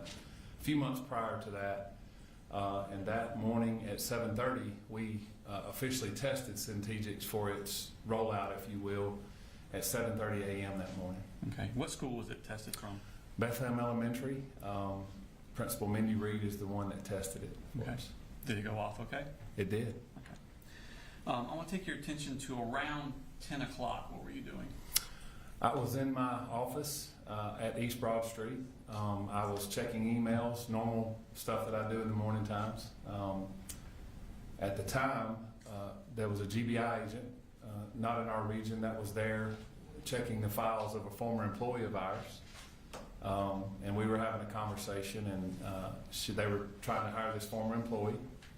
And I jokingly told her, "You're wasting your time. I would clone this young lady if she would come back." We were talking and conversating back and forth, but just that was normal for me to be in and out of the office. Okay. And what happened at that point? I'm sitting at my desk. My cell phone is sitting beside me as where I have it plugged up at. And the first Strategics alert went off at around 10:15 or around that time. Then a second one, then a third one, then a fourth one. My first instinct was that it was malfunctioning. Didn't know what was going on, didn't realize what the situation was, and I said to myself, something must be going off with it. Then I started realizing it was Apalachee High School. It does give us an alert in the location. When y'all do the trainings, is it normally just one person pushes the button to start it? Normally. Y'all weren't ready for 20 people to push the button? That's correct. Okay. So you found out it's at Apalachee High School. What'd you do at that point? I kind of thought it was odd to have that many at one time, that early. One of my majors, Major Todd Drews, whose office is right beside me, come running to my office and says there's an active shooter at Apalachee. And I kind of,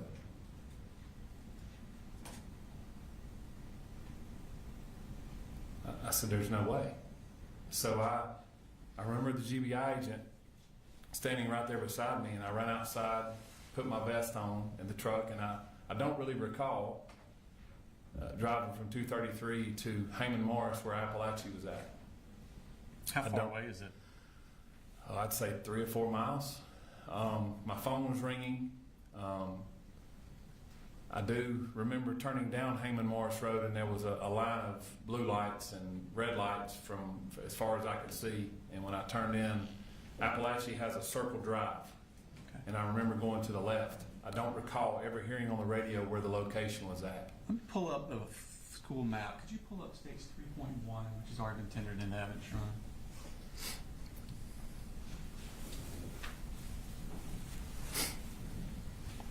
Is that a map of the school?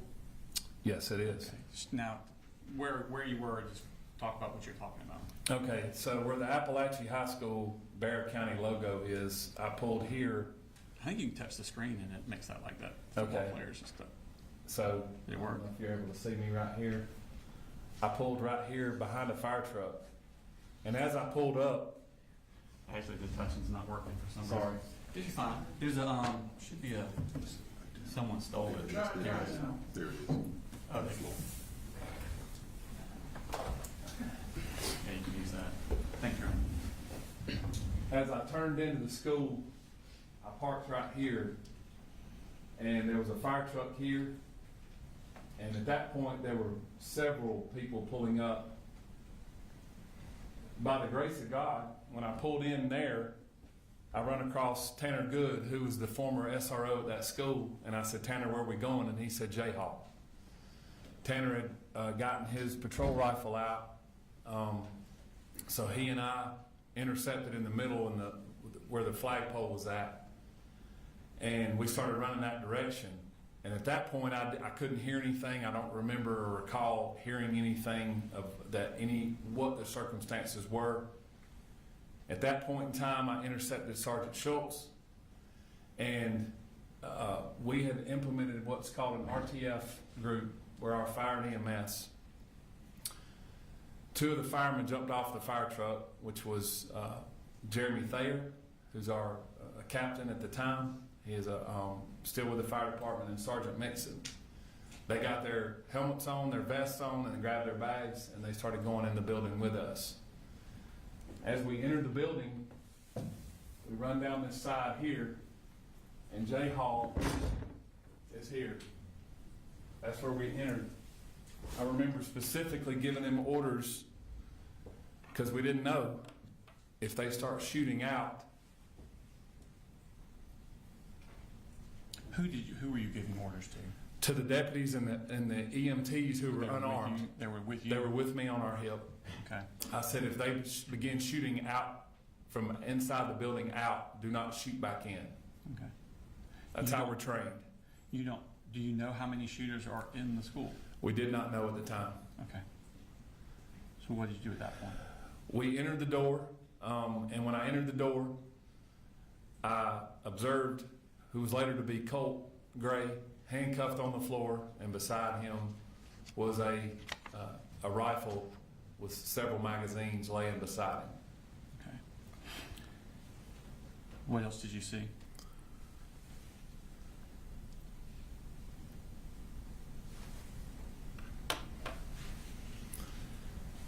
Just beyond him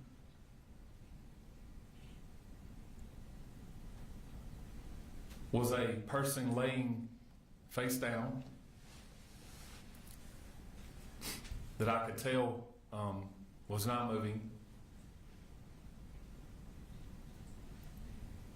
And obviously had injuries to that person. Battalion Chief Thayer and Sergeant Mixon went to them first. We were together. That person was later identified as Mason Skirmahorn. I'm going to show you Mark State Exhibit number 42.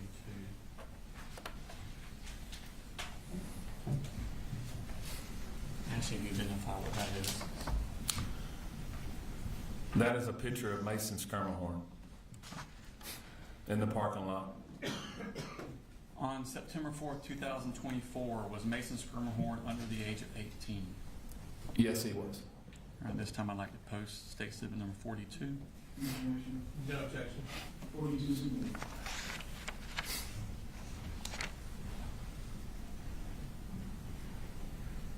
So, the medics tell you that Mason has passed away? At That's that point? correct. Okay, That's correct. What do you do at this point? So myself and several others that were in the room or in the hallway, Tanner Good, Sergeant Schultz, Lieutenant Wilkerson, several others were starting to intercept that area.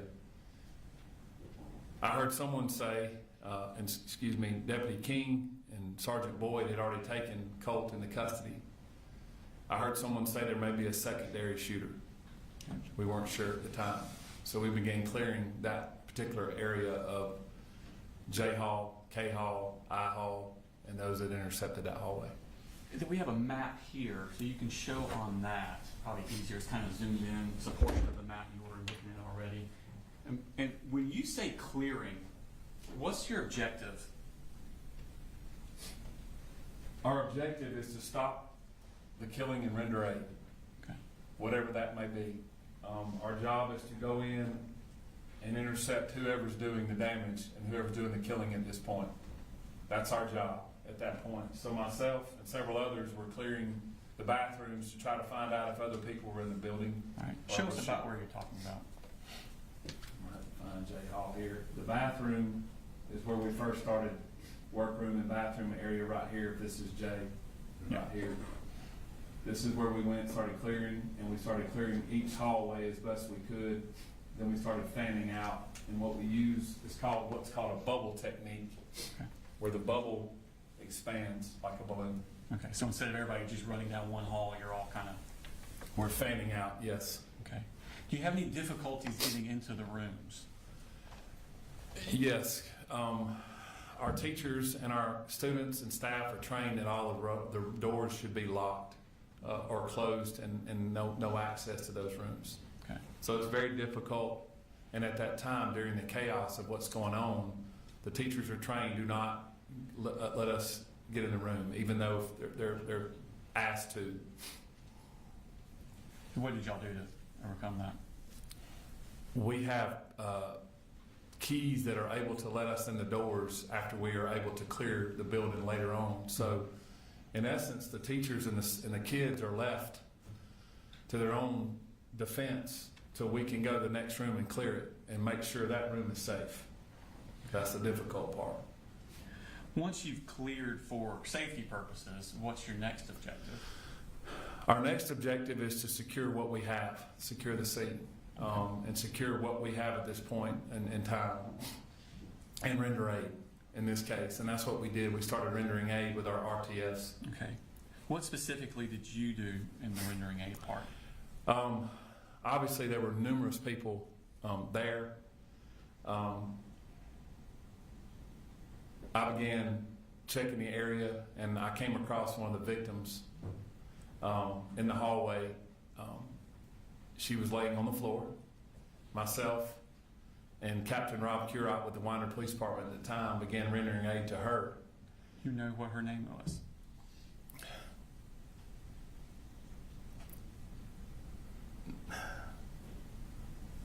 I'm drawing a blank.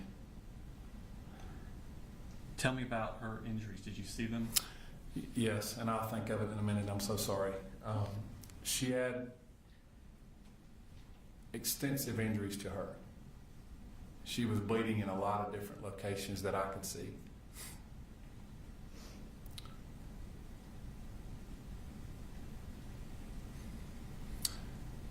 She began talking to us, and I said, let's calm down for just a little bit. And Captain Curott and I were talking to her. And what we have in our RTF bags are what's called a drag bag. And in that drag bag, it's able for us to put a patient on that and take them out a whole lot easier and pull them out of a situation that's like this.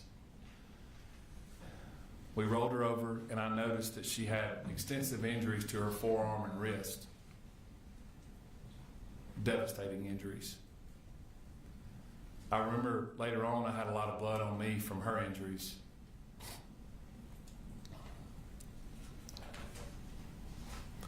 I was trying to calm her down, and we got her on the bag, and we started taking her out of the school, out of J Hall where we entered, myself, Captain Curott. Before you took her out and you're putting her on that drag bag, did she make any statements to you?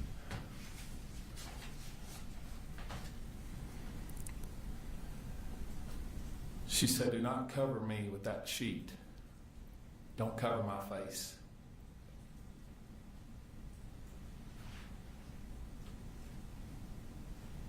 Please don't let me die.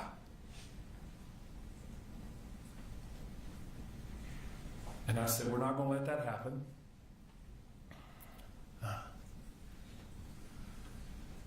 And I remember asking her name, and she said, Natalie.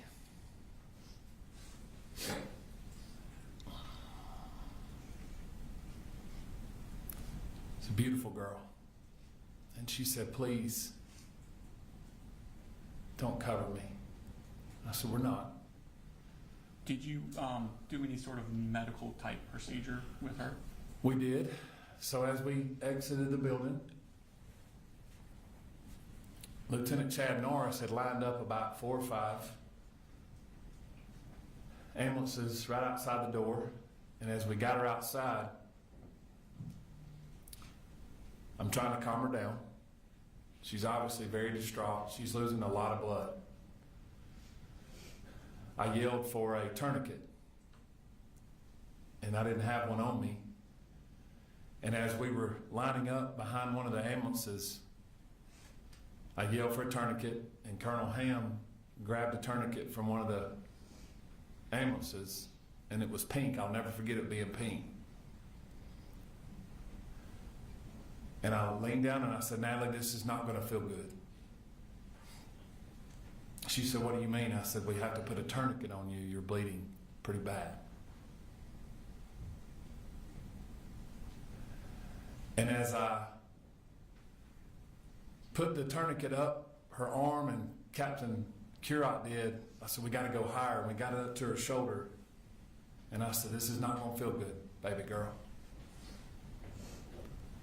And I grabbed her hair off of her face, and I said, just hold on for just a second. He tourniqueted it down, and she screamed extremely loud, and I said, it's going to hurt, but we have to do this. We got that tourniqueted on, and at that point, she calmed down a little bit. I told her she's going to be okay. I said, the next time I see you, we're going to talk. We loaded her in the back of an ambulance with another patient. Then I ran back in the building. When you were taking Natalie out, was Colt Gray still in the hallway? He was. And did Natalie see him? She did. Did she make any statements to him?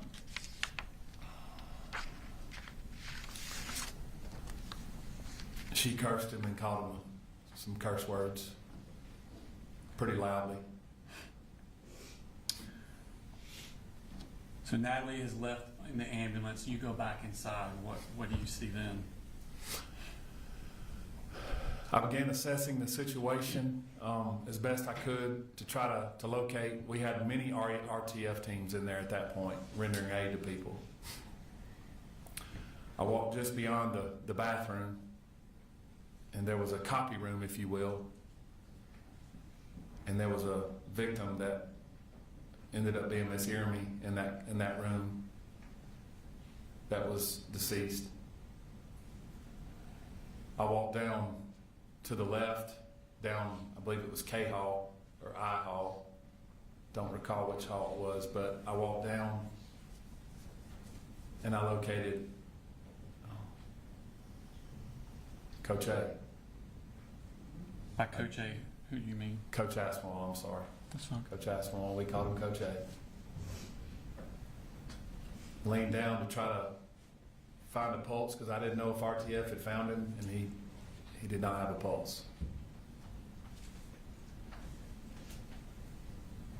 I then walked back down the hall. They were rendering aid to Coach Phoenix in an ambulance at that point. They had gotten him out. He was at the classroom beside where Coach Aspinwall was at.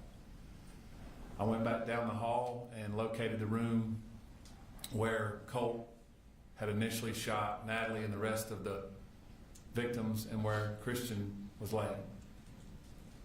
And Christian was deceased as well.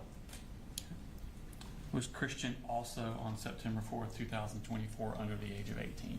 Yes, he was. Okay. What did y'all do at that point? We made the decision to try to evacuate the building as best as possible to get the remaining students and the teachers out of the classrooms as best we could. It was a very difficult decision. Probably one of the decisions that I regret is walking the kids and the students and the staff through that hallway. But I wanted to get them out of the building as quickly as I could and not have them in those classrooms where we had them locked in until we could get it cleared. What was And your we did. regret about it? We had to walk the kids to the crime scene. A lot of kids had to see things that I don't think children of that age should see. Teachers did not need to see that, but we had to get them out. I wanted to get them out of that building as quickly as possible. And where did y'all take them? We escorted them out of the building to the football field, where we did the unification with the parents and the staff as best we could. When did parents start arriving? Almost immediately. Were there parents there when you arrived? There might have been one or two there that had gotten there because the phones start going off pretty quickly. Parents start getting notifications that the school's locked down. When I exited J Hall after all that was done, I walked back out to the area where we had the EOC, which was where I parked at the flagpole. At the time, Chief Schumann was the fire chief. I saw him walking towards me, and I just stopped. I was overwhelmed at what I saw, at the people and the parents and the cars and the emergency response. Just completely overwhelming. He said, "Stop! Don't walk anymore. Let me walk to you." And he hugged me and said, "Are you okay?" And he noticed I had a lot of blood on me, and I said, "I'm fine." But we talked, and that's when I noticed that thousands of parents and people were showing up at one time, and we were trying to decide how we were going to manage through the school system, getting parents and kids and loved ones together. Okay. Tell me about the law enforcement response. It was quite overwhelming. There was over 140, 150 law enforcement officers that responded, agencies from all across North Georgia, federal agencies that showed up, state agencies that showed up. And that's just well over 150 just in the first hour. Did you request assistance from the Georgia Bureau of Investigation on this case? I did. I felt that I could get, they could assist us in what we were going to deal with as far as the size of the crime scene and the timing. And so I called Director Hosey, the director of the GBI, and I asked him to show up. And he said, "I'll be there within the hour." And he provided unlimited resources. Okay. Was at some point after you finished doing what you're doing, did you retreat to, I guess what's best called a command center? Where was that located at? We decided to put the command center in the library, in the center of the school. We had a lot of Wi-Fi there, and we could separate everyone out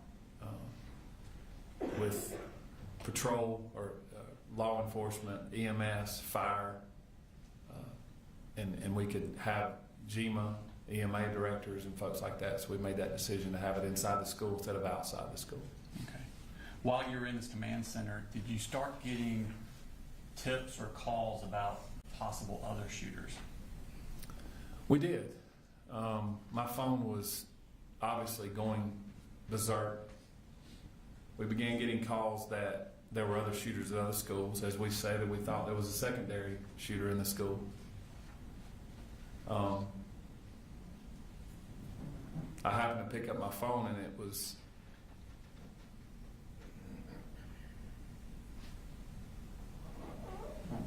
my daughter,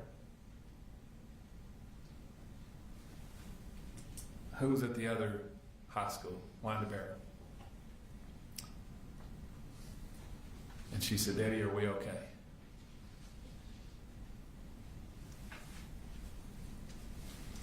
I said, said, your SROs are there with you, and you're okay. And she said, Daddy, we're locked down, and they're telling us there's another shooter here.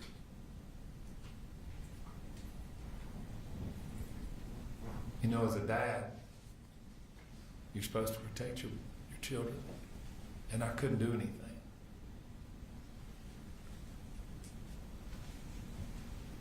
But I told her that the deputies were there. I turned over and I said to the Georgia State Patrol major, and I said, do me a favor and send some troopers over to the high schools. And they did. And they secured that for us as well. And I had multiple agencies coming up, and I said, let's dispatch to other schools because we're getting these other calls. So by the grace of God, those 150 law enforcement officers were able to be dispatched to other schools and ensure safety for those kids and those staff members and those parents when they got their kids. And were some of those officers dispatched also Bexar County Sheriff's Office employees? They were. Okay. And then Brandon Bazinet and I'm drawing a blank on his first name, Deputy Townsend, did they work for you at the time? They did. Okay. At some point, did you or did y'all become aware of a home address for Colt Gray? We did. After doing some research, we did. And did you send deputies to secure that location? As immediately as we could, yes. Okay. At some point, when you're unifying with the parents with children, did you have a task to do at that point?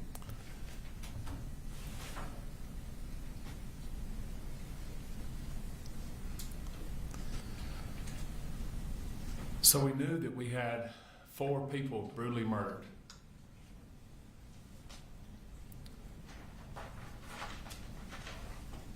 And I had to sit down and doing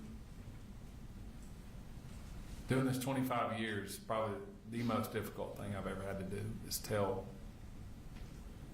2 sets of families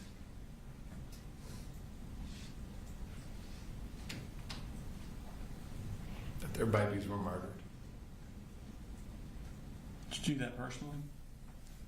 I did. We set up an area with their families, and I met with Christian's family first. I recruited a couple of school personnel because there was a language barrier between myself and Christian's family, and I had to tell them that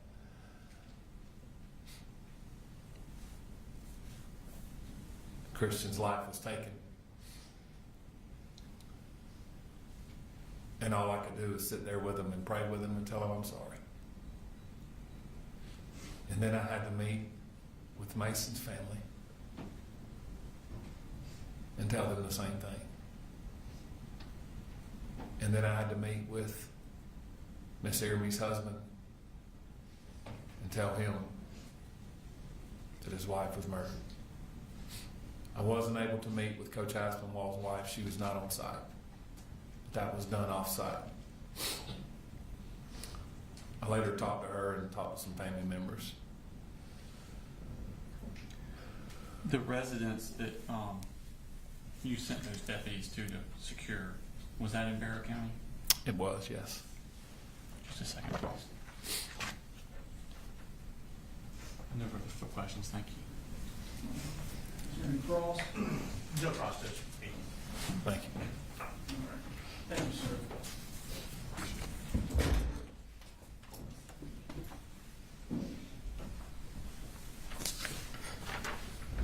All right, let's go ahead and take a 10 to 15 minute rest. We'll discuss the case. Be in recess.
Ready?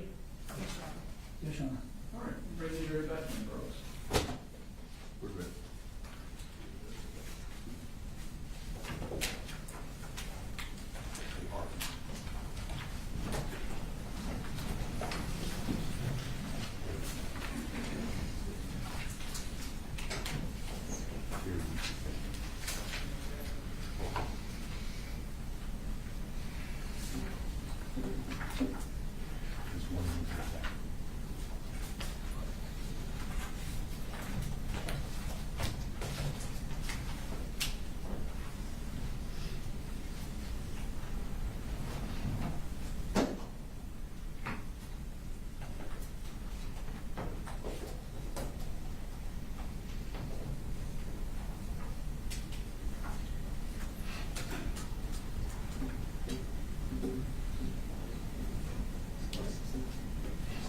They're coming out.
Everyone, please seat.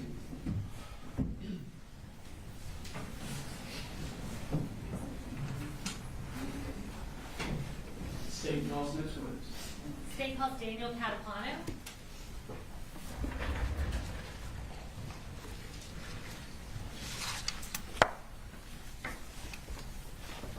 I'll have you go ahead and raise your right hands. Do you swear or affirm any testimony you're about to give in the matter now pending before the court is the truth, the whole truth, and nothing but the truth, so help you God? I do. All right, now if you can start by introducing yourself, I'm going to have you spell your last name for the court reporter. My name is Daniel Catapano, C-A-T-A-P-A-N-O. And where are you currently employed? The Barrow County Sheriff's Office. How long have you been in Barrow County? This will be my 7th year. Okay. And what's your role there? I'm a patrol deputy and a field training officer. What shift do you typically work there? The D shift, which is 7 a.m. to 7 p.m. And were you working for the Barrow County Sheriff's Office on September 4th of 2024? Yes, ma'am. Are you post-certified? I am. And were you post-certified on that date? Yes, ma'am. Did you on that morning respond to Apalachee High School in response to an active shooter? Yes, ma'am. Tell us a little bit about what your role was in the investigation once you arrived at the school. So we got there fast as we could, obviously. Upon arrival, ran to the school, started clearing rooms and rendering aid when we could. Okay. And what area of the school were you working on when you were there? I went everywhere in the school. Okay. Just kind of ran around. All right. Chaotic scene. Yes, ma'am. And I'm going to kind of shift you to sort of a different front. After the dust had settled and you kind of found out about the victims in this case, did you realize that you were personally acquainted with one of the victims? Yes, ma'am. Tell us who that was. Ricky Aspinwall. And tell us about how you knew. Is that Richard Aspinwall? Yes, ma'am. Tell us about how you knew him. He was my football coach, my track and field coach throughout high school at Mountain View High School in Gwinnett County. All right. And what year did you graduate there? 2016. And is that where he worked before he worked at Apalachee High School? Yes, ma'am. All right. In the capacity as a teacher and a coach? Yes, ma'am. Okay. And so did you pretty much know him throughout your high school career? Correct. I'm going to show you what's been marked as State's Exhibit 40, and this is previously shown to the defense attorney. Can you identify the individual in that picture? Yes, ma'am. Richard Aspinwall. And Judge, at this time we would ask to tender State's Exhibit 40 and publish it to the jury. No, good. All right, 40's included.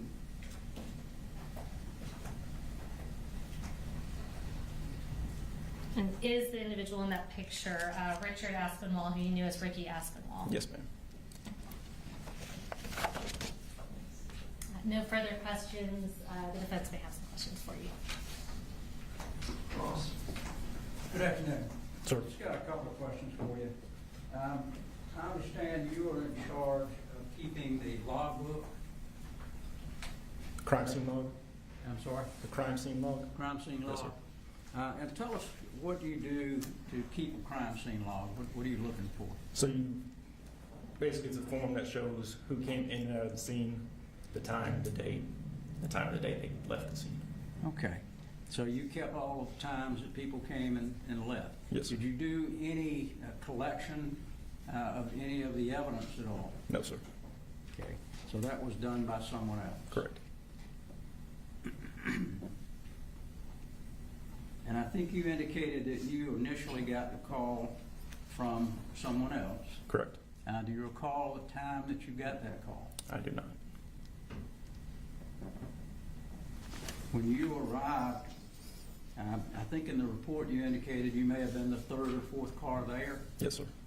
So when you entered into the school, did you see Mr. Gray at all? No, sir. Okay.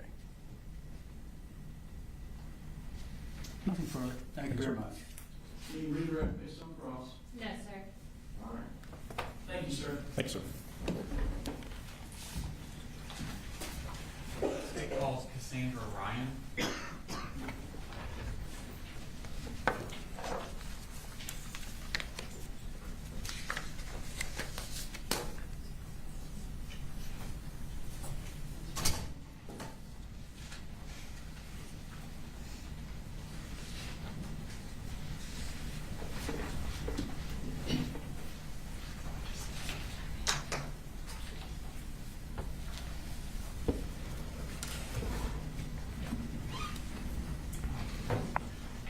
Raise your right hand, please.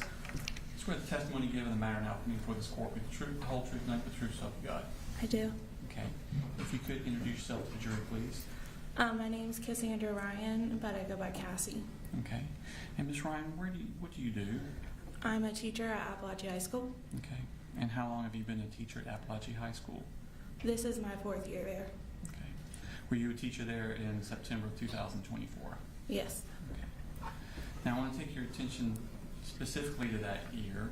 What did you have like a specific assignment of what you're supposed to do before school starts?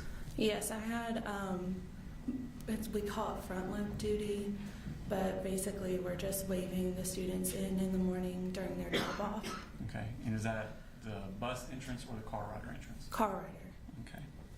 And then at first period, what do you do? Do you have a job then? That was my first period planning, and I had a teacher that pushed into my classroom, so I just planned while he taught his class. Okay. There's a map next to you. It's a kind of a partial map. Could you show the jury where, yeah, there should be like a little pointer. This is? Okay. Yeah, that's official. If you could show them what classroom you were in for first period. Okay. Is that the classroom you stayed in throughout the day? Yes. Okay. Mm-hmm. But you're not teaching this first period class? I'm not. Who is teaching that class? Mr. I can't remember. That's his okay. name. That's okay. So first period, you're not teaching? No. Okay. What about second period? Yes. Okay. What course are you teaching? Algebra 1. Okay. And is it in that same classroom? Yes. Okay. Is there another teacher in the room with you for second period? Yes, Coach Edwards. Okay. And why is Coach Edwards also in the class with you for that class? It's a co-taught classroom, so there's one teacher in there that is the math certified teacher, that would be me, and then there is a special education certified teacher in the classroom because the roster has a significant amount of students that have specific learning disabilities that can range. Okay. So Mr. Edwards would help those students out while you're teaching the entire class? Yeah, he's in there to support them through the learning, mainly during like independent work. Okay, thank you. So you showed the class that you have. Who's in the class next to you? To the left or right? As you're facing out of your door to your left. Miss Greer. Okay. And do you know Miss Greer? I do. Okay, how do you know her? We started teaching together and we became friends as well. Okay. Now, I want to take your attention to September 4th of that day. What were you doing when students came into your classroom? I was standing at the front of the door because we had a new seating arrangement. We do that when we change units, and so we were going into Unit 2. So we change up the seating arrangements for the students. So the kids have assigned seating? They do. Okay. And on that particular morning, you had changed the assigned seating? Correct. Okay. And how do you record this? I made like a chart in Canva of the layout of my classroom, and all of my desks were numbered. And then I use the roster of my students, and I list the seat number on that roster of each student. Okay. I'm going to show you Smart State Exhibit number 67. Ask you to recognize what this is. That's the roster that I used for various things, but there was the seating numbers on this as well. Okay. So are you using that to check when they come in and also telling them where to sit? Yes. Okay. I'm going to show you. Again, does that accurately reflect the seating chart you had that day? Yes. This time I intend to state exhibit number 67 in evidence. No objection. 67 is admitted. Okay. I'm going to show you Smart State Exhibit number 37. Publish 67. So the numbers on the left are the seating numbers, or the ones on the right? The numbers on the right? That would be correspond to a seat in your. Yes. Okay.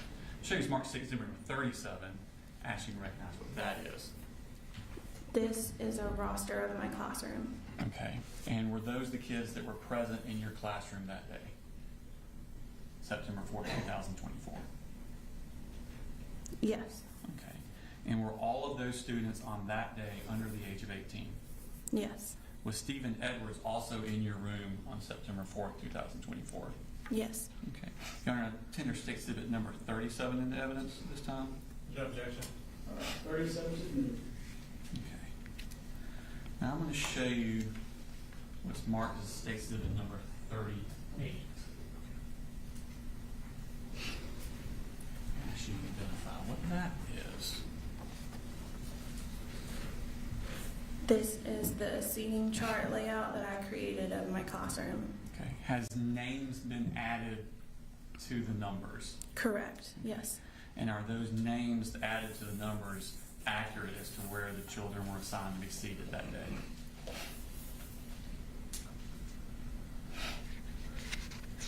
Yes. Okay. Your Honor, I tender State Exhibit number 38 into evidence. No objection.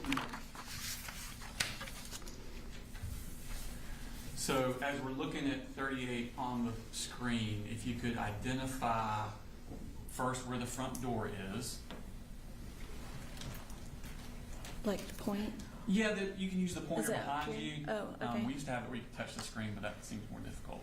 So the pointer would probably be better. This is the door Okay. And where would you generally be teaching from? up here. Okay. And where would Mr. Edwards be? He wandered around the room, Mm-hmm. but this was his desk here. Okay. Is the other desk your desk? Yeah, like this is my desk, or that was my desk. This was his desk. Okay. And he just wandered to whichever child needed his help at the time? Yes. Okay. Just kind of observed. Did you, when the kids came into the classroom after you've assigned them their seat, do you do anything else with them as they're coming in? We do a warm-up, and so that is on the board for them to get their materials out to get started on the warm-up while everyone's coming in. Okay. And at some point, did y'all start class? Yes. Okay. And what class again do you teach? Algebra 1. Algebra 1. Okay. How about was the class going that day? What's the structure of the class? So we begin with a warm-up, and then we kind of structure into the beginning part of our lesson. And I set timers on the board for students to be able to know like how much time they have for each specific part of our lesson. And then we would do about a 30-minute lesson and then go into like an independent practice time. And what's independent practice time? Where they work on problems on their own. But this particular day, it was structured slightly different. So they had like 10-minute intervals where we were working through kind of difficult problems. The beginning of a unit is always typically the hardest because it's the first time they're seeing the material. And so the goal was to work through like chunking pieces of the material. And when they're doing this individually? No, they're able, so the reason why the groups are together is they're able to work with the people around them. Okay. What are you doing while they're working on these things? Typically when they're independently working, I'm circling the room just to kind of see where they're at, maintain behaviors, making sure they're staying on task, and helping any students that need help. And is Mr. Edwards doing basically the same thing? Yes. Okay. Tell me about restroom breaks. Okay. How does that work? So you can see next to the door, there's a thing that says sign out. Okay. In the bottom left corner? Yes. That is where there was a chart where the students sign in and out to go to the restroom. But after the warm-up, students are able to ask to go. And typically Mr. Edwards would be the one, addressing who was going to the restroom. And they knew what order they were in. So once that person came back. I was about to say, is there only one at a time out of the class? Correct. And so they have to sign their name, where they were going, and the time that they left. And there was a pass that they would take when they left the room. Okay. Is there any sort of procedure about what to do with the door? When they left the room, typically the goal is to have them shut the door. So at Apalachee, we have a shut door policy. So, and a lock door. So when we open our doors in the morning, we're careful not to twist it to where it's able to be like opened from the outside. Okay. So when they came back, how would they get back in? Someone would have to let them back into the room. Okay. Now, at some point during that morning class at September 4th, something happened that was out of the ordinary. Yes. Tell me what you first noticed. At 10:30ish. Sure. Okay. So I had just started, one of the timers had gone off. I don't quite remember where we were in the lesson. But I remember like hearing a loud like hit or something, and looking over. And looking over where? Toward the door. Is that where the sound came from? Yes. Okay. What did you see? I don't recall exactly what I saw, but I knew that I saw something that made me jump to the floor. So it was something disturbing. What? Was it something disturbing that you saw? Yes. Was it a person that you saw? Yes. Okay. What about this person was disturbing to you? He was holding a weapon. Okay. Do you remember what this person looked like? I don't. And I'm sure you're not a gun aficionado, maybe you are, but can you describe the weapon you're referring to? It just was a long gun.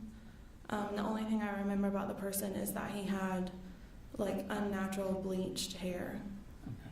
But that's all I could see. Had you ever seen this person before? No. Okay. When you hit the floor, first off, on the thing about where were you on that chart? I was at the board in between this first L. So kind of in the middle of that L? I was speaking to Tyler at C21. Okay. And did you dive somewhere, or did you just drop to the floor where you were? I dropped to the floor where I was, and I remember being faced towards the door and coming up in front of a bunch of book bags. Okay. And what happened at that point? So at that point, there was gunfire that started happening. and I could feel like debris and bullets going over my head. What was happening inside the room? Inside the room, What were the other students doing? the students began to duck down. A lot of desks were moving around. And it was hard to hear because once the gunshots started happening, it kind of messed my hearing to where it just, all you heard was like ringing for a little bit. How many gunshots do you think you heard? A lot. Okay. And was it like a few and then a break and then a few and then a break, or was it? No, it was like a rapid, the whole thing. Were you able to see anything in reference to the shooter during this time? No. How long did the shooting last? Seconds. It didn't feel like seconds, but it was seconds. Okay.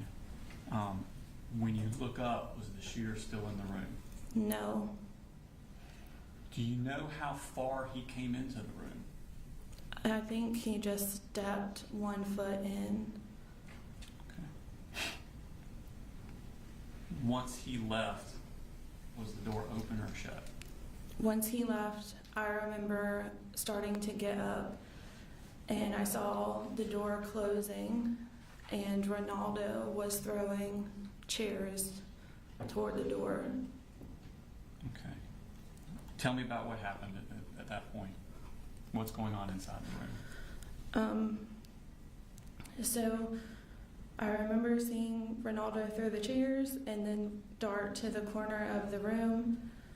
When I stood up, I was starting to walk toward the door, and then I heard Natalie say, "Mr. Hine had been shot." And when I looked at her and I looked down, I could see the pool of blood, and I could see her wound. Was that Natalie Griffith? Yes. Okay. What wound did you see? Where was it? It was on her wrist, up right above her wrist. I could see the bone exposed.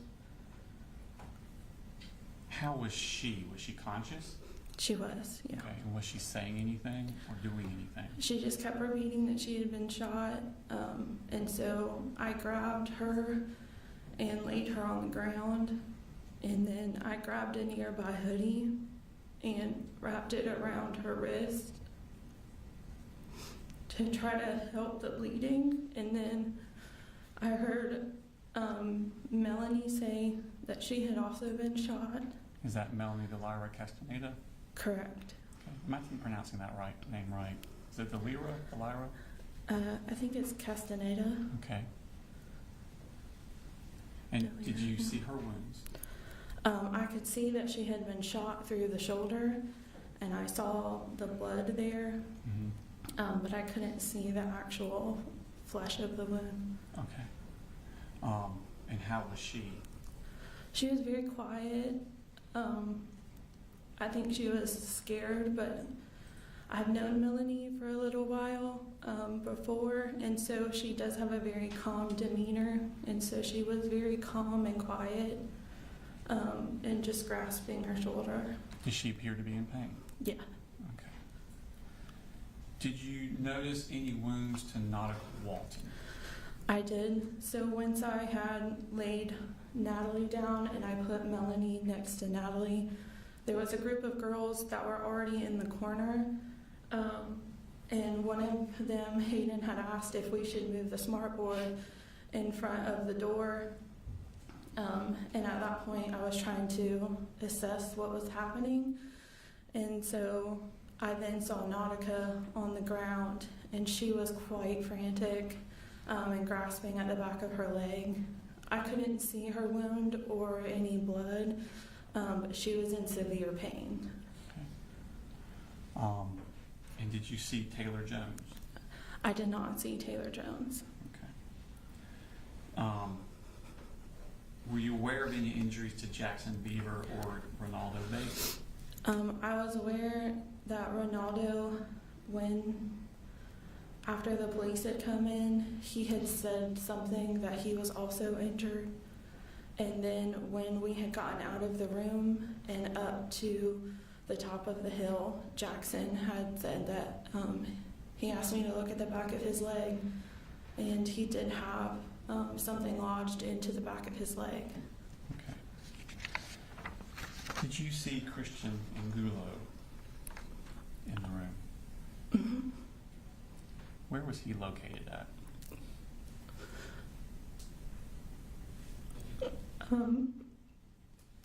He was in front of the door.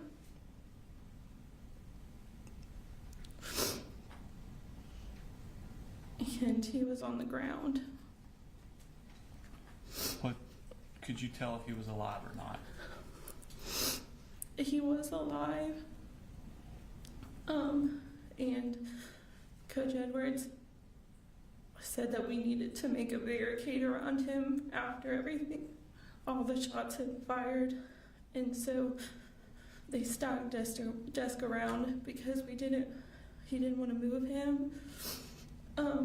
And while I was helping Natalie and Melanie and Nautica in the corner, there was a moment where me and Coach Edwards had looked at each other and said that they needed to come because it wasn't good. And when they came finally, they had pronounced him dead while we were here. I'm going to show you some marks, Stacy, at number 39. I should recognize that. Yes, that's Christian. Is that an accurate representation of Christian Angulo? You're all right, your state exhibit number 39 in the evidence. Yeah, okay. 39. Could you tell where he had been injured at? I didn't get close enough to him to see where he had been shot. How long did y'all stay in that room before the police came? It was quite a bit of time. I would say probably 20 minutes. Okay. How did they get in the room, the police? They had a key. Okay.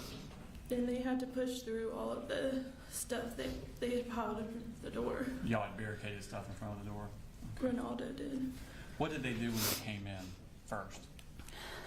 They had their weapons drawn and were telling everyone to put their hands up, but I had stood up out of the corner and walked in front of the middle of the room and said, "No, we need help."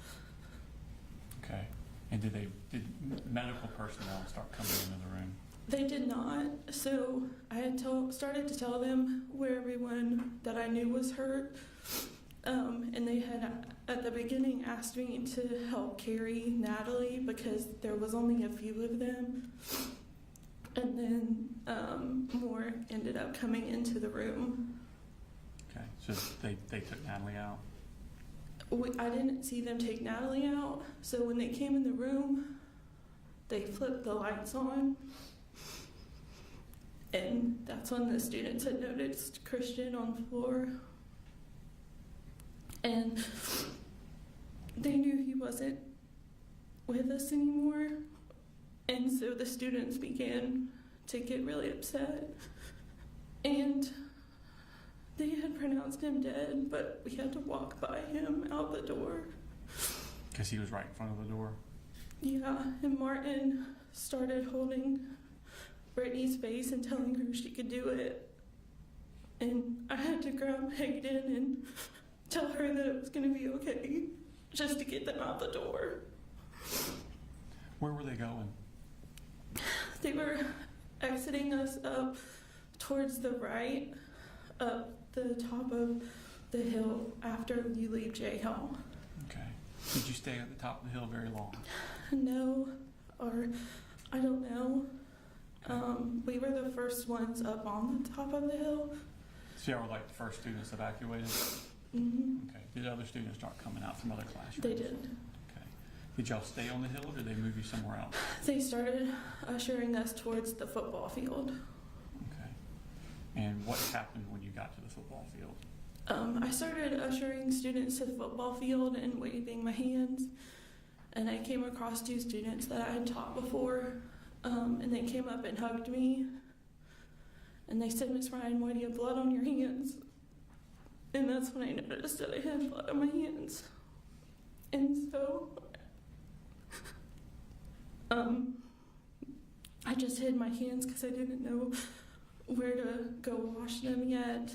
And we got up to the top of the hill, and I can't really remember what they were wanting us to do, but we just got all the students to the middle of the football field. At some point, did you realize that one of your students was missing? Yes, a student approached me and asked me where Mason was, that they had looked online and saw that he was in my classroom. And so I began helping them look for him. And at one point I came across Miss Schumerhorn. Mason's mother? Yes. Okay. And we began looking for Mason, and Miss Lee, which was his advisor, came and helped start looking for him. And we were thinking that maybe he heard what happened and had ran. Why did you think that? Because he had done that before.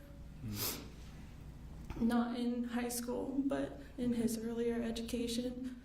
Does he have a learning disability? He does. Okay. How long did y'all look for Mason? Hours. It shows marks they said number 68.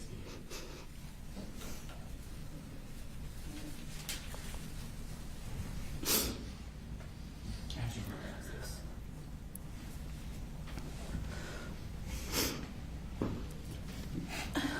That's my sign in and out sheet. Is that the piece of paper you said was on the board where kids would sign out to the bathroom? Mm-hmm. Who was the lab? Does it accurately reflect the sign-out sheets you had in your room that day? It does. Your Honor, Tender State Exhibit number 68 in evidence.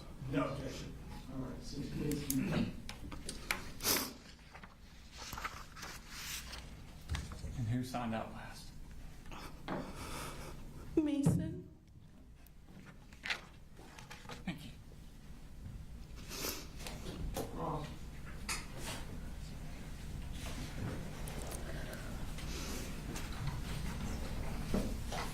No questions, Your Honor. Thank you, ma'am. Thank you.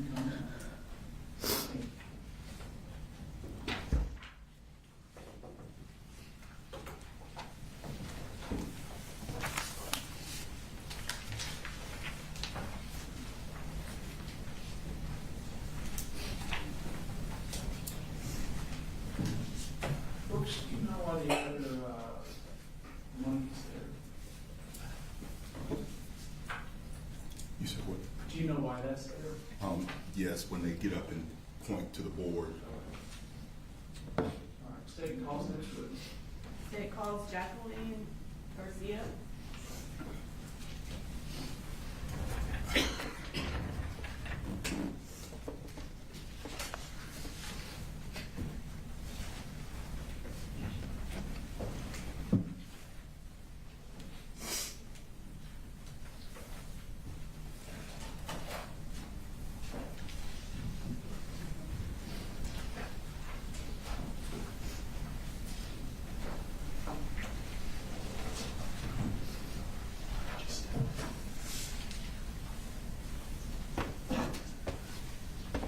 Please raise your right hand. Do you swear to tell the truth, the whole truth, and nothing but the truth to help you God? I do. Can you, if you'll speak into the microphone and introduce yourself to the jury? I'm Jacqueline Garcia. And what do you do? I am a police officer for Auburn Police Department. How many children do you have? I have 4. And can you tell us their names and ages? Madeline, she's 18. Melanie, she's 16. Jaylene is 15, and Anthony is 8. And for the 2024 school year, where were they all in school? Madeline, Melanie, and Jaylene were at Apalachee High School, and Anthony was at Yargo Elementary. Okay. And as far as your 3 that were at Apalachee High School, what grades were they in? Maddie was in 12th grade, and Melanie and Jacqueline were in 9th grade. And is Fort Yargo Elementary also close to Apalachee? Yargo Elementary is right next door. Back in September of 2024, were you in law enforcement then? I was just starting. Okay. Prior to going into law enforcement, what were you doing? I was a teacher at Cadence Academy across the street from Apalachee High School. Okay. And I'm going to pull up State's Exhibit 3.2, which is an overview of the school. Okay. I'm sorry, 3.3. Can you tell the jury on there where Cadence Academy is in comparison to where the high school is? So it is And right there across. should be a pointer over there. Oh, okay.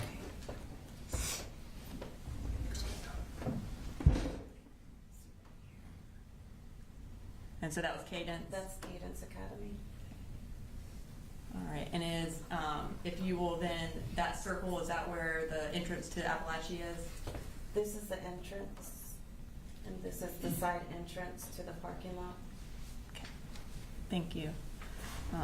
So on September 4th of 2024, were you working at Cadence Academy? I was.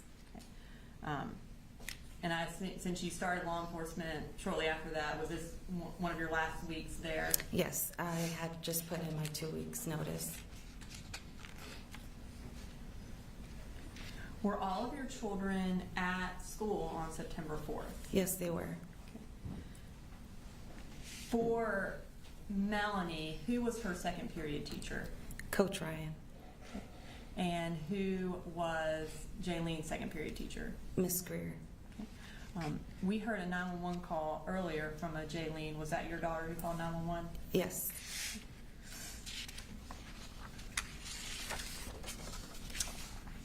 While you were working that day, did you become aware that something was happening at Apalachee? Yes, I was. How did you become aware of that? My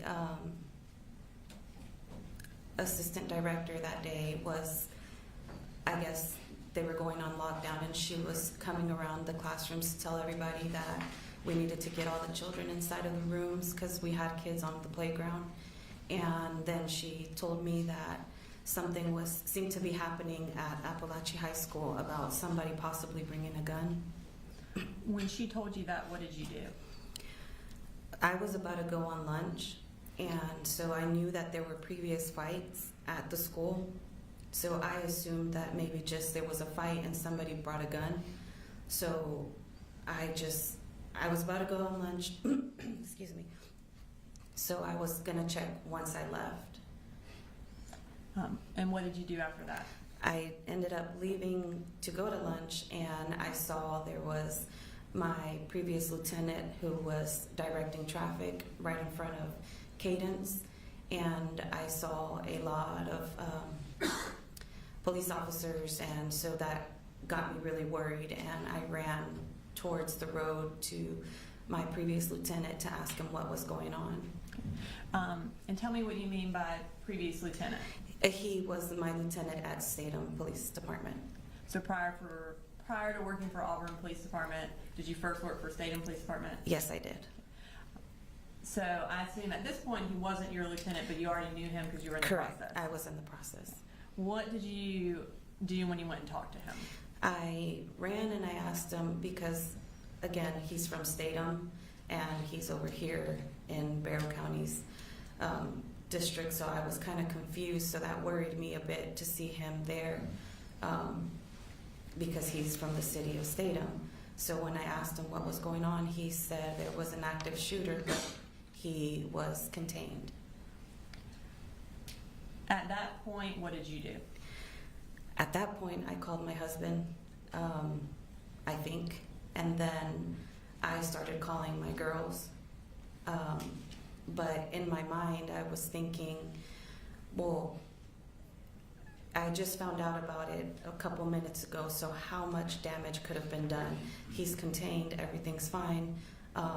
my girls are okay, the school's big enough, what odds would it be that one of my children could be hurt? And were you one of the first parents to arrive? Yes.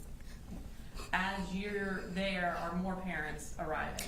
Yes, as I am there, there was actually one parent there first, but parents just started coming and coming and coming within seconds. Well, it felt like seconds, but more and more parents started to show up. What were they doing when they showed up? They were all trying to get past the officer to get into, I guess, the school to find their children. A lot of parents were upset. Parents were crying. Parents were yelling. I mean, it was getting kind of out of control. And your lieutenant, was he the one who was trying to prevent everyone from going into the school? No, so Lieutenant Hood had moved from that area, and Officer Arango, who was at that time working for Statham, he was trying to control the parents. So I tried to help him because I worked with parents. I felt like everything was okay. I was trying to help all the parents calm down and just to try to get everybody situated so we can, let them do their job. While you were there and trying to help kind of calm everyone down, were you able to speak with any of your children? So I got a text message from Maddie, my oldest, and she told me there was a school shooting, that there was a shooter in the school, and that it was a 9th grader, and to try to find her sisters because they're in 9th grade.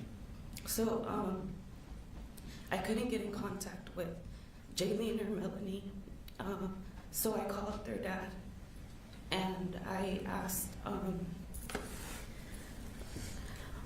I was telling him to call the girls.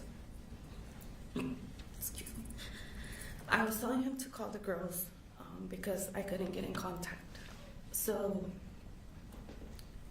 he finally told me Jaylene answered the phone. So I accounted for Maddie. He accounted for Jaylene. He said she was on the phone with 911. That's why she couldn't answer. But I couldn't get in contact. I couldn't get in contact with Melanie. While you were there, did you become aware that Melanie was one of the injured children? Yes. So finally, as I am there just standing, I get a phone call and I see it's Melanie. So I immediately felt a relief because I'm like, okay. I'm like, she's calling me. So I answer and she's crying hysterically. And she's crying, so I'm thinking, I'm like, she's alive, she's okay. So I start telling her, you're okay, baby. I'm like, you're fine. I'm like, everything's fine. I'm like, you're okay. And she immediately tells me, no, Mommy, I was shot. She said, I'm shot. And it kind of just blurred a bit after that. Were you able to, once you found that out, were you able to go try to find her? I tried to get through Officer Arango, but he wasn't allowing me. I just kind of remember a little bit trying to go past him, but he wasn't allowing me. I think he was apologizing, but I just was kind of yelling and trying to push him out of the way to try to go and find her. And I saw my Lieutenant Hood, and I remember just yelling. I just remember I was yelling Lieutenant Hood's name, and I don't recall what I said, but I know he ran towards me and grabbed me by the hand and started running. And I think I yelled him that my daughter was shot. And he grabbed me by the hand, and then we ran towards where all the ambulances were to see if I could find her. At that time, were you able to find her in one of the ambulances? No, I wasn't able to. a lot of law enforcement were, you know, just telling me to just hold on. They were going to find her. I think somebody from the Board of Education, I don't remember, they were taking her name and they said they were going to go out and look for her, like they were going to try to find her. So I just stood there waiting until she called me. When she called you, was she able to tell you where she was headed? Yes, so she called me and she told me she was already in the ambulance and that they were going to go to Northside Gwinnett. After that, did you go and locate your other children?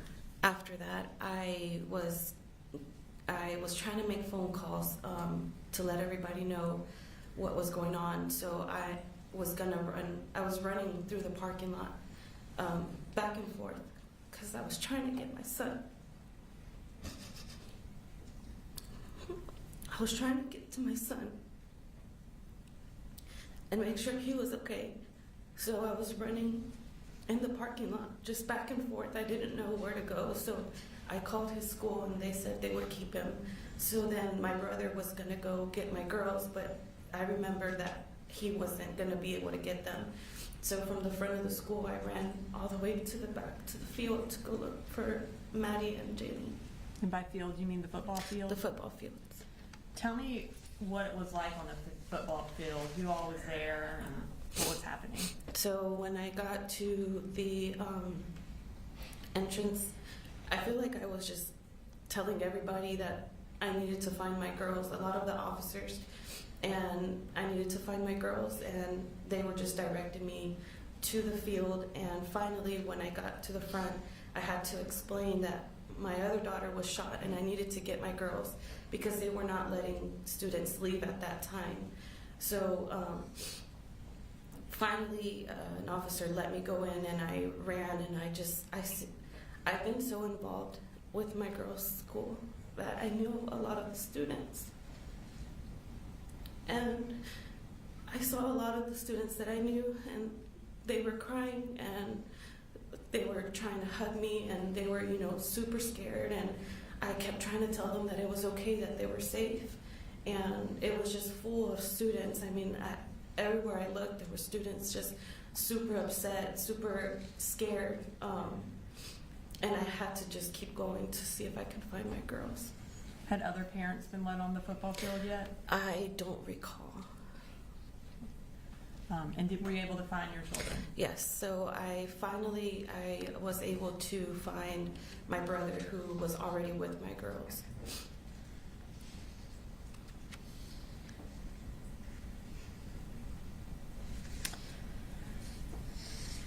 So you mentioned that there was Officer Arango, who was present at basically the entrance to the school where you originally went. Yes. Did he have a body camera on at the time that you were there? Yes. Have you had an opportunity to watch that body cam? Yes. And is it a fair and accurate recording of what happened when you ran across the street from Cadence up until the point that you left to go find Melanie? Yes.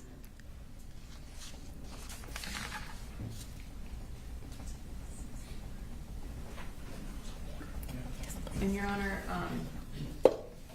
State's Exhibit 69 is the clip of the body camera from Officer Arango that Mr. Garcia has viewed and has identified its authenticity. So at this time, we would ask that it be introduced into evidence. No objection. All right, 69. Your Honor, at this time, we are going to publish that. I believe it is about a 10-minute clip. Is this all the portion where she's with Officer Arango? This is the portion where she is present, and you can't see her the entire time, but she is there walking around and present for it, and then we end the clip when she leaves. All right.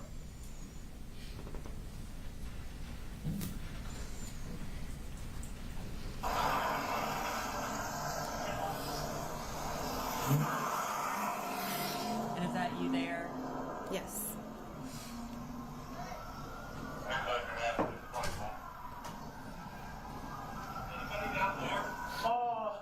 No, go over there.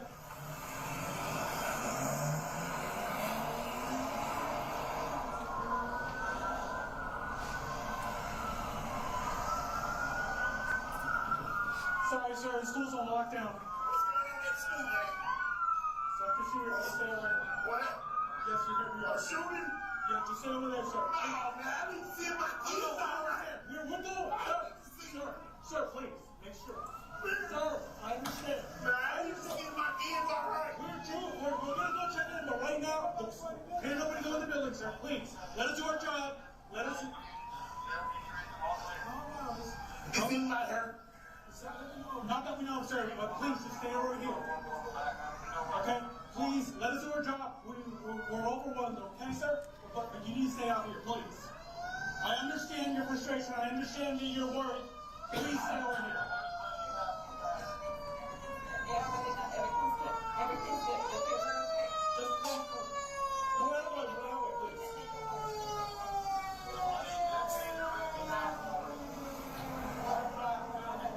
All the kids are okay. All the kids are okay? Right now. He was in my daughter's class, so I understand. It's okay. Calm down. It's okay. What grade? Ninth grade. It's okay. What grade is it? I haven't had it. I have to. He's at school. He's at school. We're okay. We're okay. As soon as they unlock the school, we'll let you go. Yes, all right? Please just get okay. ready. We got nothing to do with that. We're okay. Let us do our job. Please, sir. They took care of it super quick. We're good. My daughter's texting me right now. She's inside of the class, and he was in her class, so everything's okay. I got 3 in there. Trust me. Okay. I understand. I got 3 in there. We gotta stay together. It's okay. You got it. If you guys want to stay over there, please. Let's just. I understand your frustration, sir, but I need to know. We're good. We got it.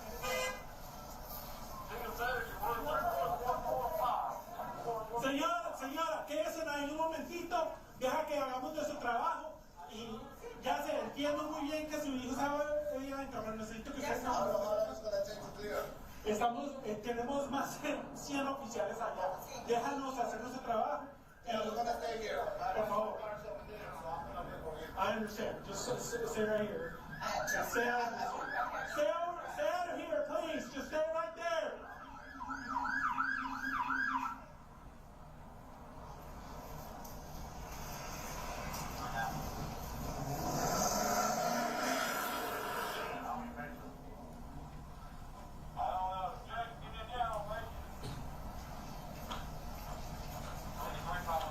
Okay, sir. I understand you want to go in and make sure it gets off out there. Let us do our job first. We're clearing everything. We got one. We don't know if there might be any more. Just let us do our job, please, okay? I understand. I understand you are scared. There's kids in there. I understand. But we have over 100 officers in there. We want to make sure everything's safe. And once as of right now, we don't know. Ma'am, I understand you're. Okay, I understand you guys are scared and everything. We have over 100 officers in there. We all responded very fast. But please stay over here for right now. Yeah, it's controlled right now. As far as I know, there might not be. Just as long as it gets controlled. Yeah, it's controlled. We all have. Ladies, gentlemen, please pay attention to me. Stay over here. I know you guys are scared for your kids. Just stay over here. We have over 100 officers in there. We're sweeping the halls. Let us just do our job, okay? As of right now, I don't know if anybody's hurt or not. But once we figure it out, we'll let you guys know. But please let us do our jobs. We can't have parents just rushing to school because we have over 100 officers in there. We don't want anybody to get hurt, okay? Just stay over here. Señor, quédese aquí un momento. Si hablan español, escúchenme. Entiendo, tenemos más de 100 oficiales allá adentro, lo que necesitamos. I understand, ma'am, just stay over here. If you're off duty, just stay over here, please. But right now, we have over 100 officers in there. I need you to stay here, okay? Let us do our job. Let us clear it out. And once we have something, I'll let you know. Just please, let us do our job, okay?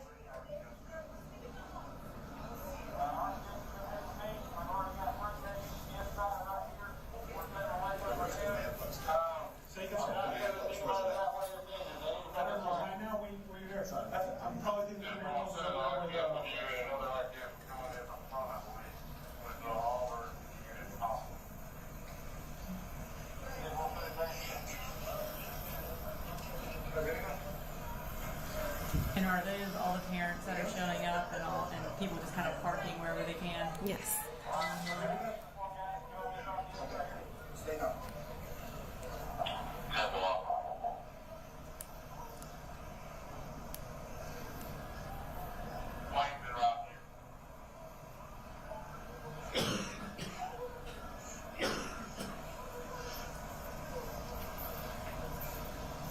I got it controlled.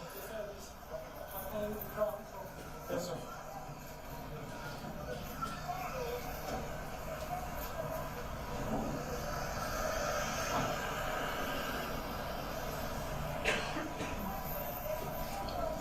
Yes, sir.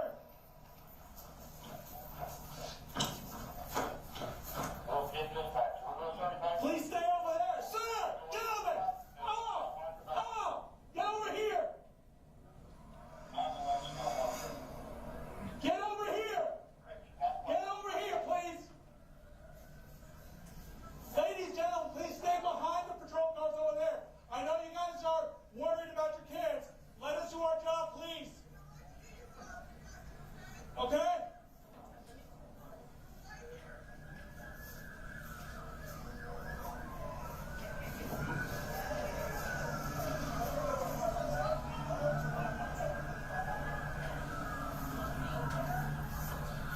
Gentlemen, please, let us do our job. Stay over here. Once we have the building cleared and everything, and they open up the school, then you can go and see your kids. But for right now, please, just let us do our job.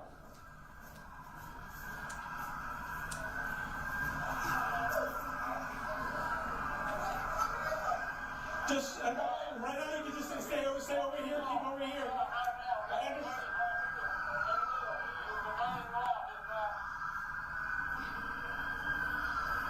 I understand you guys are worried. I understand that. Just please stay over here. Let's get this on.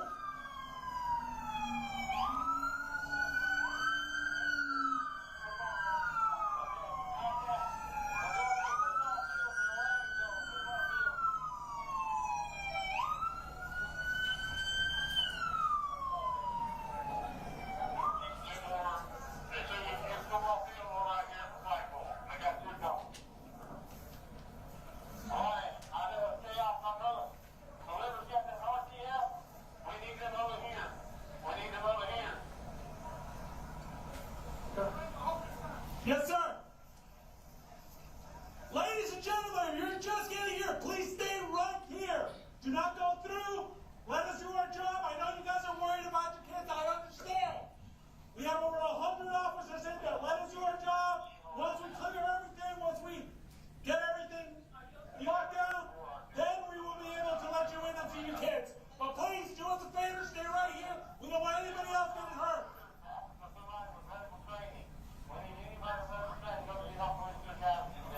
My daughter got shot. Please let me go back there. Please. I'm sorry. Please, no, I gotta go back there, please.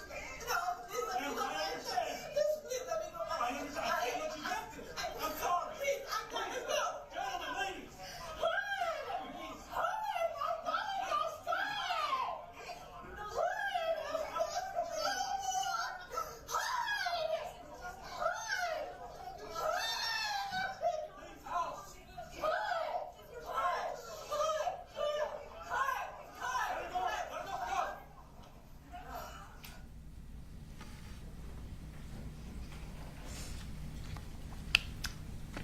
After you found your girls in the football field, did you eventually leave to go to the hospital? Yes, Did you see any other parents as you were driving to go to the hospital? I did. And did you recognize any of them or know any of them? At the beginning, I didn't. As I was driving off, I remember there was one person in particular that I saw as I was driving. She just looked so scared, and she was running, and she looked scared. She was crying. She was running, and just her face would just stuck with me for, I don't know, she just looked so scared. And after that, I ended up finding out that was Natalie's mom. Natalie Griffith's mom? Yes. And when you say she was she running down the street to try to get to the school? Yes, she was running down Tom Miller because they were no longer letting people park. They had closed off the streets, and I don't know where she parked, but she was running down Tom Miller, but she just had the most worried face. And I remember when I passed by her as I was driving, I just thought, I don't know, her face just embedded in my memory. Is she just looks so scared. You indicated earlier that Melanie first went to Northside Gwinnett. Correct. She eventually transferred to another hospital. Yes, so she originally was at Northside Gwinnett, and then she was taken to Children's. I think it was Emory or Decatur. I don't recall. But the Children's Hospital in The Atlanta? Children's, yes. Where was your daughter injured? She was injured in her left shoulder. While she was at CHOA, did she have to receive surgeries? Yes, she did. And how many? I think it was 2. How long was she in CHOA? She was in CHOA, honestly, I don't even know. I think it was a couple of days, maybe 3-4 days. How old was she on the day of September 4th of 2024? She was 15. And after she was released from CHOA, when was she able to go back to school? She did not go back to school until, I think it was January. And were her activities limited after she was released? Yes, so she plays soccer, and she was unable to play soccer for a while. Did she have any emotional effects from the shooting? Yes, she did. She's very shy and very quiet, but she became angry. And I didn't understand why. But once I was able to get her to open up, she said she was angry that she couldn't do anything for Mason and Christian. And she felt like it was not fair that she was here and they weren't. Has she been to counseling? She was in counseling. I'll wait for the questions. Cross. No questions, Your Honor. Thank you, Ma'am, for your What is the state's witness situation as we approach 4:30? That was our last witness that we have scheduled for the day, Your Honor. All right. Ladies and gentlemen, as I indicated to y'all during jury selection, we were going to attempt to stop around 4:30 most days. So we're going to go ahead and break for the day. I have to keep saying it. Stay off the media, stay off the news, stay off social media. And don't discuss the case with others. And we will see you back here tomorrow. Thank you.